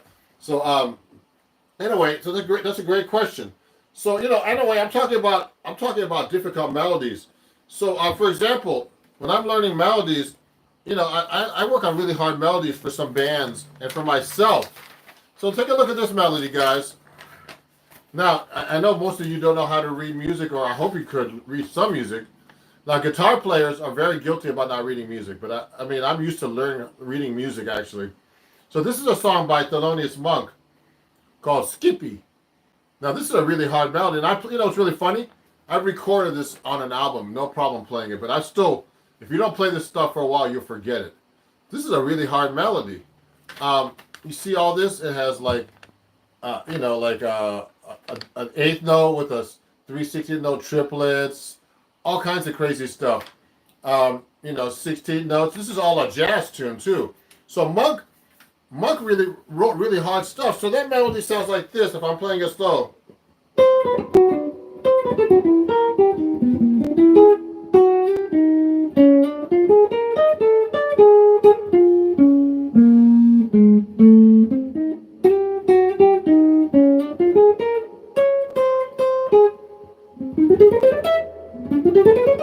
So that's a lot of stuff, man.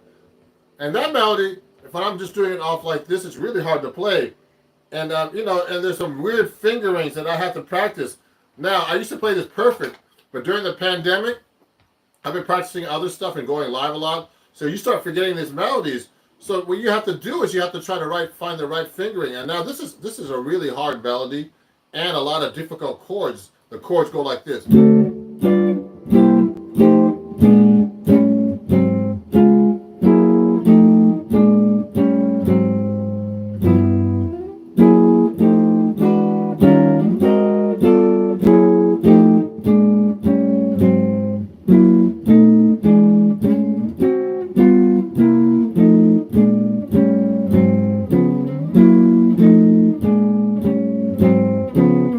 The next one goes.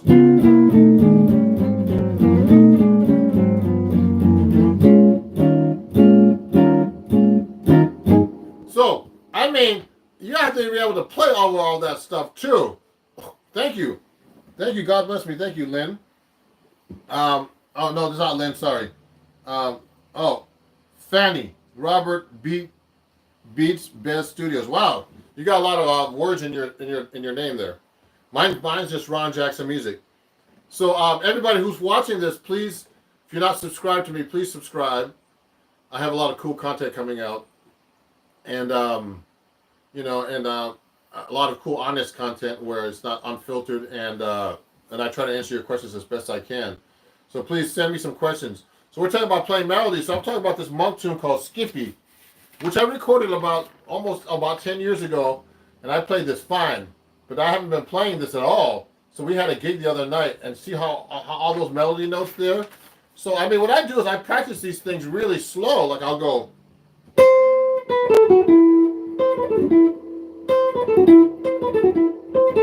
So that's the first two. That's the first beat on the first two beats. Then the next part goes.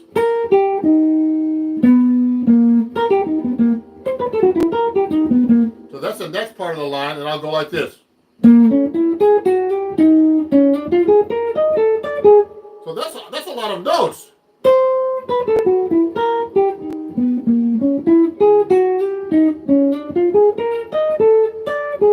Okay, that's the melody. That's the melody of this song. The first two bars only. Okay, and that's what it looks like. If you look at it, it's these two bars, 1 and 2. Now, how did I come up with that? Well, first, I'm not playing it where it's written. I'm playing it an octave higher.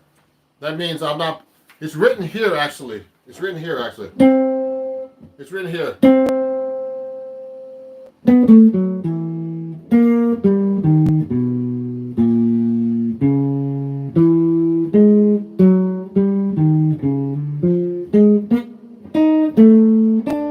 So I'm reading it down there now, but it doesn't sound good that low on the guitar. So that's another thing you have to consider when you're playing difficult melodies or any kind of melody. If you're looking at the sheet music, like if you can read music, of course, first, you have to be able to, it's better to transpose up the melody because sometimes it's too low for the guitar. The guitar's a low-pitched instrument anyway. So I'm reading it up here now instead. So I'm doing that automatically. I don't even think about it. So I'm reading the melody here.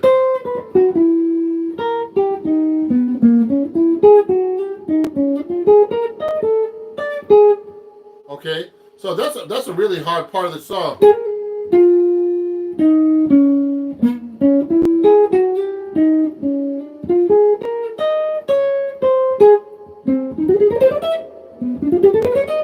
So that's all this part right here. If you're looking carefully, I just played up to this bar right here. So I played all this and all this just now. You see how hard that is to play? It's crazy. So this is Thelonious Monk's music, and now everybody thinks that Thelonious Monk is this, like this. That's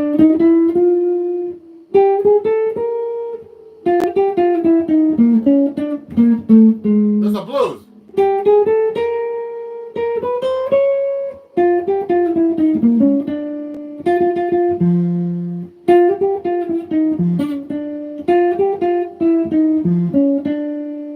So that's Blue Monk, but that's one of his easy songs, and that's not even easy to play. Okay, because he does his stuff with weird timing. So he's one of the bebop masters. When you're learning his tune, a tune like that, it's like really, really, really hard to play that stuff correctly and learn it correctly. Like actually, the melody goes like this.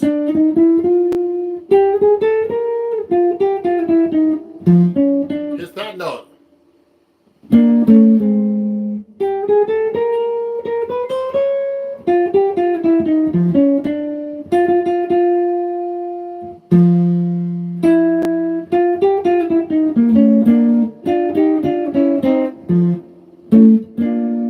So you can actually do all those harmonies that he does too, and he'll do the harmony like this. So I would play this different ways. For example, when I'm practicing these melodies, these difficult melodies. That's not an easy melody either.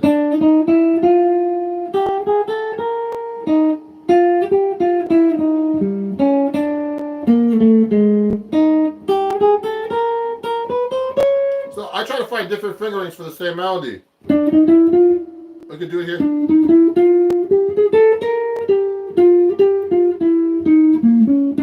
So it's actually.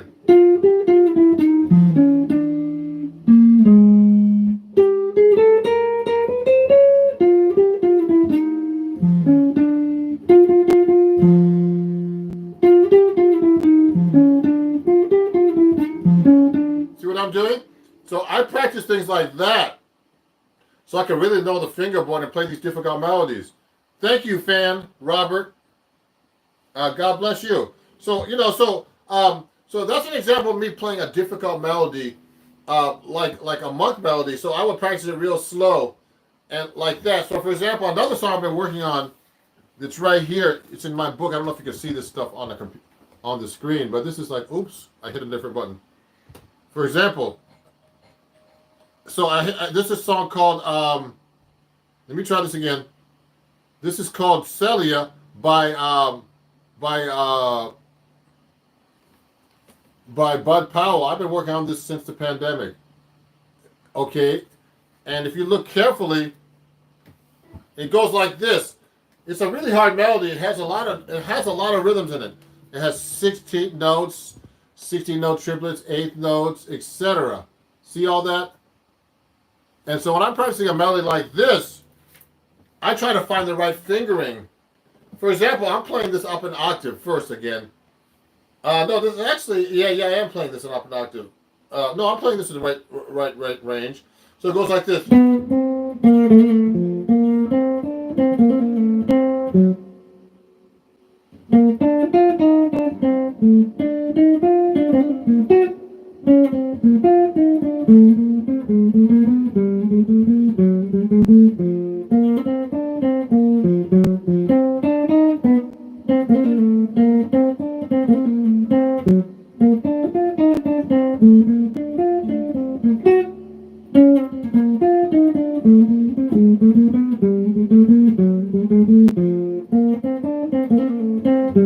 See, so see all those rhythms I'm playing there. So what I did was the melody is hard to play and hard to remember. So, but it kind of follows the chords. So the chords go B flat major 7, then C minor 7 flat 5, and then D minor 7, and then E minor 7, E flat minor 7 to A flat 7. Then it goes D minor 7, D flat 7, C minor 7, B7. Okay, and then it goes B major 7, B flat major 7, then C minor 7 flat 5, then F7 flat 5. There's a lot of complicated chords here too. So when I'm actually playing through this stuff, I'm thinking, how does that melody work against the chords? So I'm playing like this. So it starts off like this.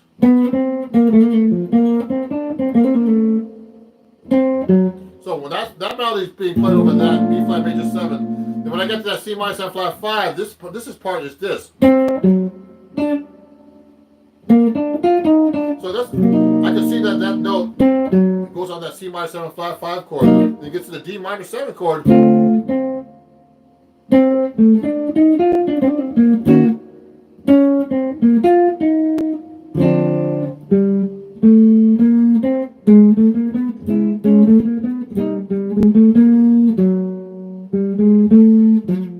that follows the chords.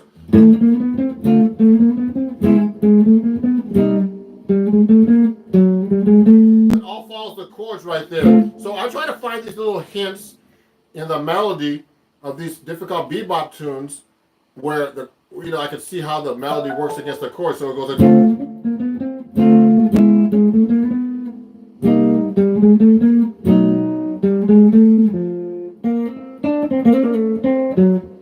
See what I just did? So what I'm showing you guys who just came in is I'm showing you Celia right now by Bud Powell. And that's a really difficult melody. You can look that up yourself and try to find it. Oh, hey, I was wondering how you learn music fast. I've been playing for 7 months, and every time it takes me to learn a whole song is 1 week and a half. How can I shorten this time? Hey, so I'm Gum Corrupt too. I like your name. So that's a good question. You know what? I mean, it depends on how the difficulty of the song. I mean, I learn songs pretty fast, but learning songs fast and remembering them is a whole different story, everybody. So, I mean, I can learn a song fast by ear, for example, but to retain the song, that's really hard to do. So what you got to do is you got to practice every day the same song, even if it's 10 minutes or 5 minutes. Your brain works like this.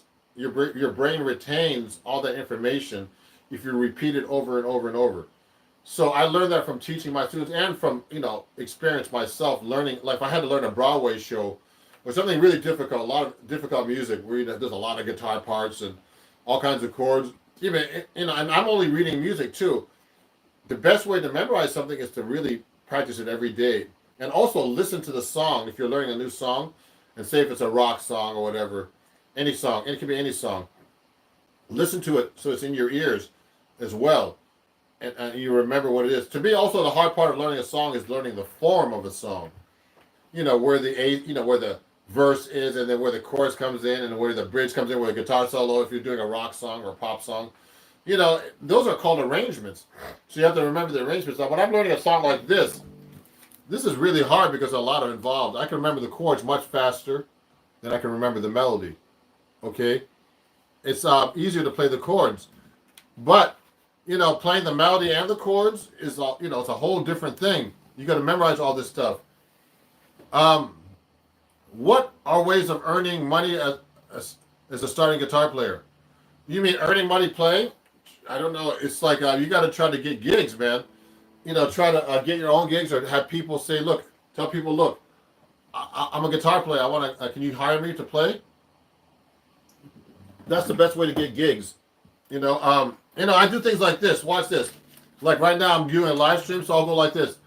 If you could donate, $1 or more, just go to my PayPal, and donate $1 or more if you can afford it to Ron Jackson Music at PayPal, Cash App, and Venmo. So during the pandemic, I've been using this sign, for example, to help me, make money during the pandemic.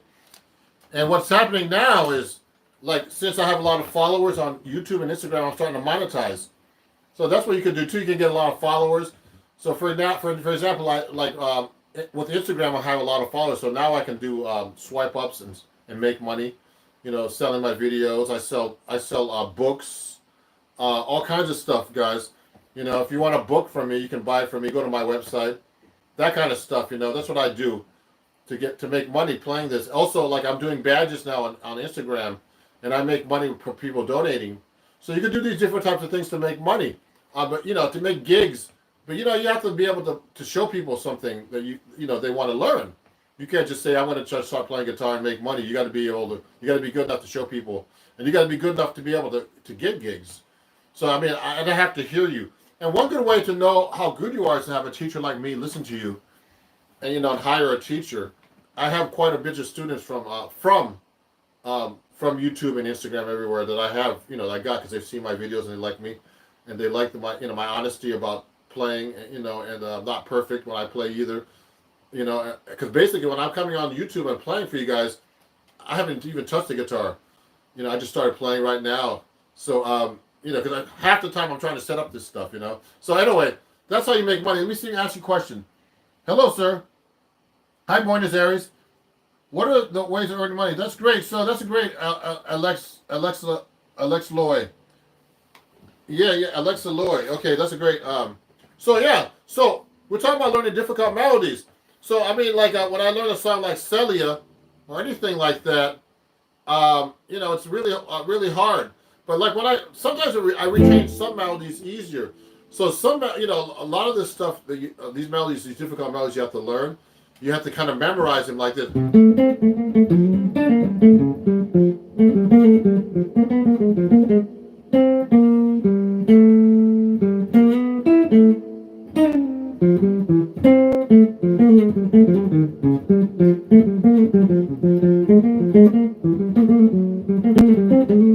So it's funny.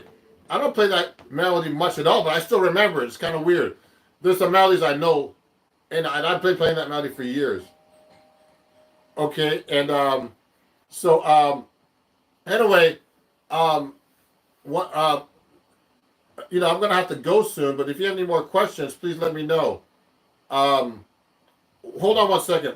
So everybody, just 1 second. I'm gonna grab something for you. Don't leave. Don't leave. 1 second.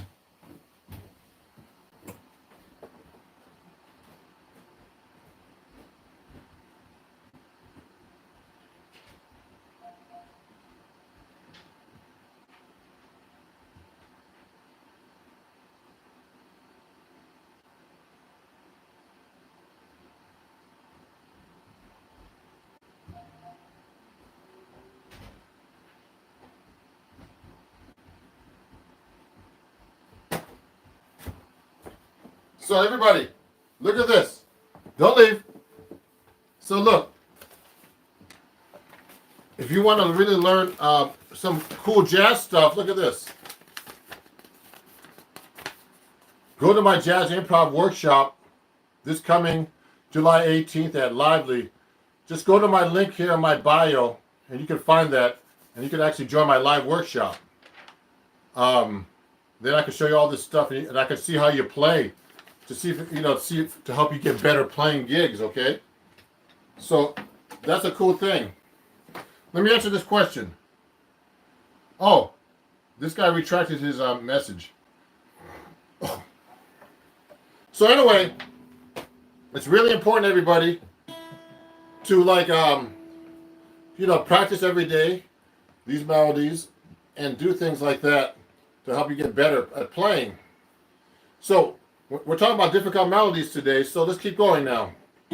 So I'm learning all these really hard melodies. So let's take another one right now.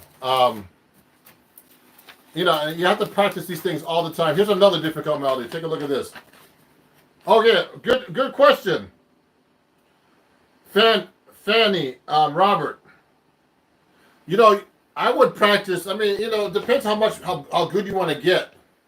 Now, if you want to retain information, you should practice 10 or 15 minutes a day at least, every day. It's not about how much you practice a day. It's how much it's that you practice every day to remember information. You understand? And it takes a while. So if you really want to get better, you spend as many hours as you can every day to practice. But sometimes when you do that too much, you can hurt yourself. So I used to practice 5 to 8 hours a day a long time ago. So that really improves your playing. And I don't practice enough right now. Do I read solos? Sure. You know what? And I read notation, guys. So it's important to read notation. A lot of guitar players don't know how to read sheet music at all. Oh, thank you, Anonymous.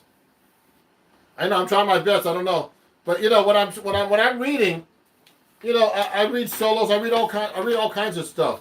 So what I used to read a lot to help you guys, and it's the Berkeley book when I went to Berkeley, like this. It's a big book. You see this? It's kind of crazy. But you get into all kinds of stuff here. Look at this, all these etudes and all this stuff. So this reading is not really that hard actually. Guitar, solos like saxophone solos and stuff, they're hard to read. So sometimes I practice that stuff. But you know what? I actually need to practice in general myself. So this is a really great book if you want to get this. You know what? Just so you guys know, someone's saying great advice. I'm looking for music teachers. Well, I give lessons, so go to my links after this. I'm going to put the links up after the video, and I actually have a student coming up very soon. I'm going to have to finish in about 5 minutes. So if you want to study with me, please contact me. My email is ronjacksonmusic. Actually, ron@ronjacksonmusic.com if you want to email me, and my website. Also, if you want to learn some cool things. Go join my Patreon, which is www.patreon.com/ronjacksonmusic, and I give really cheap lessons there, starting at $3. And you can learn a lot of cool stuff from me there, and it's all free once you join. And there's tons of free lessons there where you can download them and practice them. But all the lessons in YouTube. A lot of my fans are on YouTube all the time, and the problem with YouTube is. You can't tell how you play by watching a YouTube video, and then you go play a gig and you're not be able to, you don't know, you're thinking, wow, I can't really play because no one's listened to you. You didn't have a teacher going, hey, your finger in the play is not playing that note correctly and all this, and you're not, your timing is not like this. And, it's hard, you got to have the truth. I like to be, I know the truth about myself. There's a lot of stuff I need to work on, so a teacher will give you the truth, and the most important thing about learning any instrument or doing anything really well is is the truth. And one good way to judge you is to listen to yourself, record yourself, videotape yourself, just like I'm doing right now. I watch my videos. I'm going, oh my God, that me?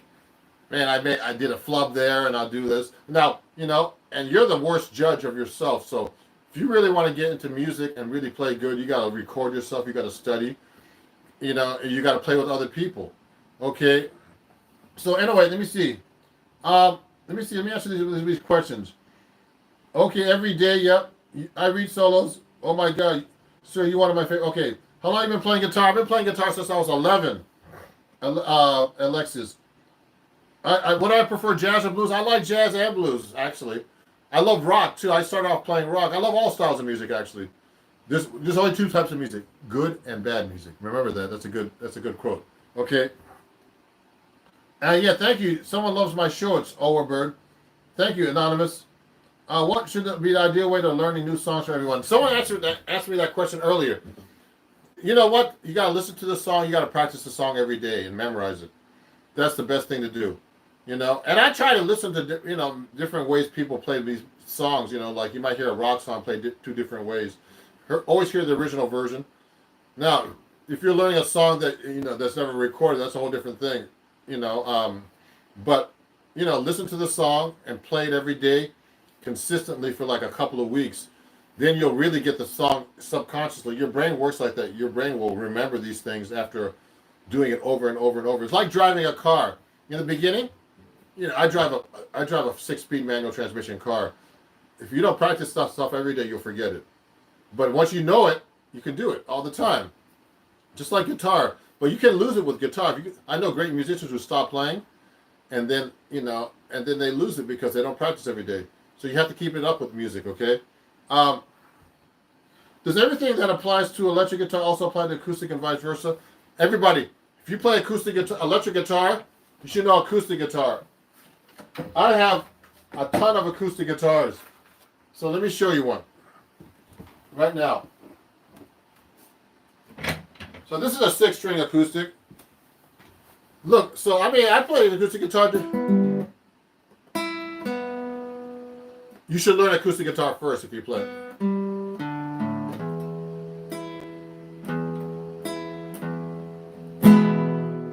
So if I'm playing bebop or whatever.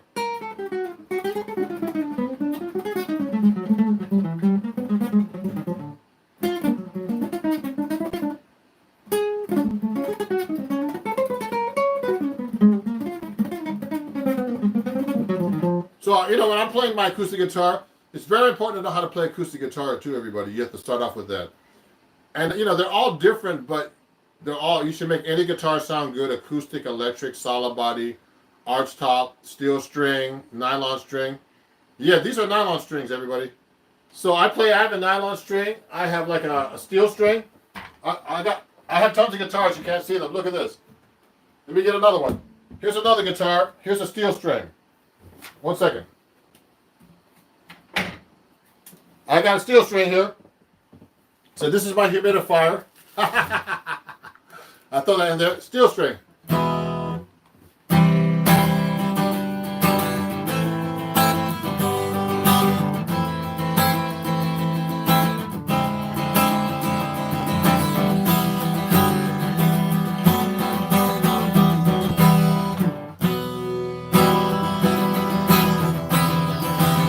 So yeah, I play steel string too. I have all the guitars actually. I have a 12-string. I have a banjo. You should be able to play all these instruments, everybody. It's important to be able to be versatile too. And if you want to, someone's not talking about making a living playing music, you got to be very versatile in these days. Like, I specialize in jazz, but I can play other styles, so I get called for other things too. So you got to be able to do those type of things too. So everybody, I'm going to have to finish the live stream right now. So we were talking about difficult melodies, and people started asking me all these other questions. So are there other jobs that feel similar to playing guitar, like things the guitar players have to predisposition to, like well, when you're playing guitar, you got to be able to be very versatile. You got to be able to play different styles. If you want to make a living playing guitar, you got to be able to read notation. Not tabs. Guitar players, I notice a lot of people on YouTube, on my Patreon, my students, they don't know how to read music. So, because they never, everybody's like YouTube tabs, and what the problem with tabs is you got to know what the sound sounds like. Otherwise, you can't play the music because you don't know what the rhythm is. You don't know what it sounds like at all. But so that's a real problem. When you have notation, you can actually play the song and read it because it has it has the notes, it has the rhythms, and you can play exactly the song the way the song is on a record. So I mean, you got to be versatile. You got to have all the guitars. You got to be able to read. You got to be able to record. You got to be able to have good time. There's so many things to be a good musician, and you can't. And the most important thing is I love teaching you guys on YouTube, but you can't just watch YouTube videos to get this together. You got to have a teacher. You've got to play with people. I mean, I don't want to be, I just want to be real with everybody. You got to be realistic about all this stuff. So, I mean, because you know what? Otherwise, you're going to go out there and you're going to say, hey, I can't get a gig because there's the things you don't know. And, and you can't just, you got to have someone say, look, you're not playing that note right. You got to put your finger here. You got to learn how to play with people. There's all kinds of things. It's a lot involved playing a musician. And, and it's weird. I haven't been playing that much over a year. So now I'm getting back to gigs. So I feel like a little bit like rusty. That's the word. I still sound good, but I feel rusty because you got to be able to play with people all the time and get together with people. So that's a reality check, I call it. So that's a great question. Yeah. So Anonymous, you're playing every day. Yeah, I play the bass too. So fan. Yeah, you got to practice. You know what? If you don't feel like you're getting better, that's when you need a teacher. So if you need a teacher, please contact me. We can discuss. I've gotten quite a few students off of YouTube, who study with me privately. And I'll tell you exactly what you need to practice, And that's it, everybody. So contact me at Ron Jackson Music. No, Ron at ronjacksonmusic.com if you want more information. If you enjoyed my, if you're learning from me today, please donate $1 or more to my, to my Instagram. I mean, to my PayPal, Venmo, Cash App at Ron Jackson Music. Venmo, PayPal, Cash App at Ron Jackson Music, and Chase Quick Pay at Zelle at ronjacksonmusic@gmail.com. And everybody, I'll be doing a live stream tonight at 7 p.m. on Instagram at Ron Jackson Music. And please follow me everywhere. I'm going to have to teach another student right now, actually. Right after this, a private student online who's been studying with me for 2 years, and he's made so much improvement in improvisation. So, let me see. I play guitar. Oh yeah, so great. Thank you. So everybody, please, definitely, follow me, and I'll give you straight ahead advice on everything. Please rewatch this live if you miss anything. Please share with everybody, and please support me everywhere, and I really appreciate you guys being my fans. I got to 26,000 subscribers now here on YouTube. It's past my Instagram, and it's about to pass my TikTok on YouTube. And YouTube, 5 months ago, I only had 2,000 subscribers. So thank you everybody for watching, and let's keep in touch. It's Ron Jackson, and I'll see you guys very soon. Have a great day. Okay, I've got to go teach now. Okay. It was really, hey, Dario, I got your email, Dario. So you own an electric guitar. We'll talk about that more. Okay, thank you. Have a great day, everybody. So I got to go practice myself, too. I need to practice about 5 hours a day, but I'm doing too much social media, unfortunately. But thank you, guys. Please subscribe. Please share. Join my mailing list. Do all kinds of stuff. I'll talk to you guys soon. Bye-bye. Thank you.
Yeah. Thank you, everybody, for watching. Hey, everybody, it's Ron Jackson. And how's everybody doing? This is a Patreon only and lesson for my students. I'm going to have a few guests up today. So my Patreon account is, an exclusive account where I give lessons like sheet music, all kinds of stuff like this that students can actually watch, and they can actually download these lessons. They come with tabs, exercises for jazz improvisation, and the cool thing now is I usually just I'll do a live lesson every month, just broadcasting my lesson just to Patreon. But now I use StreamYard. So today I'm going to be inviting some people that are on my Patreon. If they show up, I know a couple people are going to show up at about 2:30. And if they want to go live with me, I sent you guys the link already. My patrons and my students, you should have got the email last night. And then you could actually just go hit that link and you can go live with me. So please do that if you can. So I'm just going to be basically teaching about jazz improvisation today. So what I do is I do very basic lessons that are very important for your fundamental skills in jazz improvisation. And all these lessons in my Patreon account are all about that. Like this lesson right here is about playing over a blues. Okay? Now, a jazz blues. So in the key of C, the chords in the jazz blues are basically like a C7 chord.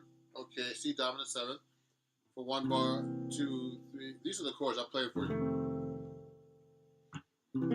Now this is a jazz blues, so the chords are a little different. I'm sure you see this a million times on YouTube.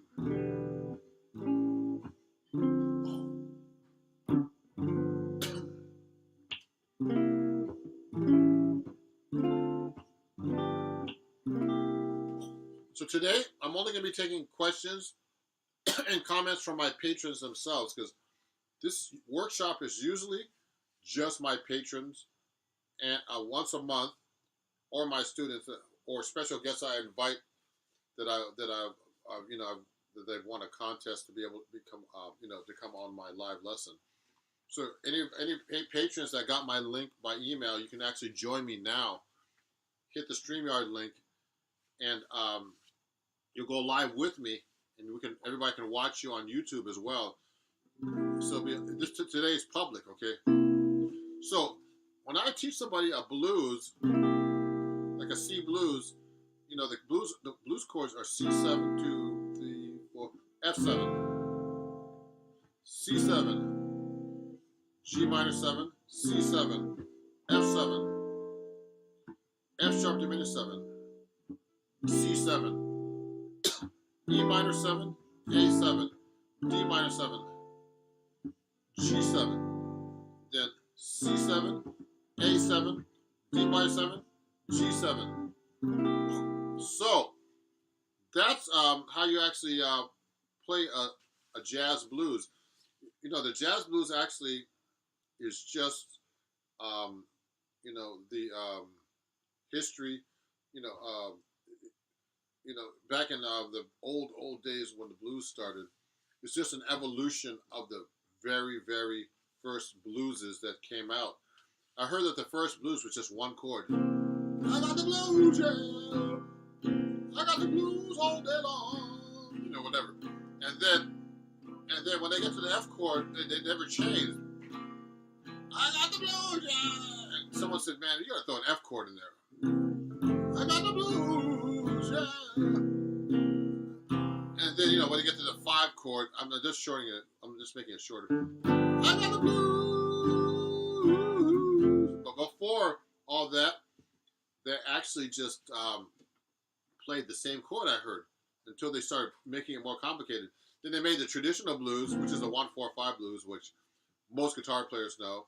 And then some guitar players know the jazz blues, which is 1, 2, 3, 4, 4, 2, 3, 4, 1, 2, 3, 4, 2, 5 of the 4, 4, sharp 4 diminished 7, 1, 1 7, then 2 5 of the 2, 2 5 of the 1, then a 1 6 or 5 7 of the 2, 2 minor, 5 7. 1. So that's the traditional jazz blues. So when I teach improvisation, I teach you how to play over changes. Now, jazz is all about playing the changes, they call it, okay? So in this workshop today, it's all about learning how to play the changes. And also, this workshop is for my patrons and my students usually, but I have this open for the public today, so you can all watch, okay? So these are the things I teach my patrons and my students, and my private students online. And my patrons get all this sheet music about learning how to do this stuff, okay? So you can just, if you're interested in my Patreon, just go here to patreon.com/Ron Jackson Music. It's just like my YouTube channel and all my channels, okay? So I'm going to be taking questions only from my patrons who are going to be on later and who are watching if they want to send me a comment. Also, I'm going to have a guest with his son. He's a jazz guitar student. I don't know exactly how old he is, but his son is about 8. He just turned 8. He's a guitar student. He's going to be a great guitar player by the time he turns 18 because he's studying with me right now. He started when he was 7. So you're going to see him. His name is Morrissey, and it's going to be Malachi, his father. So, they're really great people. And also, this is what I use with my students, too. This book is called Chords at Your Fingertips, okay? It's a very popular book. I have so many copies here on YouTube. And a lot of my students who are my actual students on Patreon have this book, actually.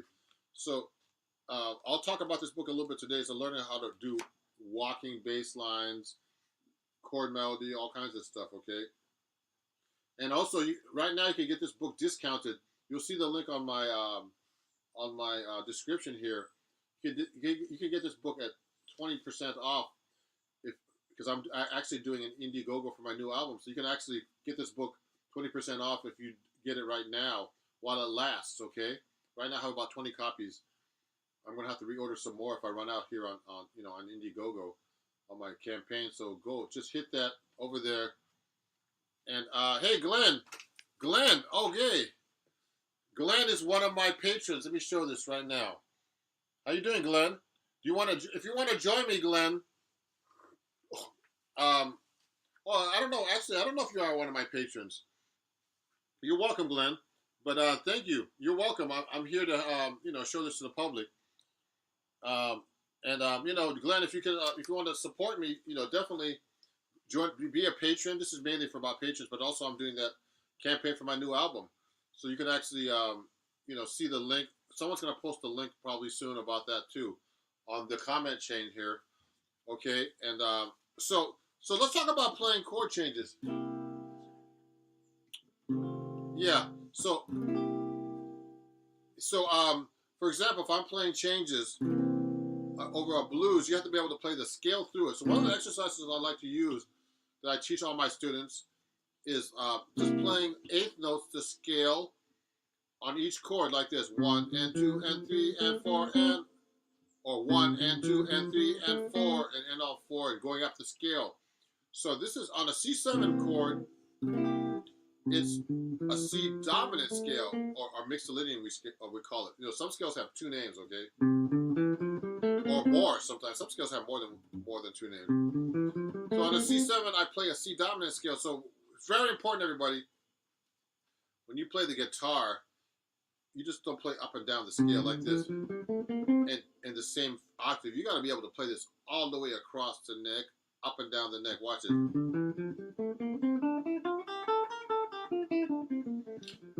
Because you're going to be very limited.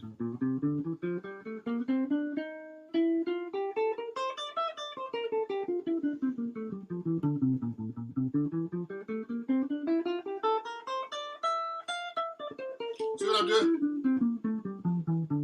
So now, somebody would say to me, look, Mr. Jackson, is this just a F major scale starting on the C? Yes, it is. But you can't think like that if you're playing jazz. You're going to have to actually use, make sure that you're actually playing the scale. You have to know which note to change to make it a flat set. So you have to be able to play it up and down all over the neck. It's a very good idea to really learn the neck. So if I'm playing a C7 here,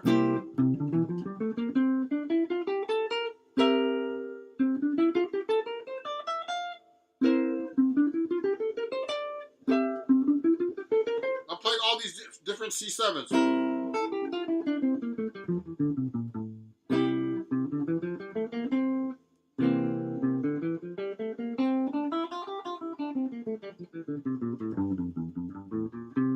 So when I'm actually playing over each chord, I'm actually thinking of the scale for each chord. That's what jazz musicians call playing over the changes. So it's very important to learn how to play over the changes and know what scale you're playing. Okay. So I'm only taking comments and questions from my patrons today. I'm doing this open to the public. So look at this. So when I get to the F7 chord, I'll play the F dominant again. See, I'm playing it everywhere.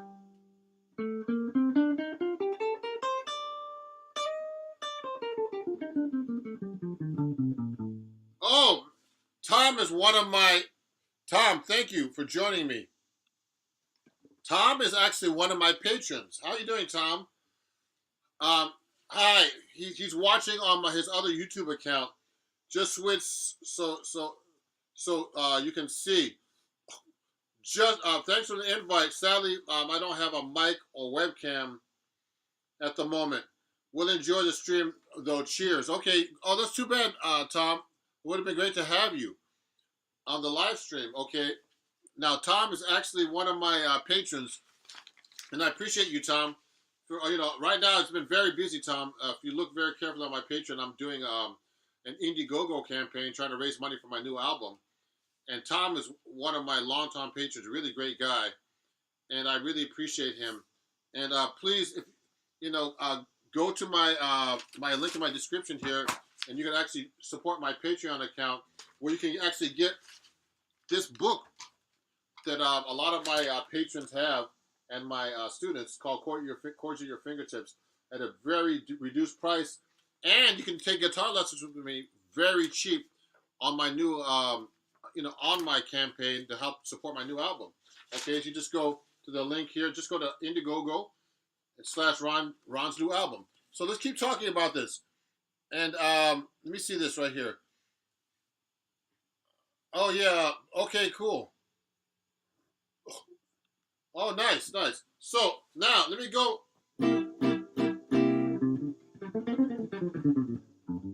So when I'm playing chord changes through a blues, I'll go like this. So if I'm playing a C7, 1, 2, 3, 4 to F7, then I'm doing the C7, then I'm doing the G minor 7 to C7, going to the 4 chord. So I'll play the scales for each one. Watch this.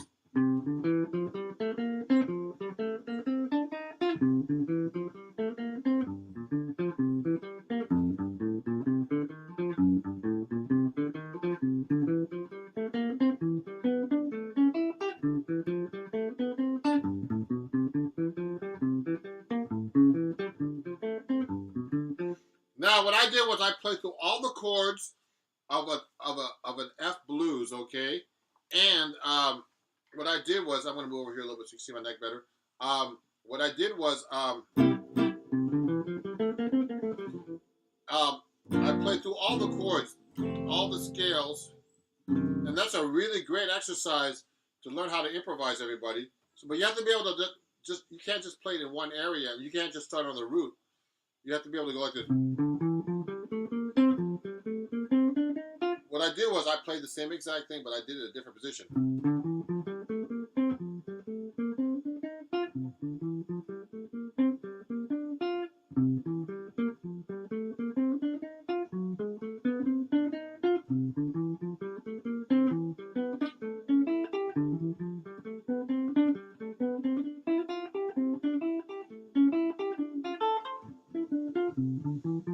So now I'm going to do it here.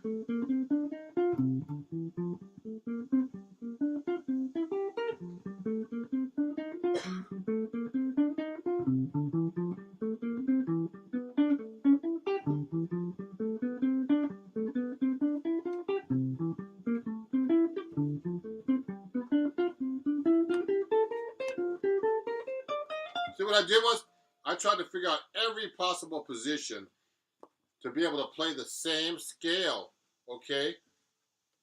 And so, it's a really great exercise to do, to be able to execute when you're trying to play changes, okay? So that's what you would do through a blues. So, but you can't just play like just the same scale starting on the root. You could go like this.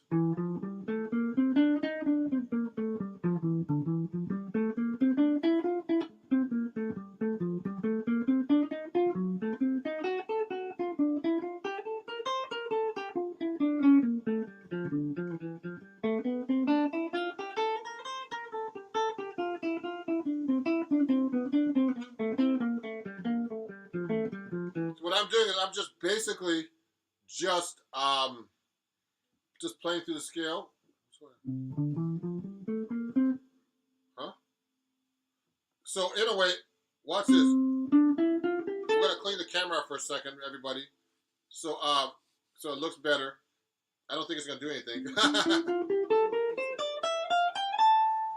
So that's actually how you actually play through changes. Now what happened was I was actually playing the scale for each chord in time and in eighth notes. That's how you really play changes, okay? And I'm playing an eighth note. That's a Barry Harris method I teach, okay? But one thing you have to be able to do for playing changes as well is to be able to play the scale through the chords without getting lost and without actually having to start from the root. So let me try to show you this. It might sound kind of weird on my. I'm going to try to play through my computer, but if I play through a blues in C or F or any key, I should be able to play. I'll show you. I'm going to show you right now. Let's say I play um, now. So if I play a blues in F, like a Charlie Parker one,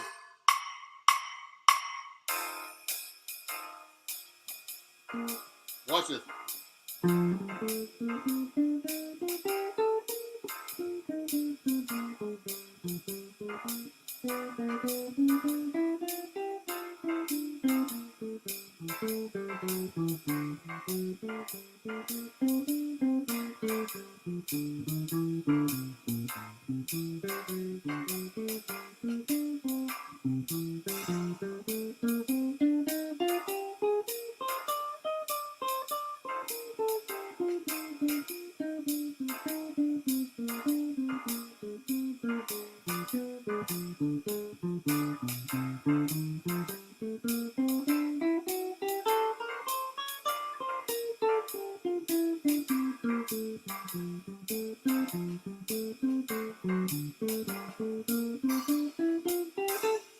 See what I did, everybody?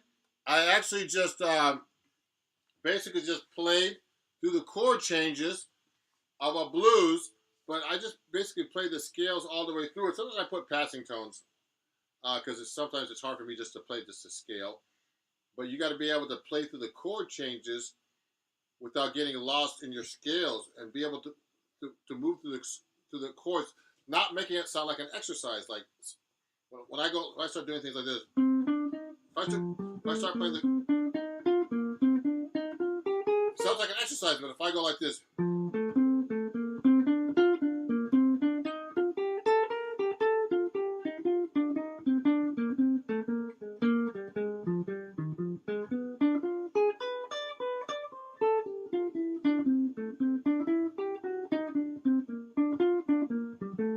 if I start doing that through the chord changes, it starts to sound like music, even though I'm just playing scales. It's not exactly jazz yet.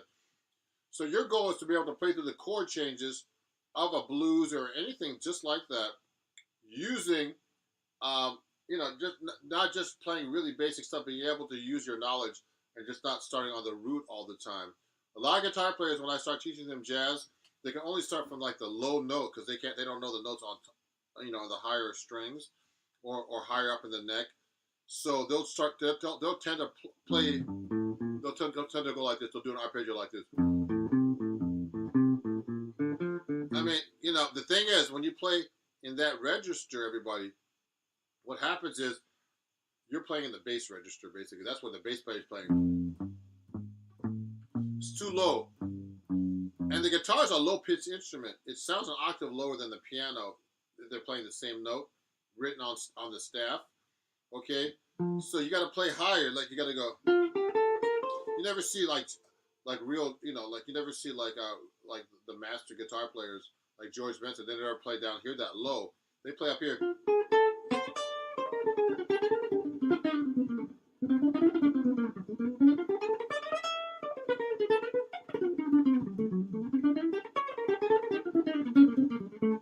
They tend to play in this register up here, okay? Oh, I forgot to tell you guys, usually I play my D'Angelico, but it's funny, I have this set up because one of the perks of my Indiegogo, I'm raising money for my new album, and you'll see it on the link here, where you can actually get a discount on this book as well, 20% off. If you get it now, okay, and it'll help support my new album, and you'll get it signed by me. It's 20% off. Just go to Indiegogo.com, and then you look for Ron's new album. Now, this guitar is actually, I'm playing this guitar a lot today because this is one of the perks you get that you can actually get on that campaign. I mean, it's not a cheap perk, but you'll get this guitar signed. It's a really great guitar. Take a look at this. There's a couple little bumps here just from me putting it on the guitar stand that I have right here. But otherwise, I've never taken this out of the house. It's a brand new guitar that I got from Eastman. And then, this is actually a part of one of the perks I'm giving. That someone could actually buy if they join my Indiegogo campaign and help me for my new album. Okay, So this is a Patreon only lesson. I'm not taking any questions or anything other than my patrons who are here. And one first patron that's watching right now is Glenn. Glenn Michael Thompson. No, no, sorry, not Glenn Michael Thompson. I'm sorry, Glenn. I keep thinking you're a patron. It's Tom Rogers. Sorry, Tom. Now, Tom said he's watching from his other YouTube channel, switched so he could see. And he, I invited him and some of my patrons. So some of them are probably watching and don't want to know, want me to invite them. But I'm going to have a student of mine too that's coming up in about 5 minutes, and he's going to be joining me to play show me some jazz guitar that I'm showing him. He's going to be live in the studio here. It's going to be like a little studio, and his son who's 8. Watch out, guys. This kid's going to be great in about 2 or 3 years. So all you adults, and he's taking the reason why he's doing so good because he's taking lessons with me. So I always tell everybody watching me on YouTube, are you studying with a guitar teacher? If you're not, this is the time to get your lessons with me on my, on my Indiegogo because my lessons are really much cheaper. Actually, they're going to be buying some lessons from me, my guests, because they're so much cheaper than what I usually charge. Okay, so just go on my on the link on my bio. It's everywhere, and check it out. Okay. So let me go right now and show you my book a little bit. So anyway, so for my patrons, there's a lot of patrons who have this book. It's a really great book if you want to learn how to do walking bass lines. So I have a lesson in here called Pass It On. Okay. Now remember, you can get this book on my website, but particularly on this Indiegogo site. So look at this. There's a picture of Freddie Green. It's actually one of my popular articles that was written too on Acoustic Guitar Magazine. It's a really great book, and so I do a thing about walking bass lines here. So it's in the key of G blues, just a jazz blues. Like I've been doing a jazz blues the whole day today. I did jazz blues in C, then jazz blues in F, and so this is really cool. So take a look at this. So what I do is in this book for my patrons, they actually have a lesson kind of like this already, and so what happens is if you're playing a blues like in the key of G, so this lesson in the book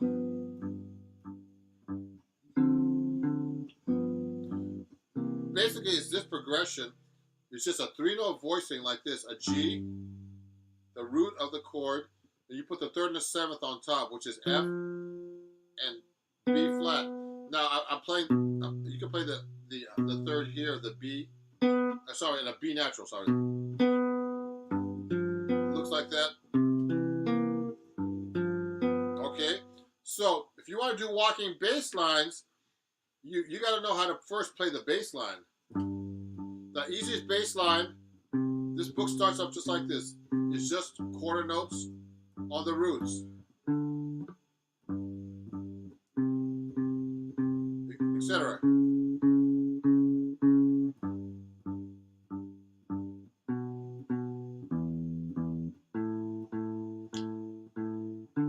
Now,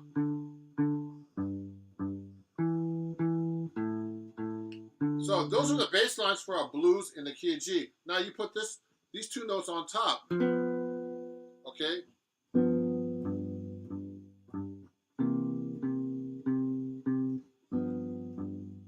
That's how you start doing walking bass lines. So I put the 3rd and 7th of each chord. Before you put the 3rd and 7th of each chord there, you have to learn how to do the 3rd and 7th without the bass line. So I see my chords without the bass note. You have to be able to see the chords without a bass note. 2, 3, 4, like this. Now you can hear the chords with this actually.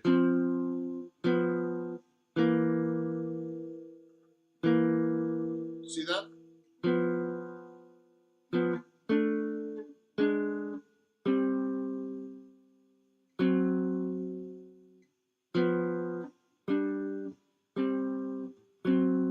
So that's a G blues with all the chords now.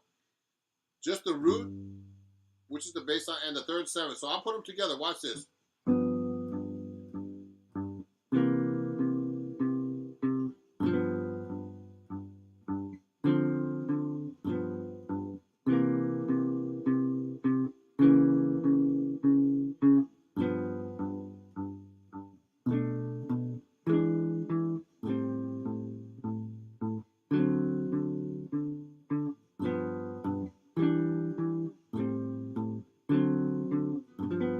So that's actually how you do a walking bass line with chords in a blues, a jazz blues in the key of G. Now the thing is, that's just roots. So the next step up, and I show you this in this book, right here, chords at your fingertips. Okay, this lesson right here that I'm going over right now, it does that progressively through this book. The next thing you do, you'll do root and fifth, for example. You can go like this. So first you have to be able to do bass line by itself, like this. So here's the.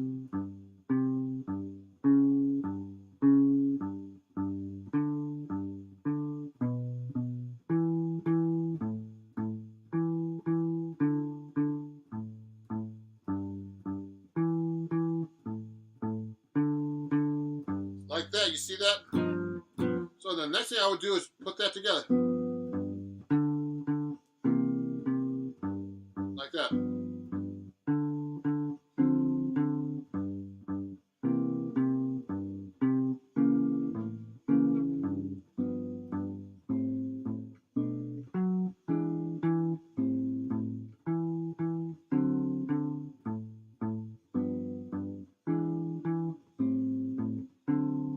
See what I did just now? The thing now is to put a bass line together while you're playing those notes. Now, you can't hold, it's really hard to actually hold those notes. Let me show you this before we keep going. Biker Chick put up, you can get lessons at a deep discount right now if you go to the link in my bio in YouTube, because I'm actually having a sale on my lessons through my Indiegogo for my new album. I have a new album that's coming out, and actually we're going to be recording it on November 3rd and mixing it the following week. And it's going to be a follow-up to my last album called Standards in My and Other Songs. It's going to be called Standards in My Songs. And so you can actually pick up the book, and you can also be like, you can actually come to the studio if you're in New York and see us record or mix.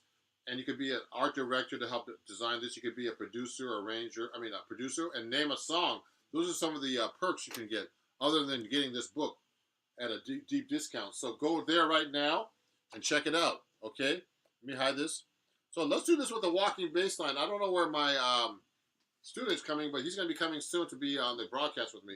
So watch this. Now I'm going to do the walking bass line with the chords together, but you can't hold the chords the whole time because at first it would sound weird. Like I was going like this. It sounds weird to hold the chord the whole time, so I'm going to be holding it somewhat and then playing a bass line. Watch this.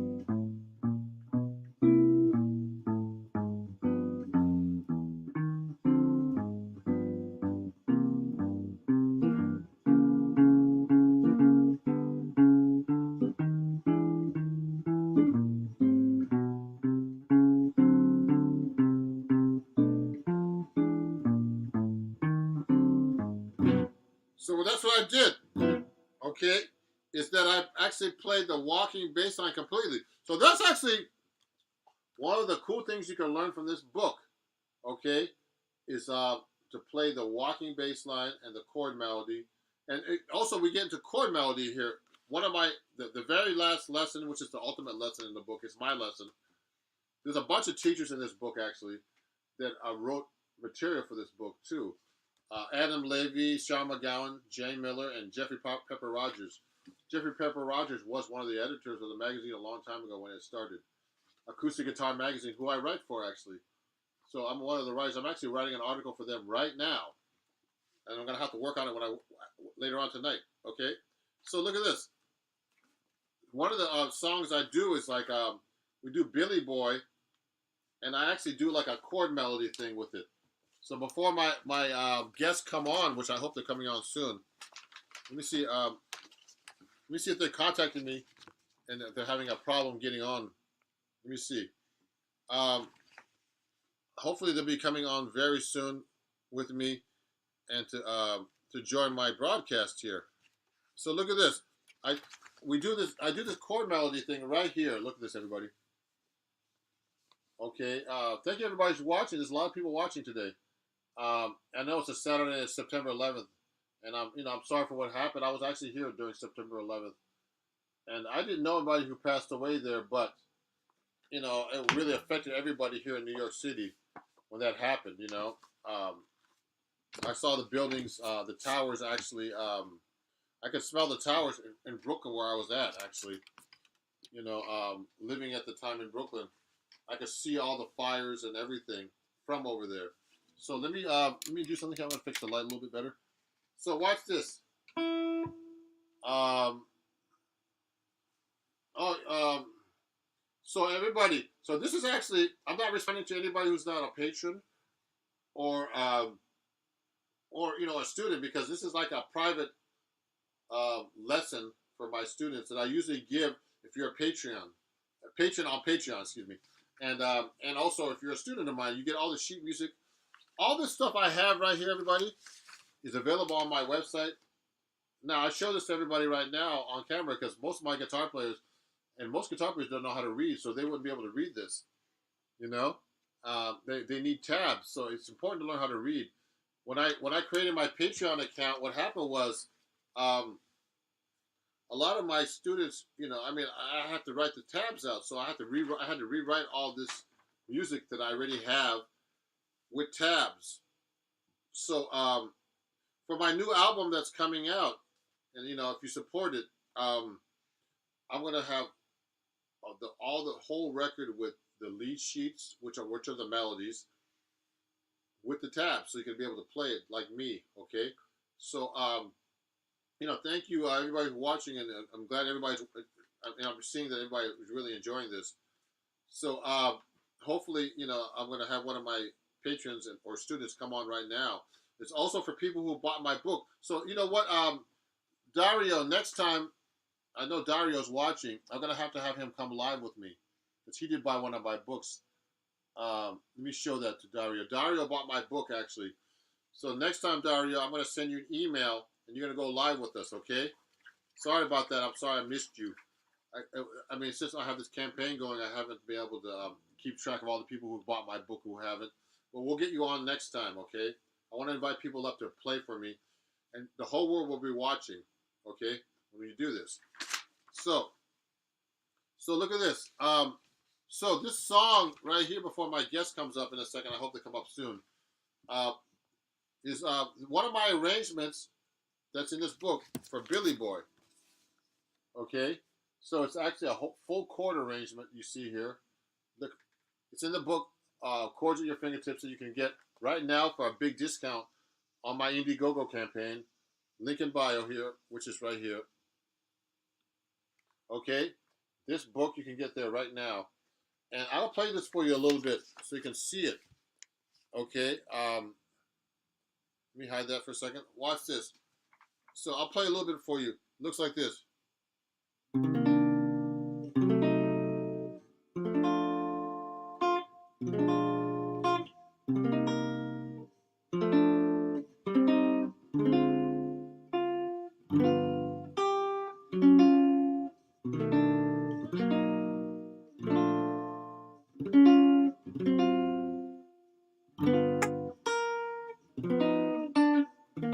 Oh!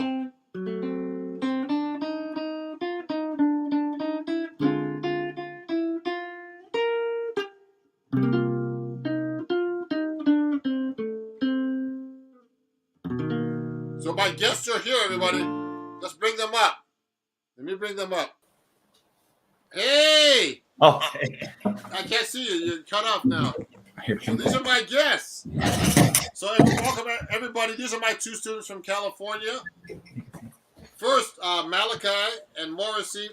So Malachi is actually my jazz guitar student, and his son is Morrissey. Malachi, how old are you? I'm 40. Oh wow! And his son is 7. Eight. Yeah. So before we keep going, Dario, check your email. I'm going to invite you up if you want to be on this live stream too. There's instructions because Dario actually bought my book. So this live stream is actually exclusive to my students and my patrons. And so Morrissey just been studying with me for just about a month. No. So Morrissey already knows how to play a song from his book. Let's have him play something. Now Morrissey's a beginner student, but by the time he's about 13 to 14, he's gonna be a monster. He's gonna be scaring everybody on YouTube. Now, this is important, everybody. Morrissey wants to study with the real teachers, so it's very important to see Morrissey in action. So, want to play Twinkle Twinkle Little Star? Okay. Go ahead.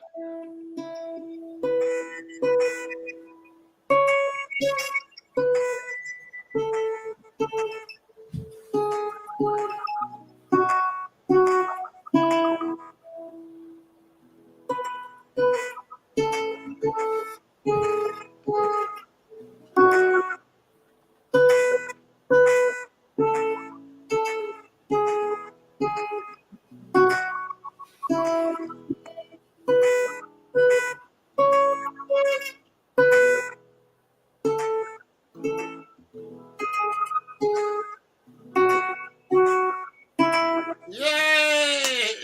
Everybody on YouTube, give him a hand. This is gonna be public, so everybody's watching right now live. Morrissey, great job. Yeah, so Morrissey's only just turned 8, like last week. So he's a student of mine, and he's gonna be a really great guitar player. So Morrissey's actually studying out of a book. He's learning how to read, like everybody should be doing. You know, I teach kids and I teach college level, and he's a really great student. And so he's learning how to read and also play the notes on the guitar, all the scales. So it's very important to have a teacher, especially, you know, at any age. And his father was actually my student too.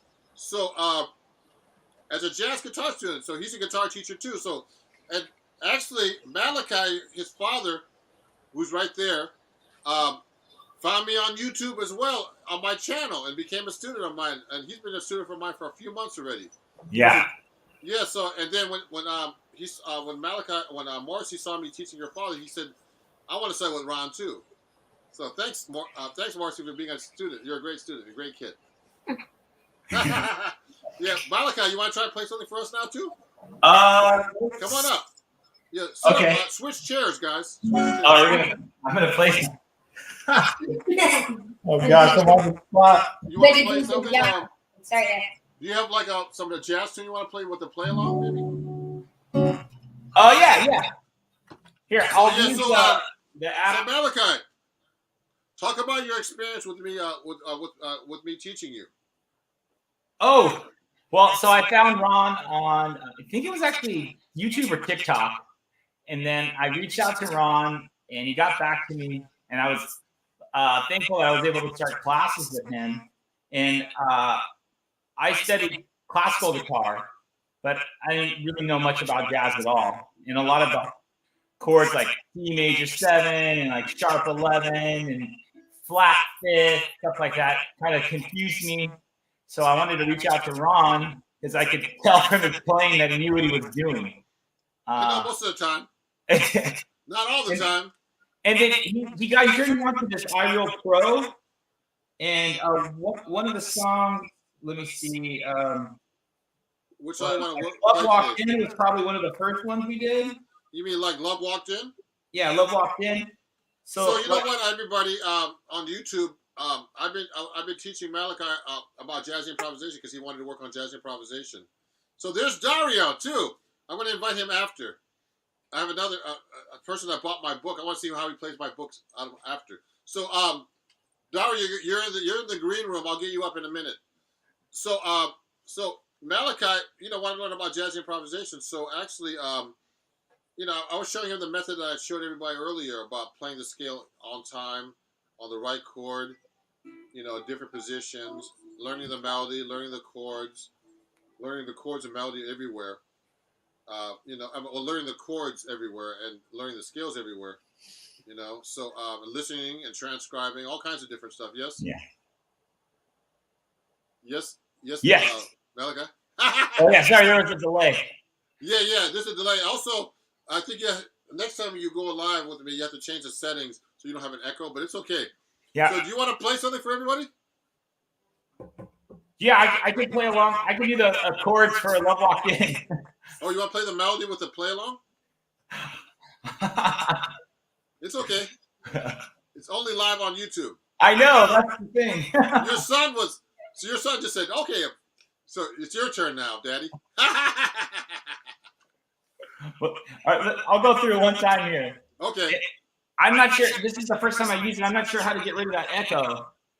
Oh, you have to go to settings and then hit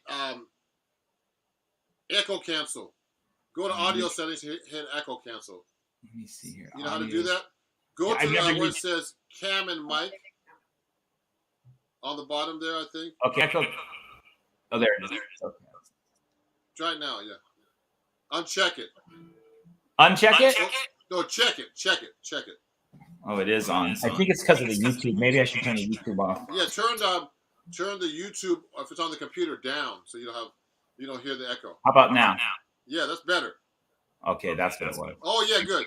So try that. Malachi, I keep mentioning your names up.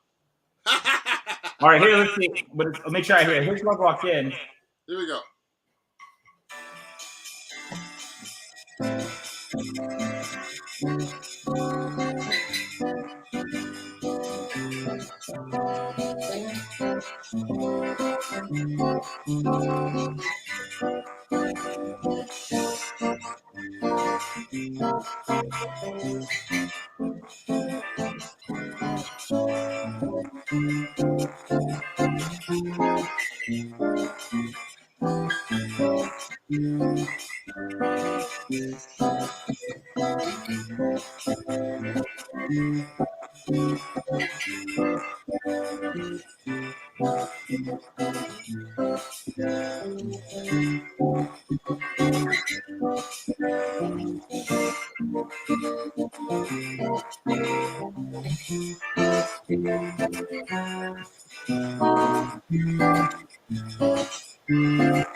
Yeah. Like father, like son.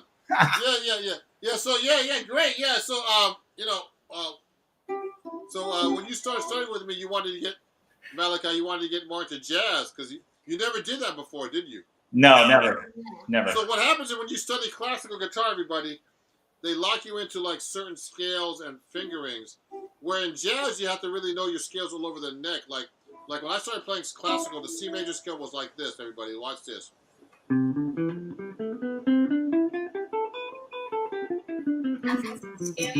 That's the typical C major scale in classical, isn't that Malachi? Oh yeah. And the G major scale is like this.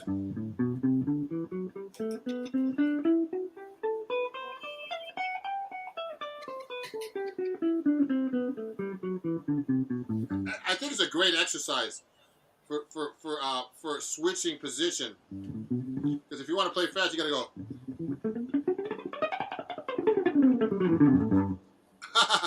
You know what I mean? Like, it's a really good exercise for pivoting your fingers. Some of these things. So I think both methods are good for what they are. But for jazz, you really have to know your skills all over the neck. So that's what we've been working on with you. And Yeah. it's really great to have you as a student, and that you're learning jazz, improvisation. And so that's how you play, if you're playing through chords like this, everybody, Malachi was basically going.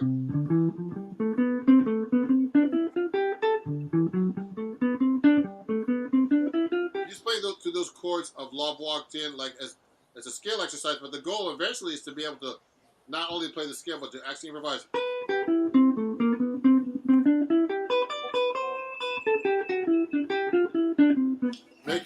Try to make your solos sound more like, not like scales, but from the roots, but like musical exercises, and then eventually learning solos and improvisation over that.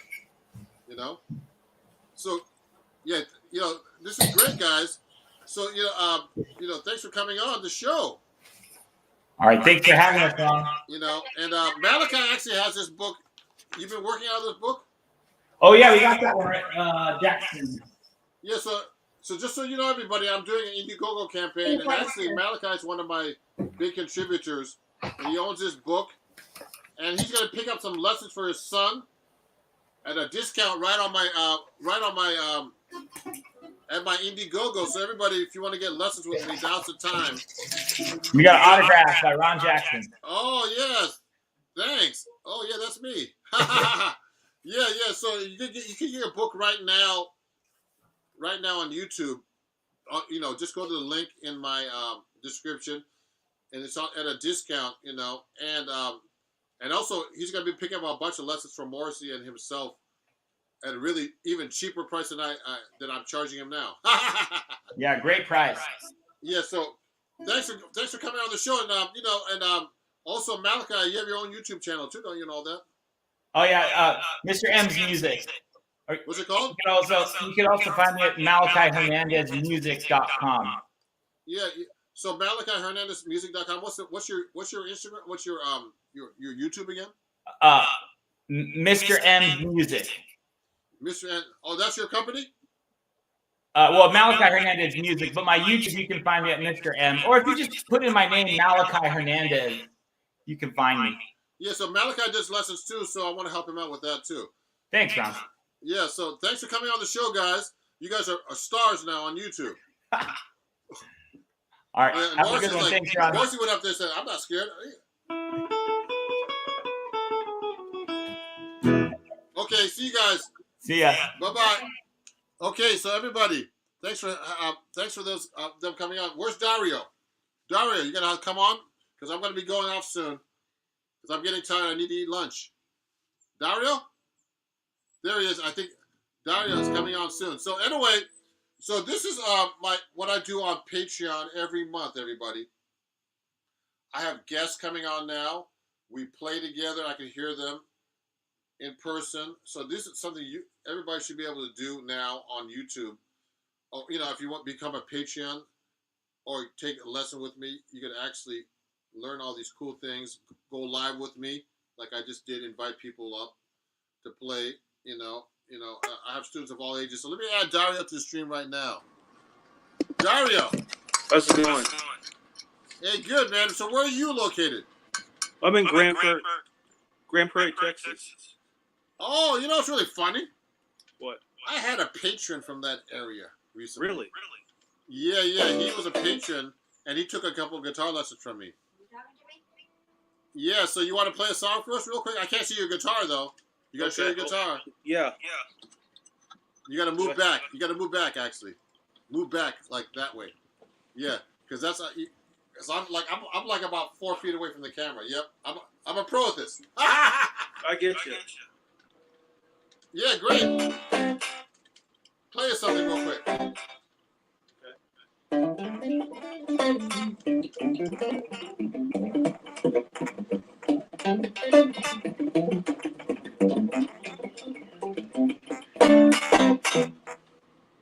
Nice. Oh, that's supposed to be So What? No? It's the only jazz standard I know. Oh, wow, cool. So, Dario, how long you been playing guitar? I've been playing since I was about 10 years old. Cool. It's been a long time, but I took some time off, and I really got into it when I was about 20. Oh, cool. I'm 51 now. Oh, yeah, good. So, do you play out over there? What's that? Do you play out anywhere? No, I just play. I'm a bedroom guitar hero. Bedroom guitar. I never heard that one before. That's a good one. I gotta use that one actually. Yeah, Dario, you're one of my big fans. You're always, every time I go live, you're like, that's Dario again. Yeah, man. I love jazz, bro. I love your playing style. You know, jazz is one of those last genres for me that I need to learn. You know, and it really helps with rock, and it really helps with flamenco that I love. And I'm really a big fan of Paco de Lucia, who melded jazz and flamenco together. You know what's really funny? What's that? I have seen him perform before live with John yeah? Block and Al Di Meola. Oh, yeah. I have that album. Yeah, but I saw them live. I mean, I saw them a few times, actually. They were amazing, man. I saw them when I was in high school. And I actually know John McLaughlin. I've met him, you know, I mean, I've hung out with him. Really nice guy, man. Cool. You know, and, you know, it's so sad that Paco de Lucia died, you know. Yeah, he died suddenly. Yeah, I mean, you know, he wasn't even that old, you know. See, I have his album here. I have Paco de Lucia's. Oh, yeah, he's great, man. So, yeah, so, you know, thanks a lot, Dario, for buying my book and stuff. And, yeah. How do you like it? I like it. I left it at my office. Otherwise, I would have brought it home over the weekend. But I teach some co-workers a few chords here and there. You know, I'm just trying to take great credit for some of your licks. Yeah. So I mean, yeah. Thanks for coming on, Dario. You know, and everybody, you know, check out Dario's YouTube channel and what YouTube. And you know, you want to play us one quick one, real quick, before we finish? Sure. I'll do a few chords here that I learned out of the book.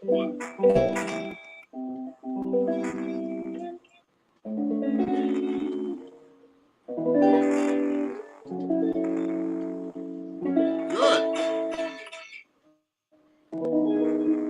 Here's one of my favorites. Oh, that's a nice chord. Yeah. There's a lot of chords. This book has a lot of chords in it. I mean, I love to learn. There's a ton, but it's all about chords. So it's not only from me, from a lot of great guitar teachers. So everybody, you can pick up that book right now on my Patreon. I mean, excuse me, on my Indiegogo campaign that's happening right now at a discount. Okay. You know, and hopefully one day, Dario, you can take some lessons with me. I'm gonna take lessons from. That's the plan. Yeah, right now I'm telling you, I'm having a sale right now on my Indiegogo. It's actually like about 40% off my lessons. So okay, go check it out. Sounds good, bro. Yeah, so thanks for coming on the show, everybody, and I'll see you soon. Okay. Okay, my man. Okay, thanks, Dario. Okay, buddy. Have a good day. So that was Dario, one of my students. You know, I mean, not one of my students, but one of the people that follow me here on YouTube. He bought my book. I really appreciate him. And he got my book, you know, I think he got it actually on a sale price too, but right now I'm having a sale. Go to my Indiegogo.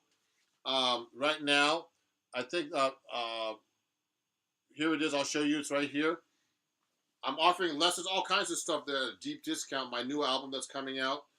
And this was actually a public showing for my private students, people who bought my book and my patrons.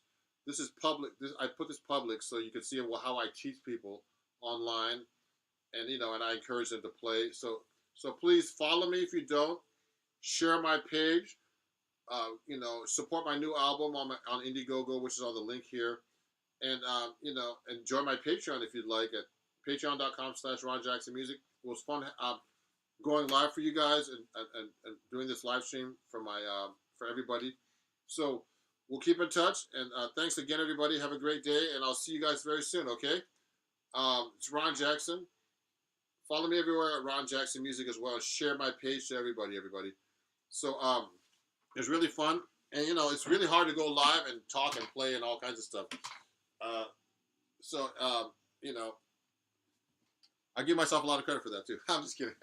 So have a great day, everybody, and thanks for watching. And I'll see you guys soon on everywhere. Okay, have a great day. Bye-bye.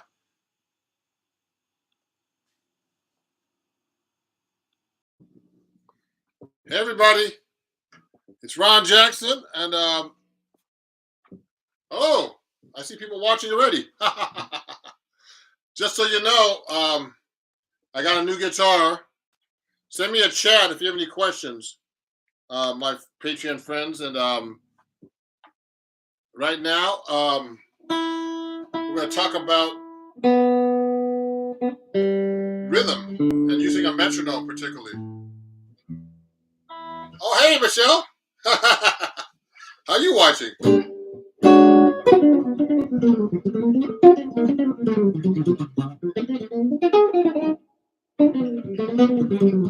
So I got a new guitar. I'd like to thank D'Angelico. Let me fix this a little bit. I don't know. I got to move this closer to make sure I look like I'm a seamless background. I got to work on this, actually, everybody. But I put a background behind me, but it doesn't look seamless. So let me move this over a little bit this way. And so let's get started here. I just got this D'Angelico. It's called the XL1 model with the cutaway throwback. It's a great guitar. Just I need to get it set up. It's the first time I'm actually playing it on anything. So if you have any questions so far, everybody on Patreon or my friends who are watching, please let me know. Also, I have an announcement to make. So next Sunday, I'm actually doing a jazz improvisation workshop for Lively. I'm going to put it on the chat here in a minute. And so, a bunch of my students are attending already. And if you'd like to join me, that would be great. And today we'll just work on rhythm, but particularly practicing with the metronome. So I'm going to so everybody should have their metronome out and get ready if you're watching this. And so I use an app called Tempo. It's really a great app. And let me show you this. So look at this app. It's called Tempo. I got it on iPhone. You have to pay for it on iPhone. I think on Android you can still get it for free. And it's a really great app. You should practice with a metronome. Rhythm is the most important thing. Okay, that's the thing I need to work on the most all the time. When I first started studying, they talked about rhythm, but I didn't take it seriously like I should have. For years. I started really taking it even more seriously recently. You have to learn how to count. You have to know where your beats are. You have to look at notation and be able to read the notation to be able to subdivide. Okay. So you have to be able to subdivide every note into different. There's different ways to subdivide notes. You could divide them into, when you hit a beat like this. Let me put a beat on. So this is a 4/4 90. I'm going to slow it down a little bit. So for example, I'm playing 4/4 90. 1, 2, 3, 4, 1. So when I'm counting that tempo, I'm actually, I can think of it so many different ways. So I can think of it just quarter notes and just trying to make sure I play along with those quarter notes. So I can go, and I can just go like this.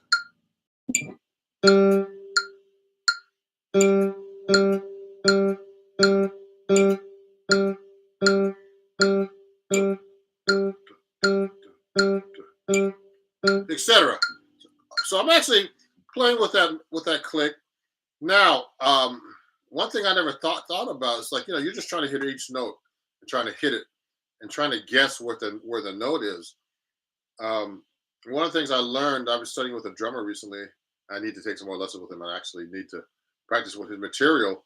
Is that when you're playing that note, when you're just playing quarter notes alone, there are so many ways to think about how to approach just hitting a quarter note. Okay. Now, please send me some questions if you have any questions. Okay, on the live chat here. Okay. Happy Saturday, Umir. It's Umir. Hey, say everybody to everybody. Umir is a great student of mine. Private student. He comes to my place. We wear masks and everything. By the way, everybody, I'm fully vaccinated now, so I could talk to you through the camera without getting sick or vice versa. I'm just kidding. So anyway, watch this. So when I'm actually playing with this, years ago, I mean, one of my great friends, he's a great flute player, plays on Broadway shows here in New York. He was at Berkeley with me, and he told me, "Look, Ron, one way you can play more accurately with a click is to be able to subdivide each note. So when I'm playing each note, I can go like this. I can go 1 and 2 and 3 and 4 and 1 and 2 and 3 and 4 and 1 and 2 and 3 and 4 and 2 and 3 and 4 and 1 and 2 and 3." So what happens is when I'm actually playing a note like that, quarter notes, and thinking that the quarter note is actually divided into two parts, you start to play more accurately because you're actually playing what's the word? You're dividing the note in half, so your accuracy, your brain, you'll be able to hit that note on time more accurately. Right on the beat. Now, if you're recording that kind of program like Logic that I use a lot, you could see on the grid when you're playing with a metronome if your beat is ahead or behind, and people always are a little bit ahead or ahead, So when I've been starting to think like this more accurately, subdividing each beat, I've actually been playing more accurate on the beat because I'm subdividing. So I just subdivided into two parts. Of course, there's more subdivisions. You could just play one beat per measure per click, or two, or dividing into 1 and 2 and 3 and 4 and the next possible thing in that realm of dividing in two is I could do it in 16 notes. I can go 1 E and a 2 E and a 3 E and a 4 E and a 1 E and a 2 E and a 3 E and a 4 E and a 1 E and a 2 E and a 3 E and a 4 E and a 1 E and a 3 E and a 4 E and a 1 E and a 2 E and a 3 E and a 4 E. So all I'm doing is counting each click now, dividing the beat into four exact parts into 16 notes, which is 1 E and So you know. Remember, the eighth note is 1 and. So you're putting the E, 1 E and You're putting the E and between the 1 and now. So my drum teacher I'm studying with right now, has me tapping my foot like this, 1 E and a 2, and then making sure I sing every 16th note with that click, okay? So I'm going 2, 3, 4. 1 E and a 2 E and a 3 E and a 4 E and a 1 E and a 2 E and a 3 E and a 4 E and a 1 E and a. So when you do it that way, this makes it seem like in your mind that the click is slower than it actually is, because you're playing like 4 notes on each beat, okay? So 1 E and 2, 3. I'm starting on the beat. So 1 E and a 2 E and a 3 E and a 4 E and. So it actually makes the beat, makes you play more accurate because you're thinking the note is slower than it is because if you're thinking just one beat each, 1, 2, your brain doesn't play that as accurate as 1 E and because you're actually making every beat into 4 equal parts. So this gets into reading. So when I'm reading like a 16th note melody or 8th note melody, he has me actually doing the if I'm playing an eighth note, I had to sing it at the same time. So if I'm going 1 and 2, 1 and 2, if I'm going 2, 3, 4, 1 and 2 and 3 and 4 and 1 and 2 and 3 and 4 and 1 and 2 and so I'm hitting each and singing them at the same time, so I know I'm accurately playing the note. Okay, 1 and same with 16th notes. So if I'm going 1 E and up, like I'm going 2, 3, 4. 1 E and up, 2 E and up, 3 E and up, 4 E and up, 1 E and up, 2 E and up, 3 E, you know, and I'm making sure I'm saying the right timing. So if it's in 4/4, I'm going 1 E and up, 2 E and up. I'm making sure I'm doing the count. 1 E and up, 2 E and up, 4 E and up, 1 E and up, 2 E and up, 3 E, etc. Okay. Anybody have any questions so far? Please send me a text. A live chat. That's what you're here for, to ask me during the live lesson. You know. And thank you everybody who's a patron. I appreciate you guys. I'm trying to make sure I give you at least a couple of lessons a week. You know, I used to just do one, but people were saying that wasn't not enough. So I'm trying to keep you, at least 8 10 lessons a month. Put more videos up. If there's any questions, please send them to me. Email me at ronjacksonmusic@gmail.com. Okay, about anything that you want to learn. I have so much material that I have to gather still and put into like tabs and everything to put for you guys, including this kind of stuff I'm teaching you about timing, etc. Okay, so I'm trying my new guitar today that I got from D'Angelico. They gave me this guitar because of all the followers I have now, and I appreciate them. So I'm going to be doing an unboxing soon. I already filmed it, and I'm going to have to edit it, and I'll be putting that up soon. And so when I'm doing timing, okay, so we just divided into like one count per beat, for example. Now we're just doing quarter notes, and then I divided into 2, like 1 and 2 and. Then I divide into 4, 1 E and a 2 E and a. Now you can divide in 3. Okay, so you can go like this: 2, 3, 4, 1 and 2 and 3 and 4 and 1 and 2 and 3 and 4 and 1 and 2 and 3 and 4 and etc. So if I'm playing, I'll go like this: 1 and 2 and 3 and 4 and 1 and 2. Oh, sorry, I'm off now. 2, 3, 4, 1 and 2 and 3 and 4 and 1 and 2 and 3 and 4 and 1 and 2 and so when you're playing the guitar, particularly because everybody's watching on guitar, you could use in any exercise you could use your pick as a metronome too. So let me slow it down because it's kind of fast. It's at 80. You should be doing this slow anyway when you practice the beginning. Look at this. Oh yeah, so someone has a comment on the Patreon page. So let me go to Patreon too. I hope they can still see me. Yes, I can. Yeah.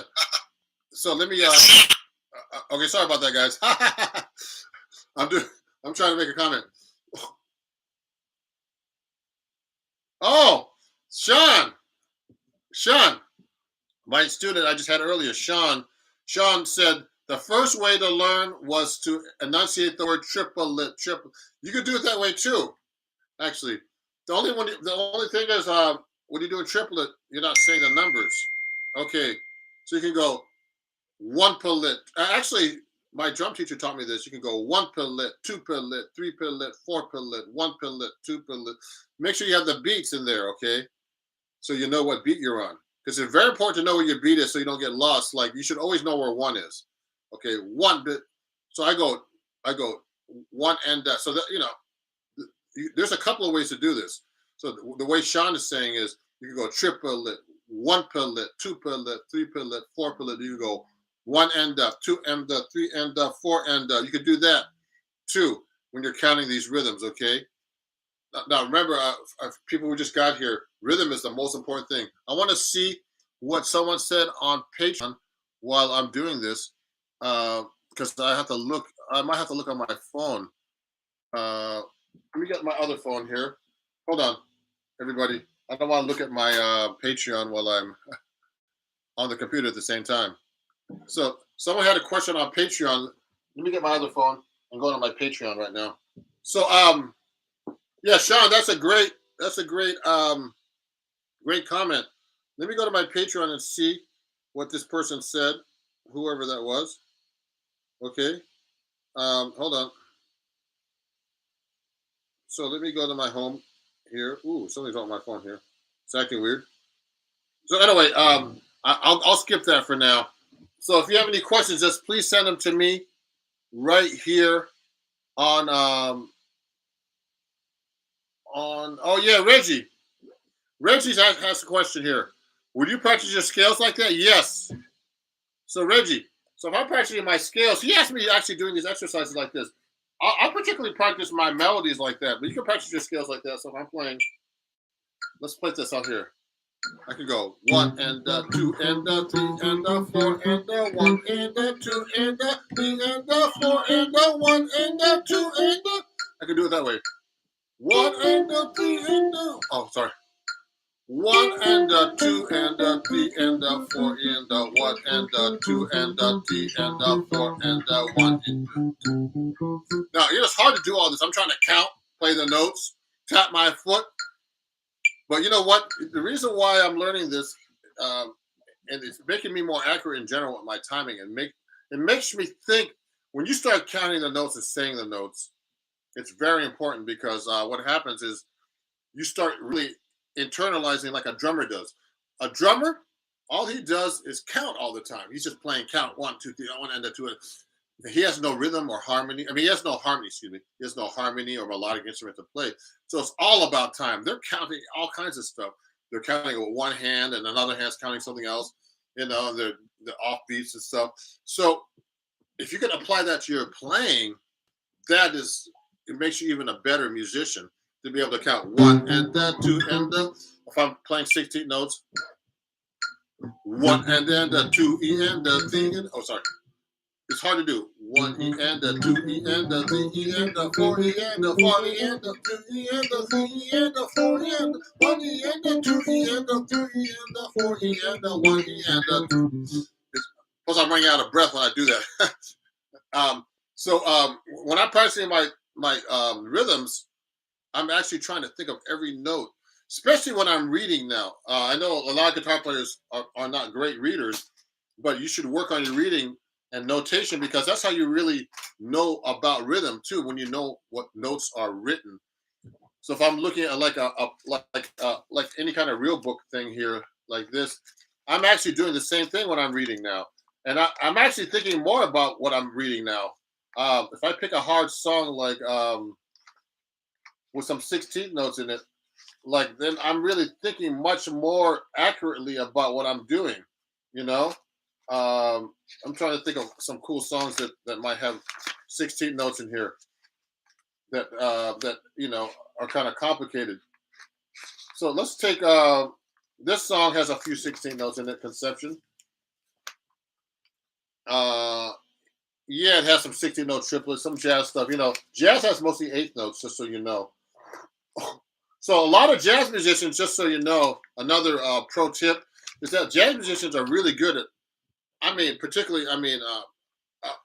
thinking about myself more as a jazz musician than like a horn player. But like a horn player would probably play more like what's the word? Are much more accurate with the reading because that's how they start. Yeah. Oh yeah. And Ymir said Aerogen. Aerogen.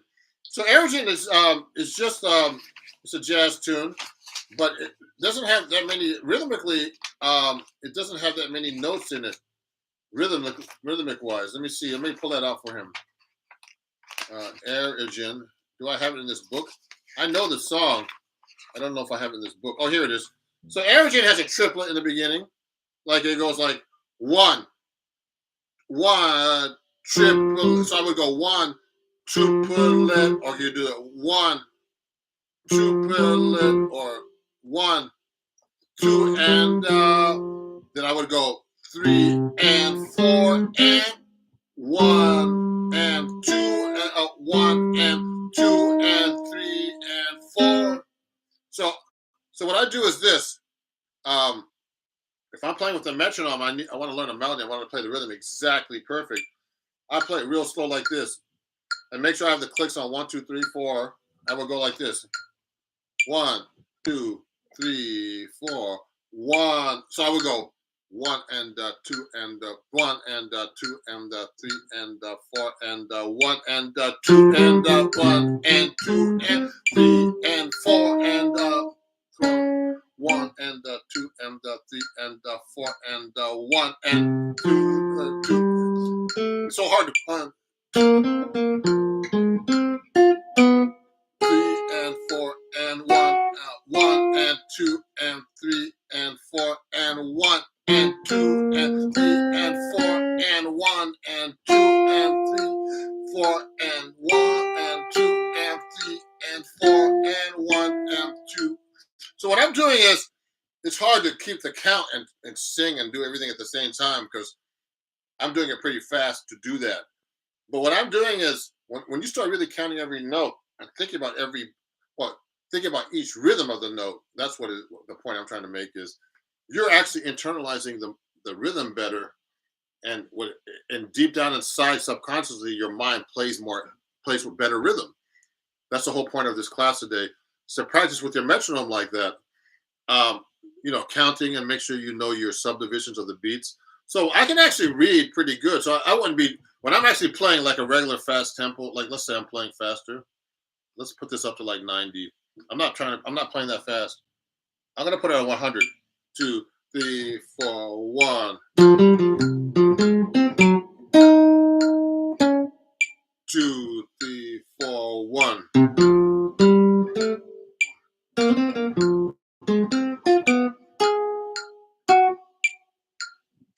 4, 1. So what I'm doing is, I'm just reading it like I would normally read it, but I'm actually more conscious about the rhythm because I'm thinking about the subdivisions in general. So I try to play more accurately. And a lot of people don't think about that when they're actually reading. They're just trying to read the notes and read the rhythms, but they don't think about the rhythms really deep in their soul. Like now I'm looking at music a different way when I'm counting. So when I'm just reading, I'll just read, but I'm subconsciously I'm thinking more about the timing to each note, like the accuracy of each note, and also the deep rhythm of each note. Because like a whole note, someone asked me, my drum teacher asked me, "What's a whole note?" I say, "Well, whole note's 4 beats." But what is a whole note too? It's 4 quarter notes tied together, for example. Okay, so when you think of it that way, it's like instead of going 1, 2, 3, 4, 1. So those are whole notes. So, but if I think 1, 2, 3, 4, 1, 2, 3, I'm thinking of the whole note as 4 quarter notes. Your mind thinks differently, that it's actually 4 quarter notes tied together, or it could be 8 notes tied together, or 16 notes tied together. So you play that really accurately in your brain, and drummers think like that because that's all they have is rhythm. Okay, so it's very important to be able to feel rhythms and also have them internalized by counting. And drummers, ever since I've been studying drum with drum teachers, I've been checking out drummers. I think musicians should do that. I mean, I've been checking out the drummer Vinny Caliuta because he's a big, I never knew how much a monster this guy is. He plays with everybody. Herbie Hancock, Chick Corea, Sting. He played with Frank Zappa in the beginning, and and he mentioned the same thing. When he's a drummer, he counts everything, and all kinds of things that goes in his mind about counting. Permutations, odd meters. I mean, but everything is mathematical and it's logical. That's the whole point. It's all logical and it all works. It's all mathematical. It's nothing like some kind of weird rocket science where you think that he's playing some weird stuff at the time. No, it's all counted actually. So if you want to get deeply into rhythm, I think you should study with a drum teacher and check out drummers. So a couple more topics. I'm doing a short live lesson today, but one thing I like to do is so this metronome. You should practice in odd meters, which I need to practice more in too. I mean, we shouldn't get to odd meters too much today, but so this metronome, I don't know if you can see this, but it can go into like 3/8, 6/8, 9/8, 12/8, 5/8, 3 + 2, or 5/8, 2 + 3. I mean, all kinds of stuff. 4-4, 7-4, 11-2. I mean, just all kinds of stuff. But another thing you should practice when you're playing jazz is actually just play on one, like half notes. Let me show you. So I'm gonna. I have to turn my phone down because I'm just trying to see who's texting me, just in case there's a problem going live with people here. I had that problem before. Yeah. So hold on. Let me turn this down a little bit. So for example, everybody, look at this. So if I'm playing, I like to change my metronome to like 1-4. So it's just one click. This is the first thing I like to do is just practice with my metronome. Just click. No, 1, 2, 3, 4. So I like to practice with my metronome on 2 and 4 when I'm doing jazz, particularly. So when I'm counting, this is another way to practice with the metronome too, just so you know. So when I'm counting, I like to go like 1, 2, 1, 2, 3, 4. This is 2 and 4. 1, 2, 3, 4. 1, 2, 3, 4. 2, 3, 4. 1, 2, 3, 4. There might be a latency.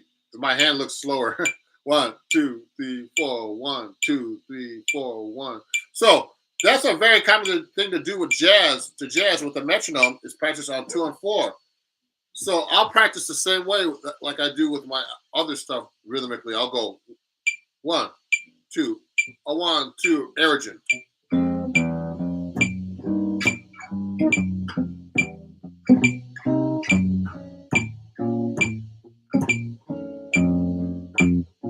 See, I'm playing it. Now, so I'm playing like a bass line. Now, the reason why I do 2 and 4, if there's any questions, please send them to me. Let me just see if someone else sent me a question real quick. No, Reggie just sent one question. So, look at this. So, if I'm playing, when you're playing in a jazz band, the 2 and 4 is really important because the hi-hat does this and the drummer does it. The hi-hat, the drummer plays a hi-hat. Like 1, 2, 3, 4. 1, 2, 3. 1, 2, 3, 4. So they hit the 2 and 4 just like that, okay?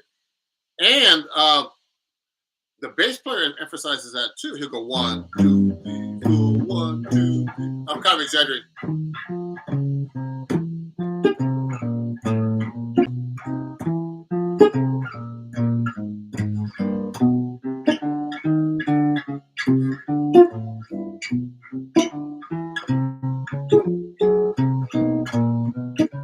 So you hear the 2 and 4 are really emphasized. So that's a very common way to practice with your metronome is to emphasize 2 and 4. So let me put that on for a second so you get an idea. 1, 2, 1. So and people will go like this. 1, 1, 2, 1, 2, 3, 4. So they're saying the 2 and 4 like this. 1, 2, 1, 2, 3, 4.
So you know what I'm doing too?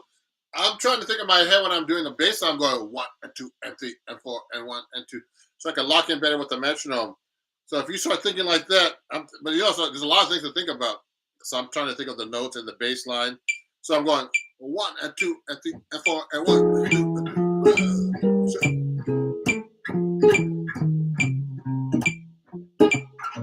I'm going 1 and 2 and 3 and 4 and 1 and 2 and 3 and 4 and 1 and 2 and 3 and 4 and 1 and 2 and 3. 1 and 2. Oh, so I'm going. I saw I messed up there. 1, 2, 3, 4. 1, 2. 1 and 2 and 3 and 4 and 1 and 2 and 3 and 4 and 1 and 2 and 3 and 4 and 1 and 2 and 3 2 3 and 4 and 1 4 and 1 and 2 and 3 and 4 and 1 and 2 and 3 and 4 and 1. So you notice too, we talked about the rhythms like 1, 1 and 2.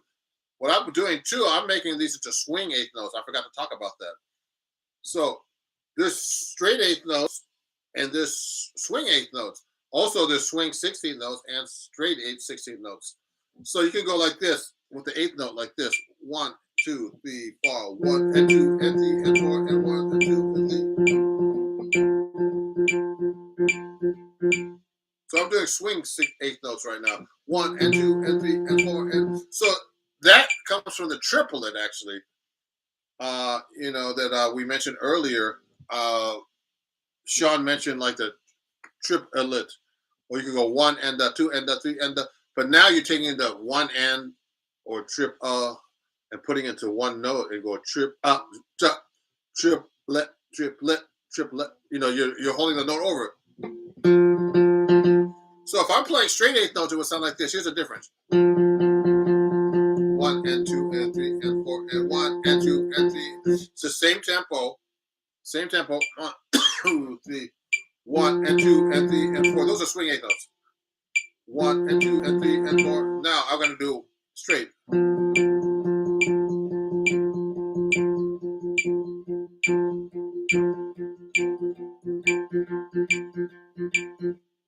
Okay, someone has a question. For newer musicians, what do you advise for someone just starting to play with others in terms of concentrating on downbeats with other instruments playing right next to you? Oh, that's a good question. So when I'm in a band, it's really, really important to lock in with everybody in the band. So the best way to lock in with other band members is to actually listen to them more than yourself. I tell my students all this time, tell this to them all the time. You have to be able to lock in to other musicians. So when I'm actually playing, let's say I'm playing with the bass player and he's going, and I'm playing the chords. So what I'll do is I'll listen to his bass line to make sure my chord fits right in there.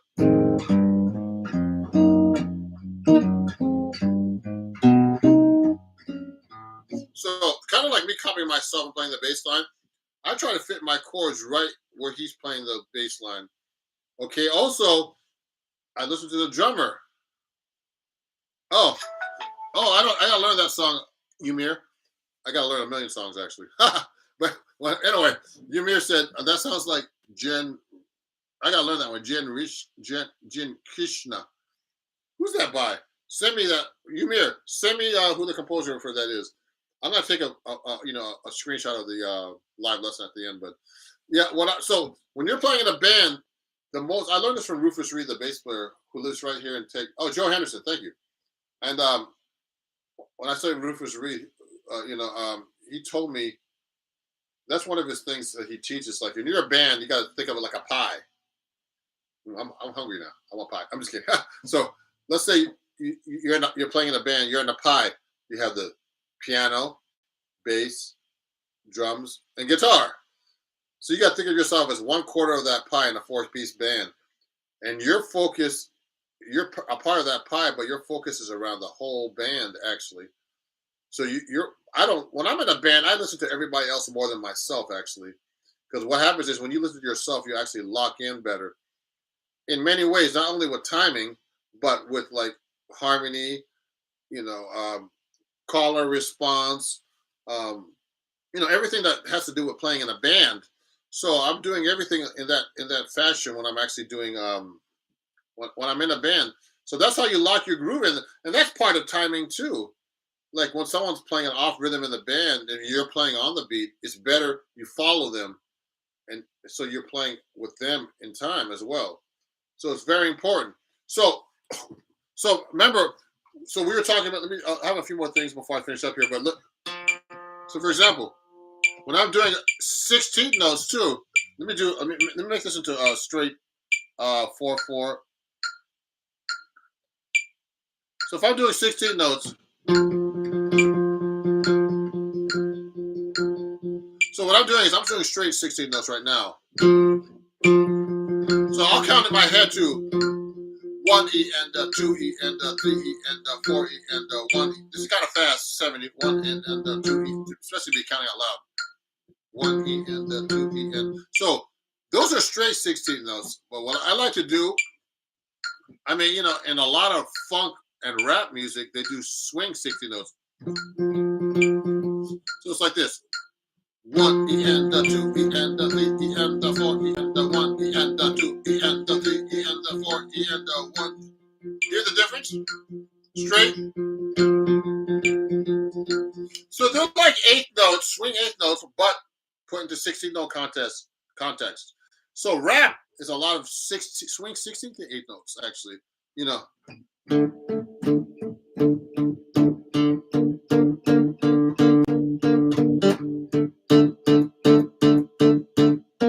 Let me put that slow.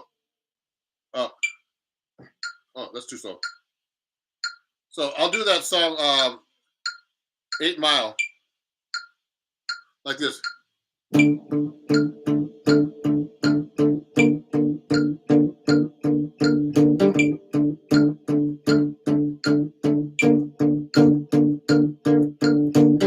So what I'm doing is I'll swing at that. Those notes, the B flat, G. I'm hitting a D drum.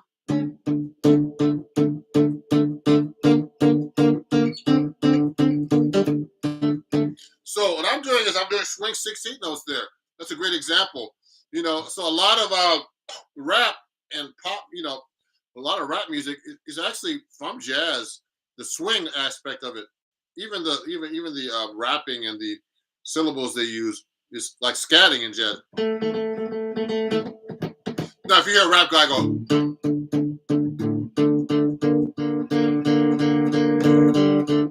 it sounds terrible because there's no groove to it.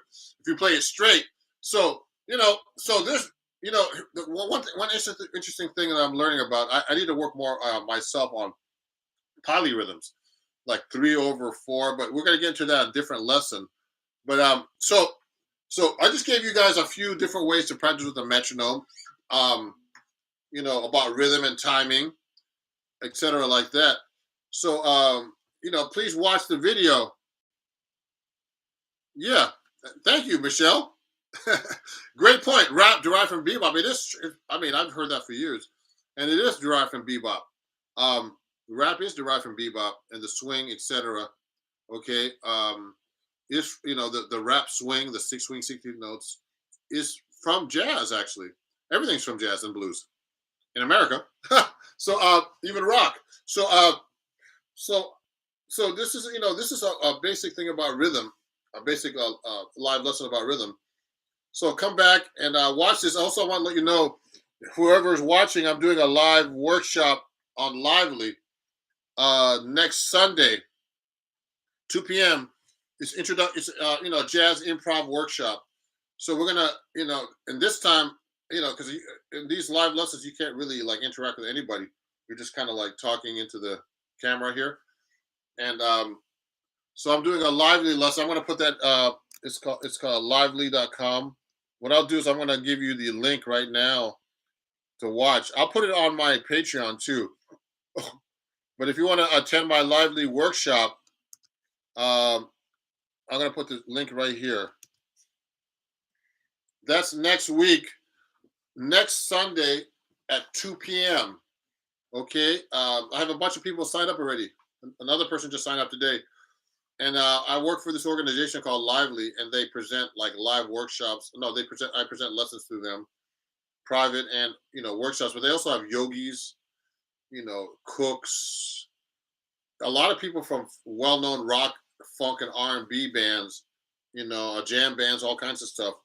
And tomorrow night, my Sunday evening jazz show, I'm going to have Mark Brownstein from the Disco Biscuits band. This band tours around. They do like they do a lot of theaters and stuff all over the country. They're pretty known. They do big festivals, and he's the guy that actually runs the program. So he's gonna be on my show talking about it and talk about me as a teacher. And he loves my stuff, and so he has me on this. He's and as a teacher there too. So I'm happy to be there. One of the only few jazz guys in the website called Lively. So if you could join my workshop, that would be great. You, my friends from here on Patreon, and there's going to be a live playback on this. You can watch the link after this and watch it, and then I'm going to make this public in a few weeks. Okay. But thanks for watching. So this is just a basic introduction to rhythm on the guitar and the rhythm in general that you should be practicing on any instrument. Okay.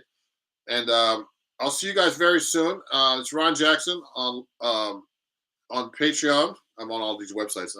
And I appreciate you guys watching. And I'll see you guys very soon, okay? If you have any questions, just send me a message on Patreon, or at ronjacksonmusic@gmail.com. And I'll see you guys very soon for another live lesson next month on the second Saturday. And have a great weekend, okay? And I'll see you on social media or on Patreon. Otherwise, YouTube, Facebook, Instagram, Twitter, TikTok. Okay, have a great day. Bye-bye.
song that I wrote for people who walk down the street in New York City, maybe even San Francisco. I think San Francisco could be just like that too.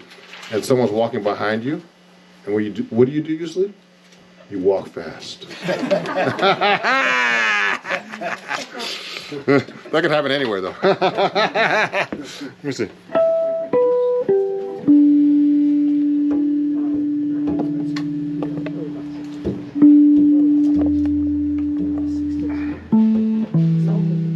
Here we go.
go.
Thank you very much. Thank you for attending my live lesson here on my Patreon. It's an unlisted link here. So I'm going to take any questions you have. I'm actually going to be, monitoring this on my side here. So please send me the questions that you'd like to answer. You'd like me to answer, and I'll do that. And thank you again for being a Patreon. I'm trying to keep all the material up there. It's hard to satisfy everybody with my material, but I try to give basic information because I think a lot of guys on YouTube, on Instagram, and who have Patreons, particularly on YouTube, they give so much complicated information that most students can't even learn what they're talking about. So I'm very into basics because that's how I learned how to play myself. And if you have any questions, it's very important to answer. Let me answer them for you right now on on this live stream. So send me a question through YouTube chats if you can, and if you can hear me okay, please send me a message right now to make sure you can hear me okay. And I'll start off with playing a song. And for example, my last post was about actually all the inversions of the seventh chords. Now, the reason why I give you all these really basic things to learn is because most guitar players don't even know these inversions, okay, or even the basic inversions. So to be able to play play jazz or play any style of music, you really got to know the guitar neck and all the basic stuff. There was a great teacher out here in New York that's I'm sorry he passed away recently. His name is Bruce Johnson, and he was really a great teacher for this kind of stuff. So knowing the basics is one of the most important things to having a foundation to be able to play anything on the guitar or any instrument actually. So let me play you some chord melody on this 6-string D'Angelico I have here. And please send me some questions if you haven't done that yet. There's a chat right open here, and I haven't seen anything come in yet. So please send me something, and because today's all about taking questions. Okay.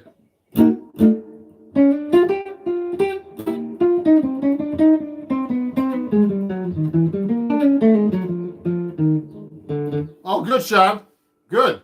Yeah, Sean's a great student of mine. Hi, Sean, and a patron, and he's been studying with me for I don't know how many months now.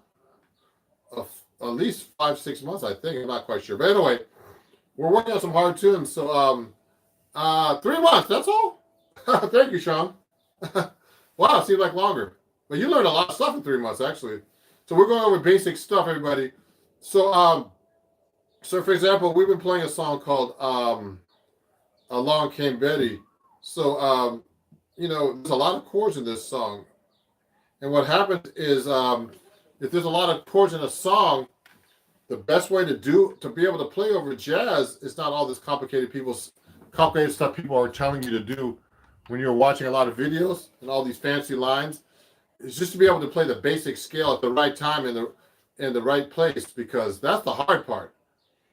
Now the fancy stuff comes after. So let me play you. I'm going to play actually right now. "Along Came Betty." Because my student Sean's watching, and I'm going to play along. And what I'm going to do is this. I'm going to actually do this with a play along. I'm going to do a solo on this. So I'm going to show you how you can practice these kind of things. 2, 3.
So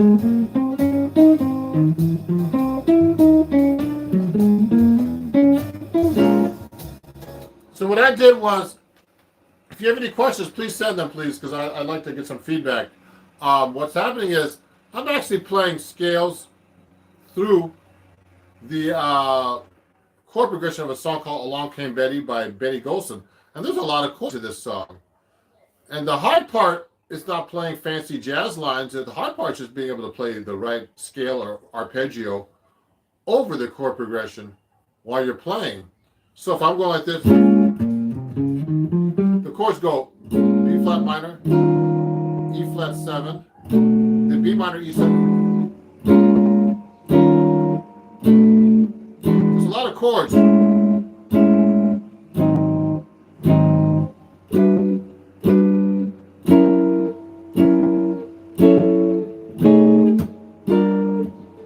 Now, these are a lot of 2/5 progressions. They call them.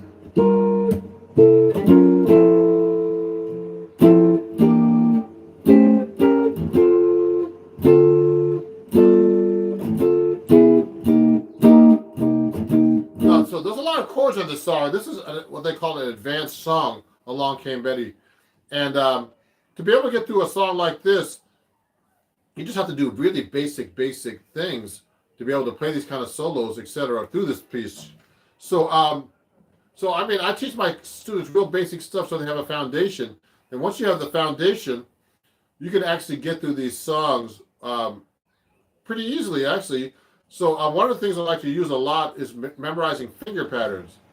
So whenever you do a scale, I mean, you should know how to play your scale across the fingerboard, but you should be able to also play the scale one octave from anywhere, any scale, but different fingerings that you can memorize. So like, let's say I'm playing a C major scale. Let's make it a G major scale. Now, see that way I played it? I can play it this way too.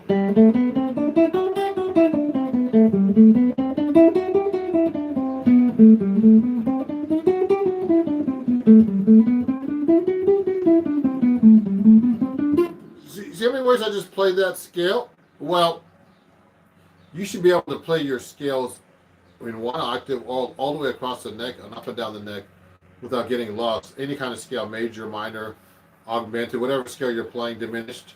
All the, any kind of mode, the melodic minor or harmonic minor.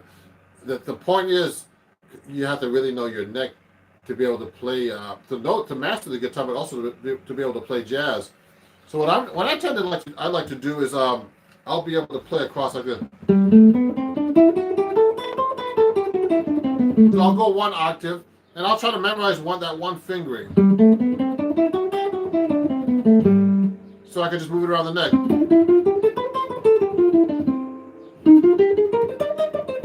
I'm using the same fingering, everybody.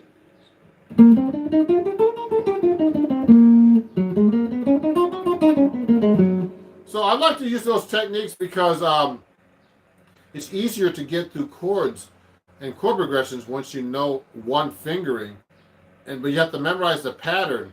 Okay, now so I tend to have my students learn these fingerings, like using different string roots. Like you use your third string root. So if I play G like this, so I went.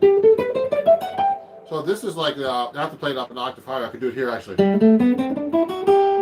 So that's one fingering, that's one string root pattern. This is another string root pattern, fourth string root. So that was third string root, fourth string root, fifth string root. Then I have to do it here, sixth string root.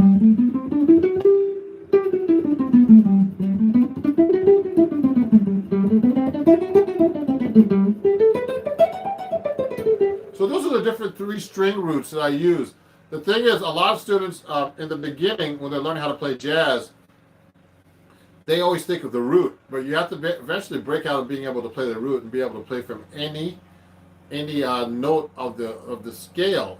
Okay, so any degree we call it in music. So this is the first degree, the first note, second, third, etc., going up the scale. And that's how you get all your fancy notes, like the like the 9. You count up from the root. 1, 2, 3, 4, 5, 6, 7, 8, 9. That's a ninth. The ninth is the second note of a chord up an octave. Okay, or the sharp 11, which is a flat 5. All these fancy notes. The 13 is actually the 6th degree of the scale going up 1 octave. 1, 2, 3, 4, 5, 6, 7, 8, 9, 10, 11, 12, 13, 13th chord. So that's how you get your fancy notes on chords. You build up in thirds or different intervals, and you see what it is in relationship to the root. But you should also see these chords, and all these chord tones without looking at the root all the time and be able to find it. So that takes a lot of experience and time and practice. So those are some of the things I'd like to talk about. Now, I know there's only a couple of people watching because I only gave an unlisted link to some people, and it is the summer. So it's harder to get people to watch a live stream, but this is going to be re-shown again. So I'm going to remind people on Patreon that they can watch the replay until I make it public for my fans on YouTube. And I'd like to thank my over 26,000 subscribers on YouTube right now for being subscribers. I appreciate it. And and when I go live there, I have tons of people watching me there all the time because it's public, and I get a lot, and I get a lot of engagement, followers, and questions, tons of questions, too many questions. So my, today was, it's a day about asking questions. So does anybody have a question, please? The 2 people watching, who's watching actually? Raise your hand. Send me a message and let me know what's going on. Let me play you a song for now. I'll play you a solo guitar piece. I'll do like a little ballad for her.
Yeah. So that was called But Beautiful, chord melody piece. Now, if you have any questions, please send them to me. I'm trying to see if there's only a couple of people attending today. I actually didn't advertise this particular live stream that much. Oh, are there any methods to sight reading a piece into a solo guitar piece?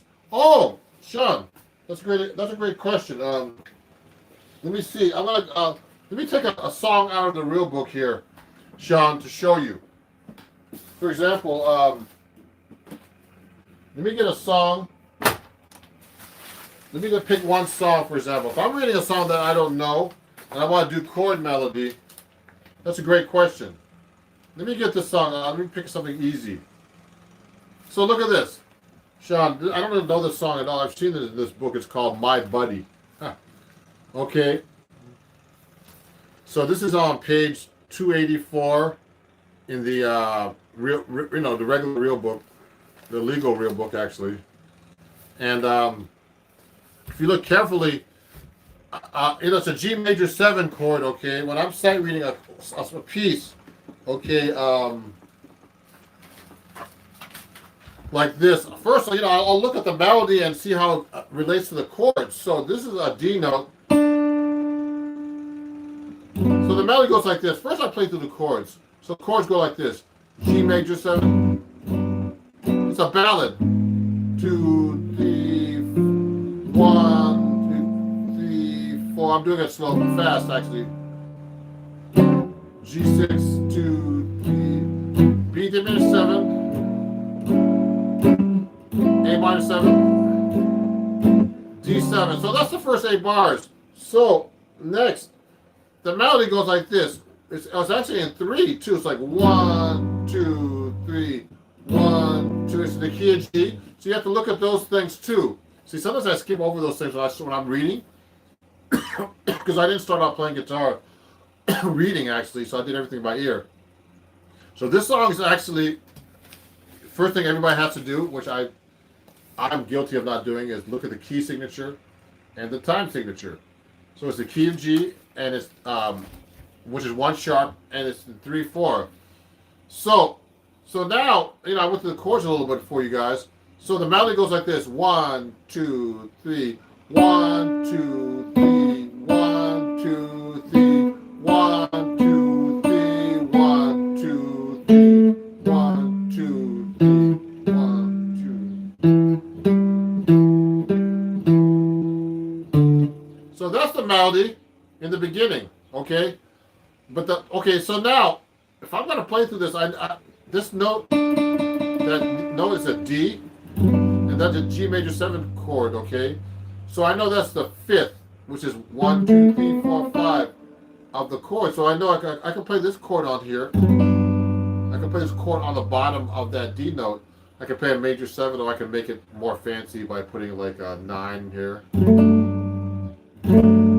can make it a 6, 9. Any chord that can fit under that D note. That's a major 7 chord. So you gotta see the chord scale relationship. Then the next note is a B. B. So that's right in the chord. So I'm going 1, 2, 3. Then it goes to G sharp diminished. Now the G sharp diminished looks like this. So that note's already in the chord. So it's the same melody. So I can go like this now. 2, 3, 1, 2, 3, and then I can go the A minor 7. It has these notes in it. Has those same notes there, and then it goes to D7. There's a B on top there. So that's the melody note on top. 2, 3, 1, 2, 3, 1, 2, 3, 1, 2, 3. So that's the melody note. So I can put all these chords under there now, like this. Watch this. 2, 3, 1, 2, 3, 1, 2, 3, 1, 2, 3. So the thing is, the problem with this melody though, it gets really low. But I can still do it open. Like I could. The next note is G. It does that, so I have a G6 on the bottom. So I can do that. And then it goes, then A minor 7. So that's a little low. So what I suggest a lot of guitar players, when they're doing chord melody, they're sight reading, you have to learn how to transpose up an octave by reading. Now, most guitar players have a hard time reading. They only use tabs, unfortunately. And, I think that's great these days on YouTube and everything to know tabs. But you have to really know the song to be able to play tabs. You can't just like sight read and hear the rhythms and everything without using tabs.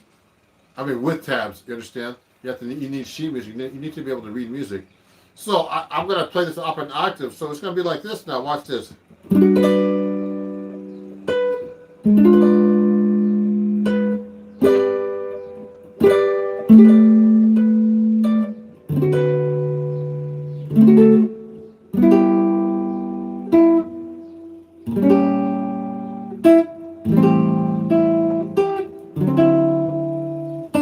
So I did all with chord melody, sight reading, chord melody. So I know all my voicing. This takes a lot of experience to learn how to do these kind of voicings and being able to put a chord melody on top. But but the best way to do this, like I tell my students all the time, is to just practice, and try to work this stuff out, and to really learn your neck and your intervals and read. I mean, everything is practice, everybody. It's like a lot of people, guitar players want to take shortcuts. There's no shortcuts in music. Because what happens if you take a shortcut, you're going to get lost and you're going to fall in a hole someplace along the way in the shortcut. Or you'll get lost during the shortcut. And the best thing to do is practice, and, practice things thoroughly, know your basics. So I'm just basically playing a melody on top of a chord, but I know from studying all these years and playing, I know what the note is against the chord. And I can read this and do it by looking at the sheet music on the spot most of the time. Some songs can be much more difficult. This is kind of simple. So if I keep going through the song, it sounds like if I keep doing chord melody, I'm going to sight read the chord melody again. 3, 1, it goes to this.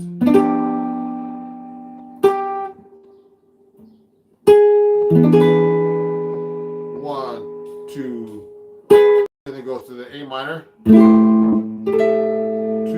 1, 2, 3, 1, 2, 3. So I'm gonna start from the top. Now I'm doing the whole song chord melody. My Buddy, this song is written by Walter Donaldson, Donald down and something Gus Kahn.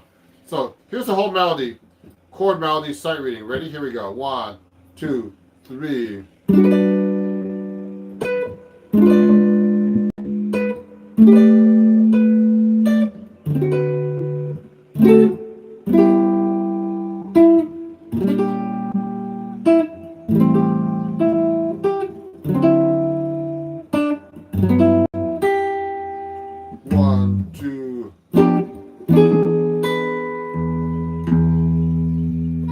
Top.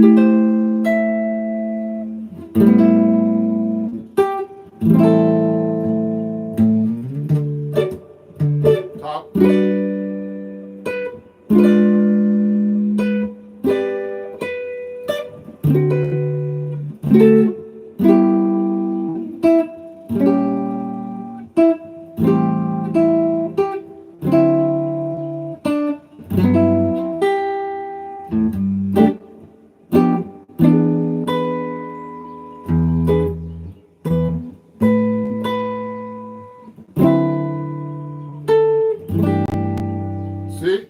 So that's the whole song, chord melody. So, before I finish up here, I'm going to do about half an hour of live streaming for today, and I'm going to be reposting this, and you can watch the playback after. If there's any questions about anything today, please let me know. This is a relatively short live stream today, but we only have 2 attendants right now, and when I put it on YouTube, there will be a lot more views for after. But if there's any particular questions you want to know about soloing, technique, chord scales, walking bass lines, anything, let me know right now, and I'll try to answer the question real quick. But I appreciate you guys being patrons and being students, and for watching. And it was kind of last minute notice last night about posting this to my patrons. I actually sent everybody a message to watch this, but you can actually watch it playback anytime. So you can just go back to the post on Patreon and hit the link, and you can watch this playback about what we covered today. Now, if there's any questions or anything about chord melody, please let me know. I have some good reference materials here. Like for example, this new book that has been doing pretty good for a lot of my students have. It's a great book for learning how to do chord melody. So if you ever want to get this book, an autographed copy, let me know. Because I have them some in stock. They were selling out for a couple of weeks, but I got some more in stock. So it teaches you how to do walking bass lines, rhythms, all kinds. Chord melody, harmonizing melodies, all kinds of cool things. So if you want to get into that, please let me know. Again, this is Ron Jackson. This is my Patreon only live lesson. And if you guys want to join my Patreon after this, who's ever watching, please sign up at patreon.com/Ron Jackson Music, and I'll have some cool content up there, different kinds of content, all original. And thank you for listening, everybody. And keep in touch, and we'll talk soon. And follow me everywhere at Ron Jackson Music. All my handles are Ron Jackson Music, everything. Okay. So everybody, have a great day, and I'll be seeing you guys soon for the next live lesson in next month. Okay. During the summer months, a lot of people are on vacation, but I don't know about right now these times, but a lot of people are out now. So we'll talk soon, everybody. Thank you very much, Ron Jackson. I'll see you guys soon. Bye bye.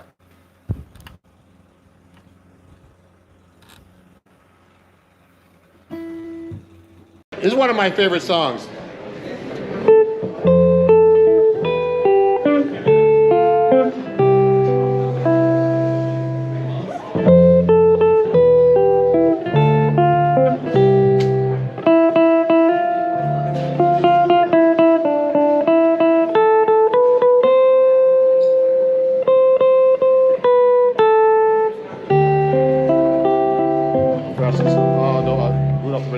One, two, three, four.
my favorite song.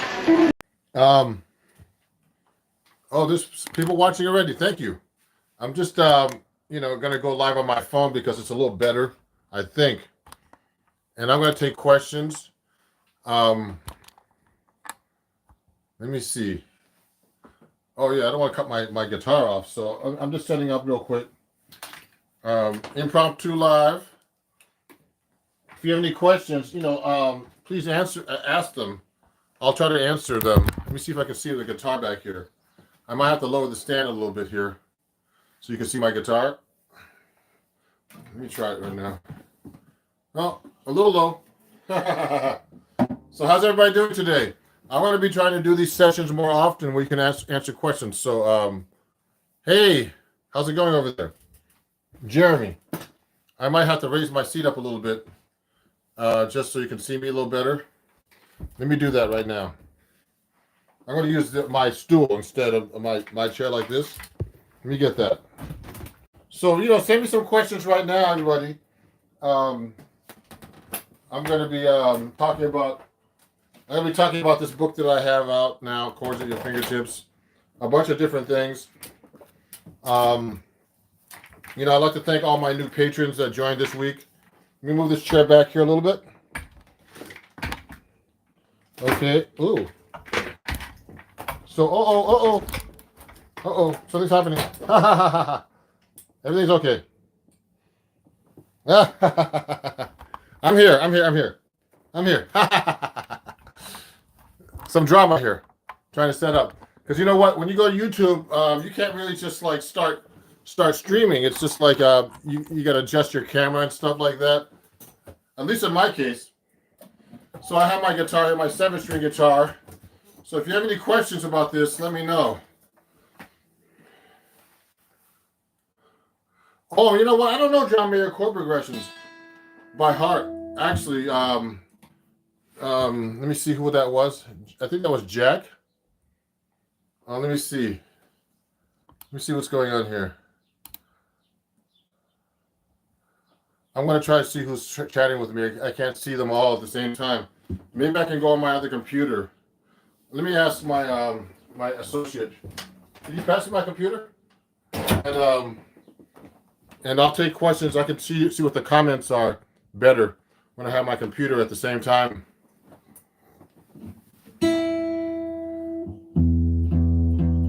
So I'm trying to see the live chat and see who's talking right now. Oh, here you guys go. Hold on, let me see. I got my computer so I can see the live chat. Okay, a good place to start learning jazz guitar is actually, and I'm going to fix my head here. A good place to start playing jazz guitar is with a teacher, actually. So let me go to my live chat here and just look at my channel and look at my live chat so I can see you guys better, your comments better. The phone transmits a lot better, so you guys know. So let me go here real quick and get a stand to put this on. Here you go. So let me see. I'm going to try to take your questions as best I can.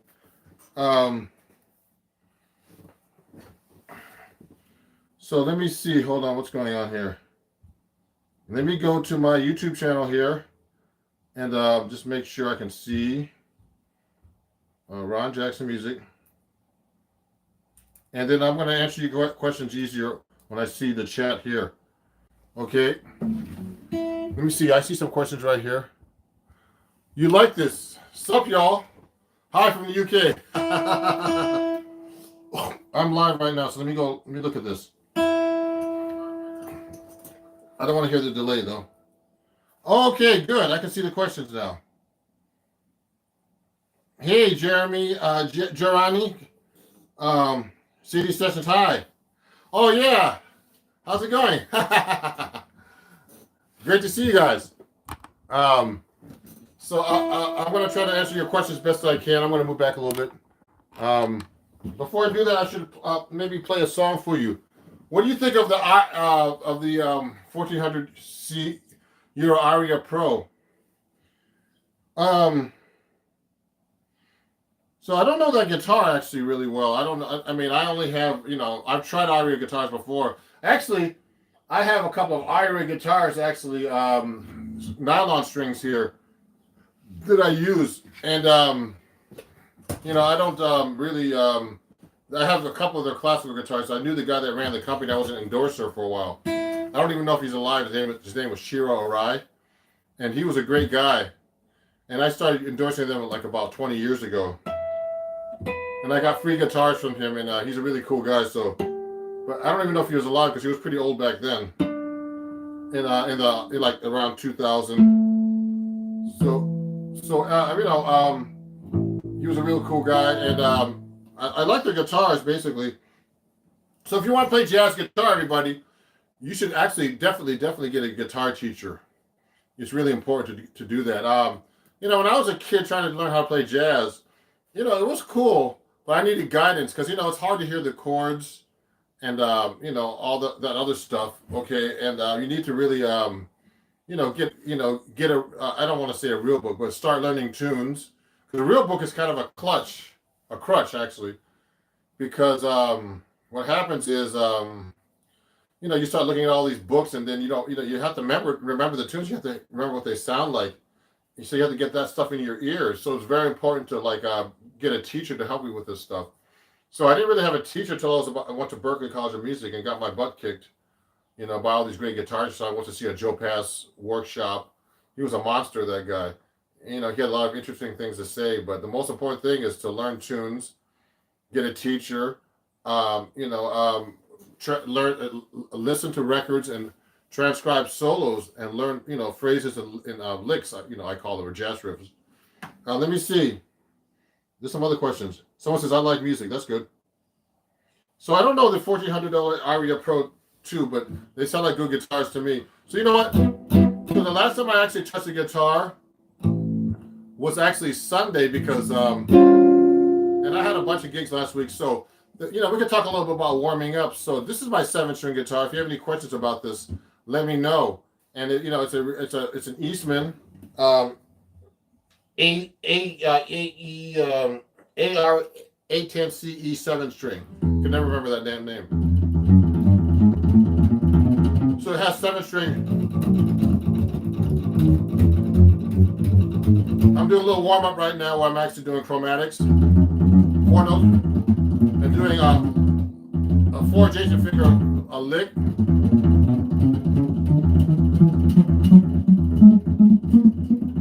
So what I'm doing, and I'm doing a tremolo at the same time. What's your favorite drop 2 voicings or fancy root subs? Well, I mean, I love some of these drop 2 voicings I use for minor 7 flat 5. That was actually a drummer boy. You're a drummer, huh? Wow, I didn't know drummers play guitar. So if I'm one of the hardest drop 2 voicings is actually the let's do a D minor 7 flat 5. Okay, what I do is this. You should know all your drop 2 voicings for a minor 7 flat 5 or any chord actually. Hey, how's it going? So you should be able to do this. So this is the 5th string root. Okay, and you should be able to do it on the 4th string root.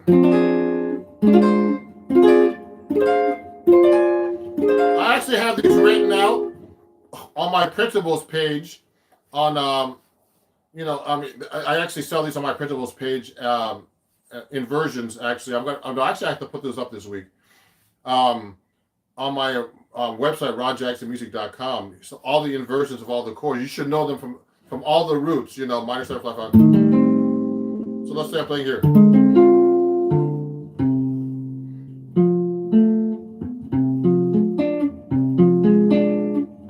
They're hard here. Okay.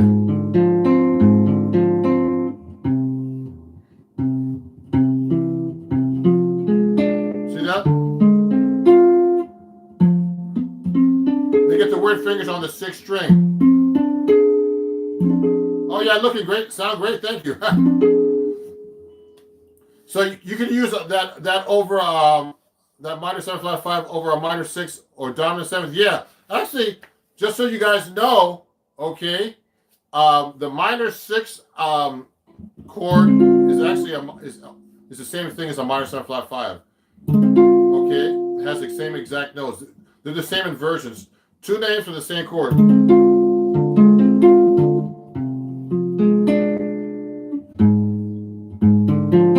Okay, so if you look carefully, it looks like a 6 chord, an F minor 6 chord here. So they're basically interchangeable, okay? Yeah, you're welcome. So I use this a lot. And also diminished is really easy to play off the minor 7 flat 5, so I'll just substitute.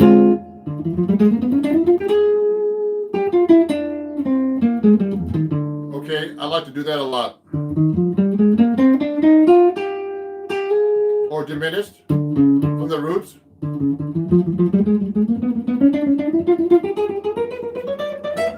Okay, etc. So you should definitely know your inversions, your drop twos.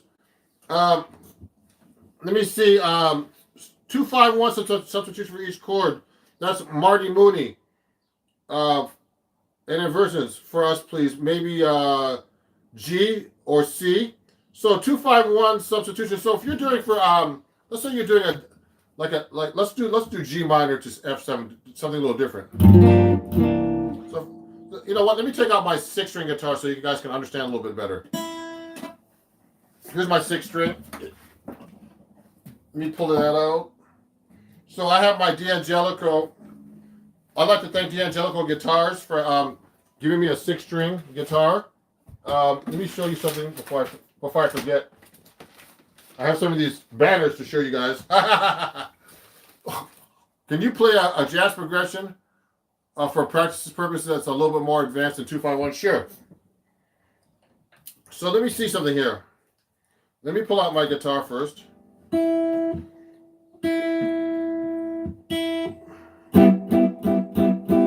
So this is my D'Angelico XL one that D'Angelico actually gave me as an artist sponsor. Okay, I'd like to thank Justin and everybody D'Angelico New York for this nice D'Angelico. So it's a little easier for people to follow this when when I'm teaching them, because most people don't play 7-string. So I'm just tuning this up right now. So someone was asking about 2-5s and substitutions. Let's do that real quick first.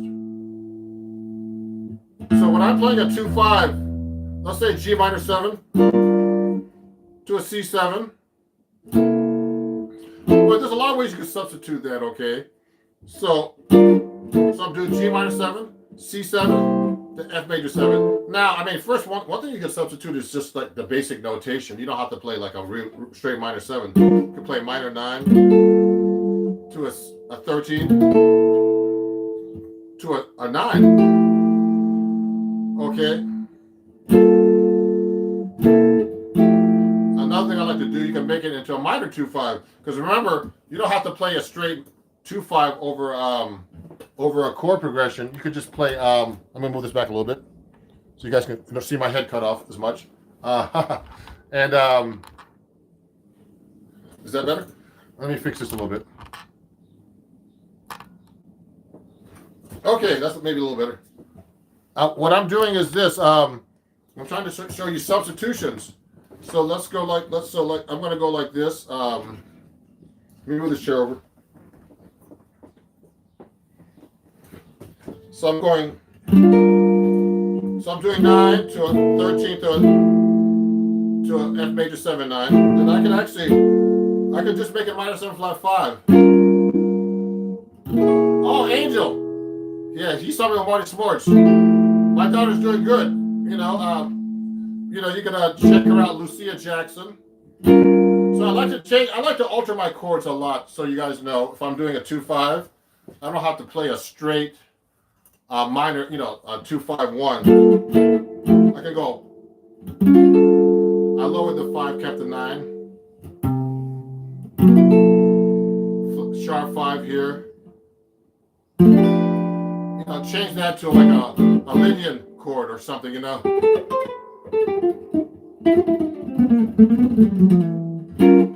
that's another reharmonization. Also, you can use tritone substitutions like this. When I did it, I just played like a minor 7 flat 5, or just straight minor, and then a G flat 7, which is a tritone substitution for the C, a tritone away.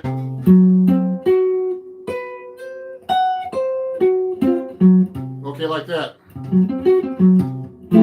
Okay, you can do that.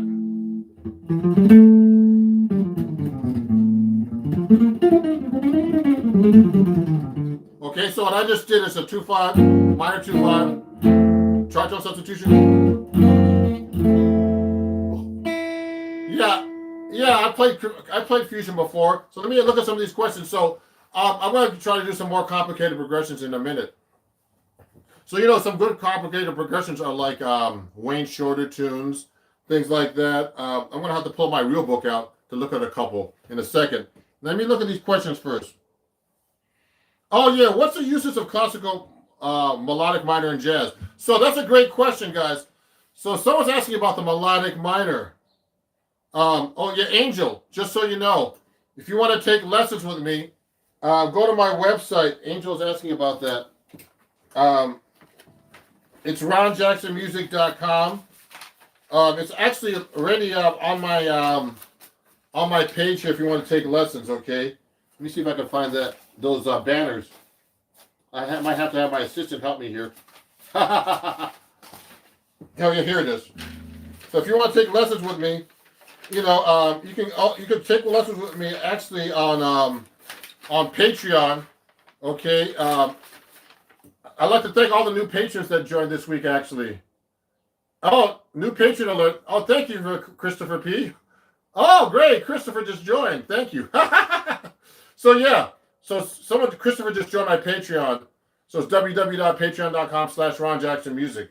You can get lessons actually for $3. You get one lesson a month for $3 for free. And then if you get $9 a month, you get like 3 lessons and more. I usually give more. $25, you get unlimited. And I also do workshops. Because when I do this kind of workshop right now, it's like it's kind of limited.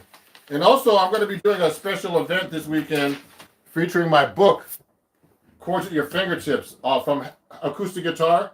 I'm a writer for Acoustic Guitar magazine, so you can get this book from Acoustic Guitar through me actually, and I can autograph it for you. And it comes with video and all kinds of shit, all kinds of stuff. Sorry. All kinds of stuff. Sorry about that. I almost said something bad. And so it's a great book. Let me see. Let me look at this now. Yeah, I still teach, Angel, so you know. So you can contact me here at ronjacksonmusic@gmail.com. So let me see. So the classical minor scale, the melodic minor. Let's go over that. I get a lot of questions here. So I give lessons, everybody, if you want. I've gotten quite a few students off of YouTube actually recently from all this. So let me show you the melodic minor. So melodic minor is very important, everybody. Okay. So let's go through let's just do a different key. Let's do F melodic minor. So now in jazz, so I'm playing F melodic minor all over the neck, okay? It's kind of hard to talk and play, but anyway. So what's happening is F melodic minor, or melodic minor in jazz we call it the jazz melodic minor or the real melodic minor. Okay, I had a video that came out a few days ago about this actually. It goes through all the melodic minor modes. So in classical, they raise, it goes up like, so the intervals is 1, 2, flat 3, 4, 5, 6, 7, 1. Okay, the key of F is basically F, G, A flat, B flat, C, D, E, and F, okay? And now in classical, when they go back down, they lower it, which I think is kind of strange. See that?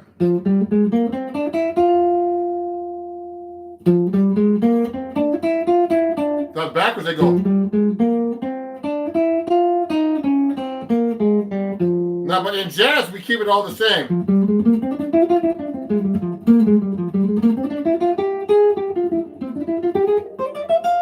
So when you're practicing on guitar, remember to always be able to play it all over the neck anywhere. Now, I'm just basically playing up and down the scale, but you should be able to play these in different patterns. I just did an article on Acoustic Guitar magazine, for the January-February issue on the melodic and harmonic minor modes, okay? But we didn't really talk about, we talked about the scale more than modes. So in jazz, these are very important because we play them over a lot of fancy chords. So the first mode of the melodic minor, okay, is actually called, just the melodic minor. So you can play that over a minor major 7 chord or a minor 6 chord because it has the notes in there. It has the minor major 7th there. So you should be able to play these chords in different ways all over the guitar neck. Things like that, you know what I mean?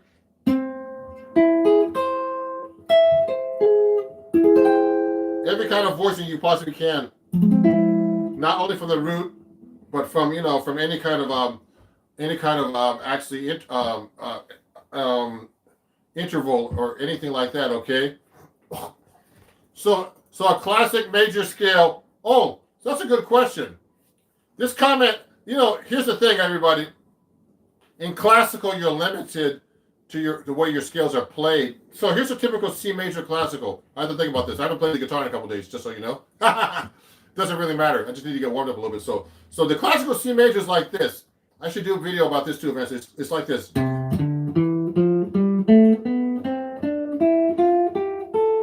teach you that it's a really cool scale. It's good for actually pivoting your fingers.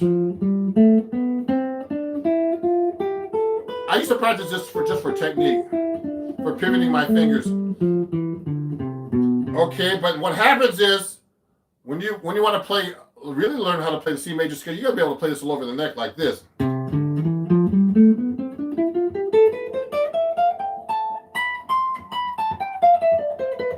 See how I'm jumping around the neck?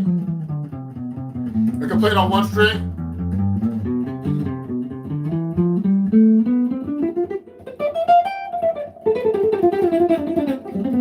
I'm just basically messing around. So I'm just basically playing up and down the neck. They don't teach you how to play the C major scale in classical like that. So I have this system that I learned from Berkeley where you play all 8 fingerings. There's 8 fingerings that connect up the neck like this. Let me show you real quick. I'll do it really quick. So here's 1.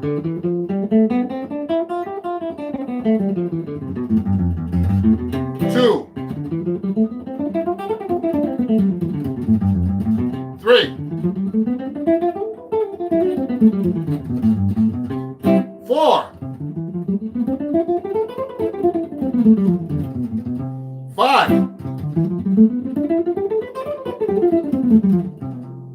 6. 7. 8.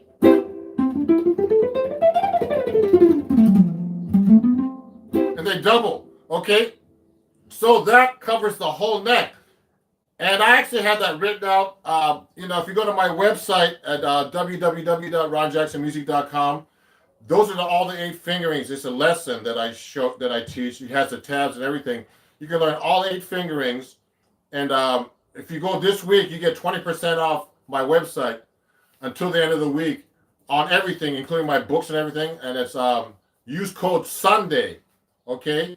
Use code Sunday, and you get 20% off everything on my website, including this book, Chords at Your Fingertips, okay?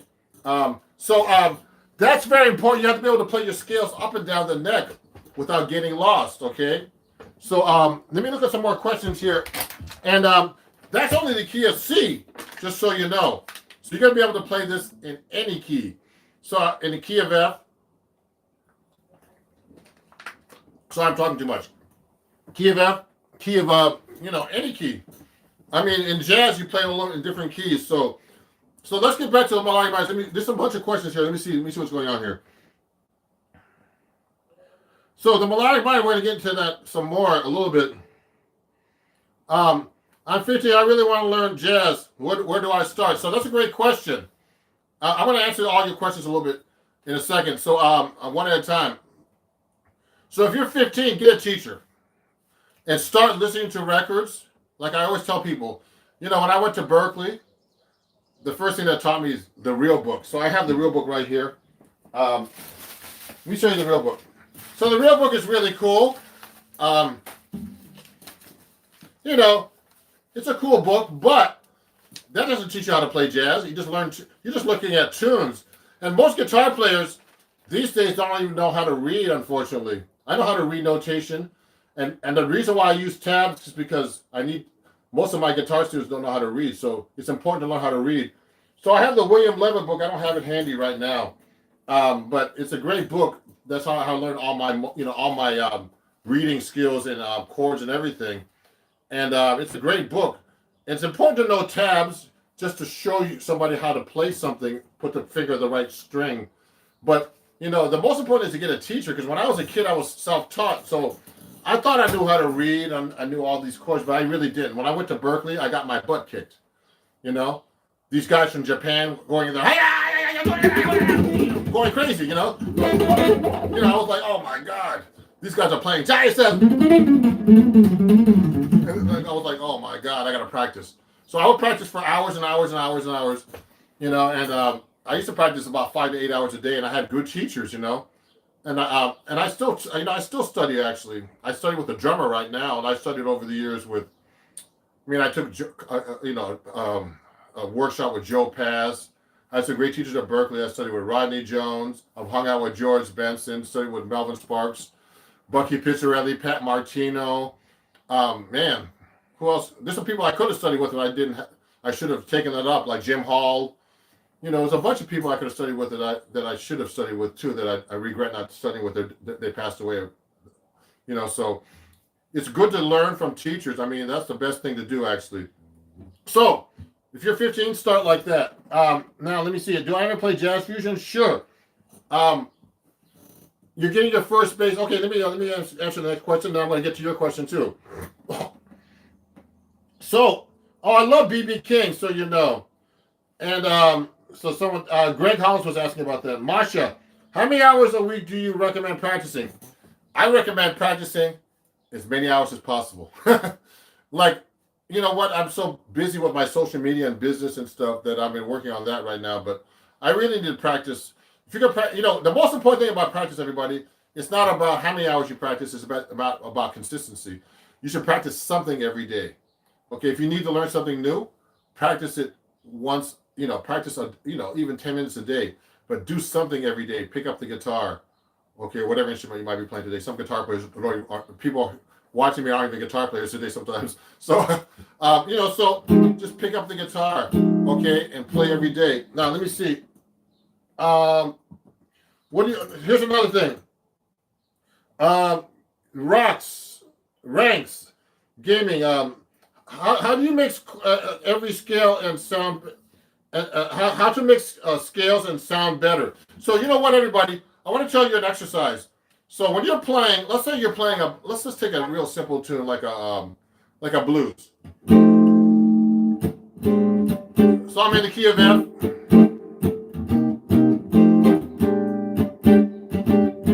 So when I'm playing through a song like that, now I have a lot of options, but what I like to do is I like to do this thing called the continuous scale exercise. So when I'm playing over the chord, I'll go like this, F. Now when I'm at the B flat, and then I just keep playing the scale all the way through until the next chord. F dominant. Now G, C7, F, C7, F dominant, B flat, F dominant, B flat dominant, B diminished, D7, C7. What I'm doing is I'm doing a continuous scale that goes to the chords. I need to get my assistant to help me set up the sound system here. Hold on one second. Can you set up the speaker, please? Yeah, from behind the curtain here. So, everybody, what's going to happen is I'm going to try to show you how this is actually done with the play along through my computer. So basically, if you want to mix your scales up, you got to be able to go, you know, through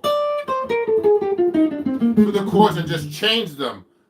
Change the actually the chord scale during the song without getting lost. Okay.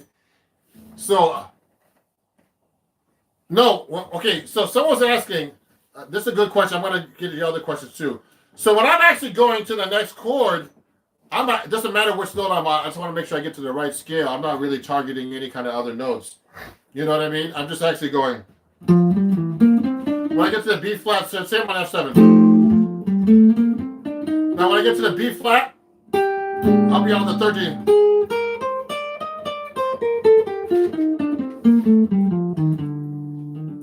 Yeah. So what I'm doing is I'm actually trying to target the notes and make sure that I actually, you know, land on some kind of chord tone or note in the scale. What's going to happen is it'll sound good because it's going to be going by so fast it won't sound like a mistake. Okay.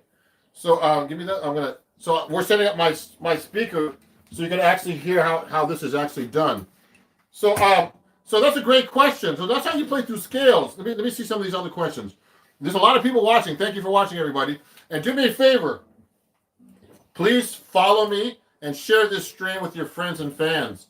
You know, remember, I'm giving you information, and you know, and it's a live stream. But the most important thing is that you practice and you get a live teacher, okay, a real teacher to help you. And I teach as well, and I have students from all over the world, all over the country now. So I appreciate you guys. You guys are great. You know, I'm trying to give you the best information and to help you play as best you can. Okay, so cool. Yeah, that's great. Yeah, so I'm going to show you how this is done. Let me answer a few more questions while I set up the sound system here.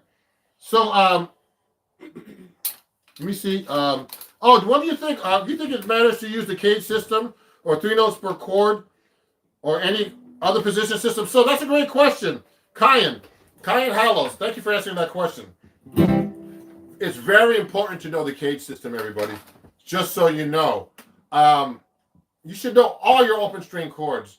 You know, I've had students that study with me, even recent students actually. They're like, they don't know their open string chords. I'm like, you don't know open string chords? Like, I mean, you don't know 1-800-CORDS for kids. No, I'm just joking. I'm just kidding. So anyway, you don't know the open string chords. So what I'm doing is all your bar chords come from open string chords, and they call that the cage system. So if I'm playing a C chord, you should be able to play that as a bar chord. What do? Take your 3 fingers and you play the C chord, switch them around, okay, to the 2nd, 3rd, or 4th finger, and then move up 1 fret at a time. Okay, so that's the cage system they call it. I don't know. I mean, so there's different names for this. Okay, so your bar chords are very important, and your open string chords are very important. And you should know all your open string chords. D chord, make it a bar chord. Make it a bar chord. E minor, etc., etc., etc., etc. So, thank you. Someone's laughing about 1-800-CORDS for kids. Thank you. That's a hit song. So, thank you all the 35 people watching. So, you know, you have to know how that works. So let me test out my sound system real quick. I might need my charger too, so it's in there somewhere, but we'll get that in a minute. So let me charge this, guys. I'm going to go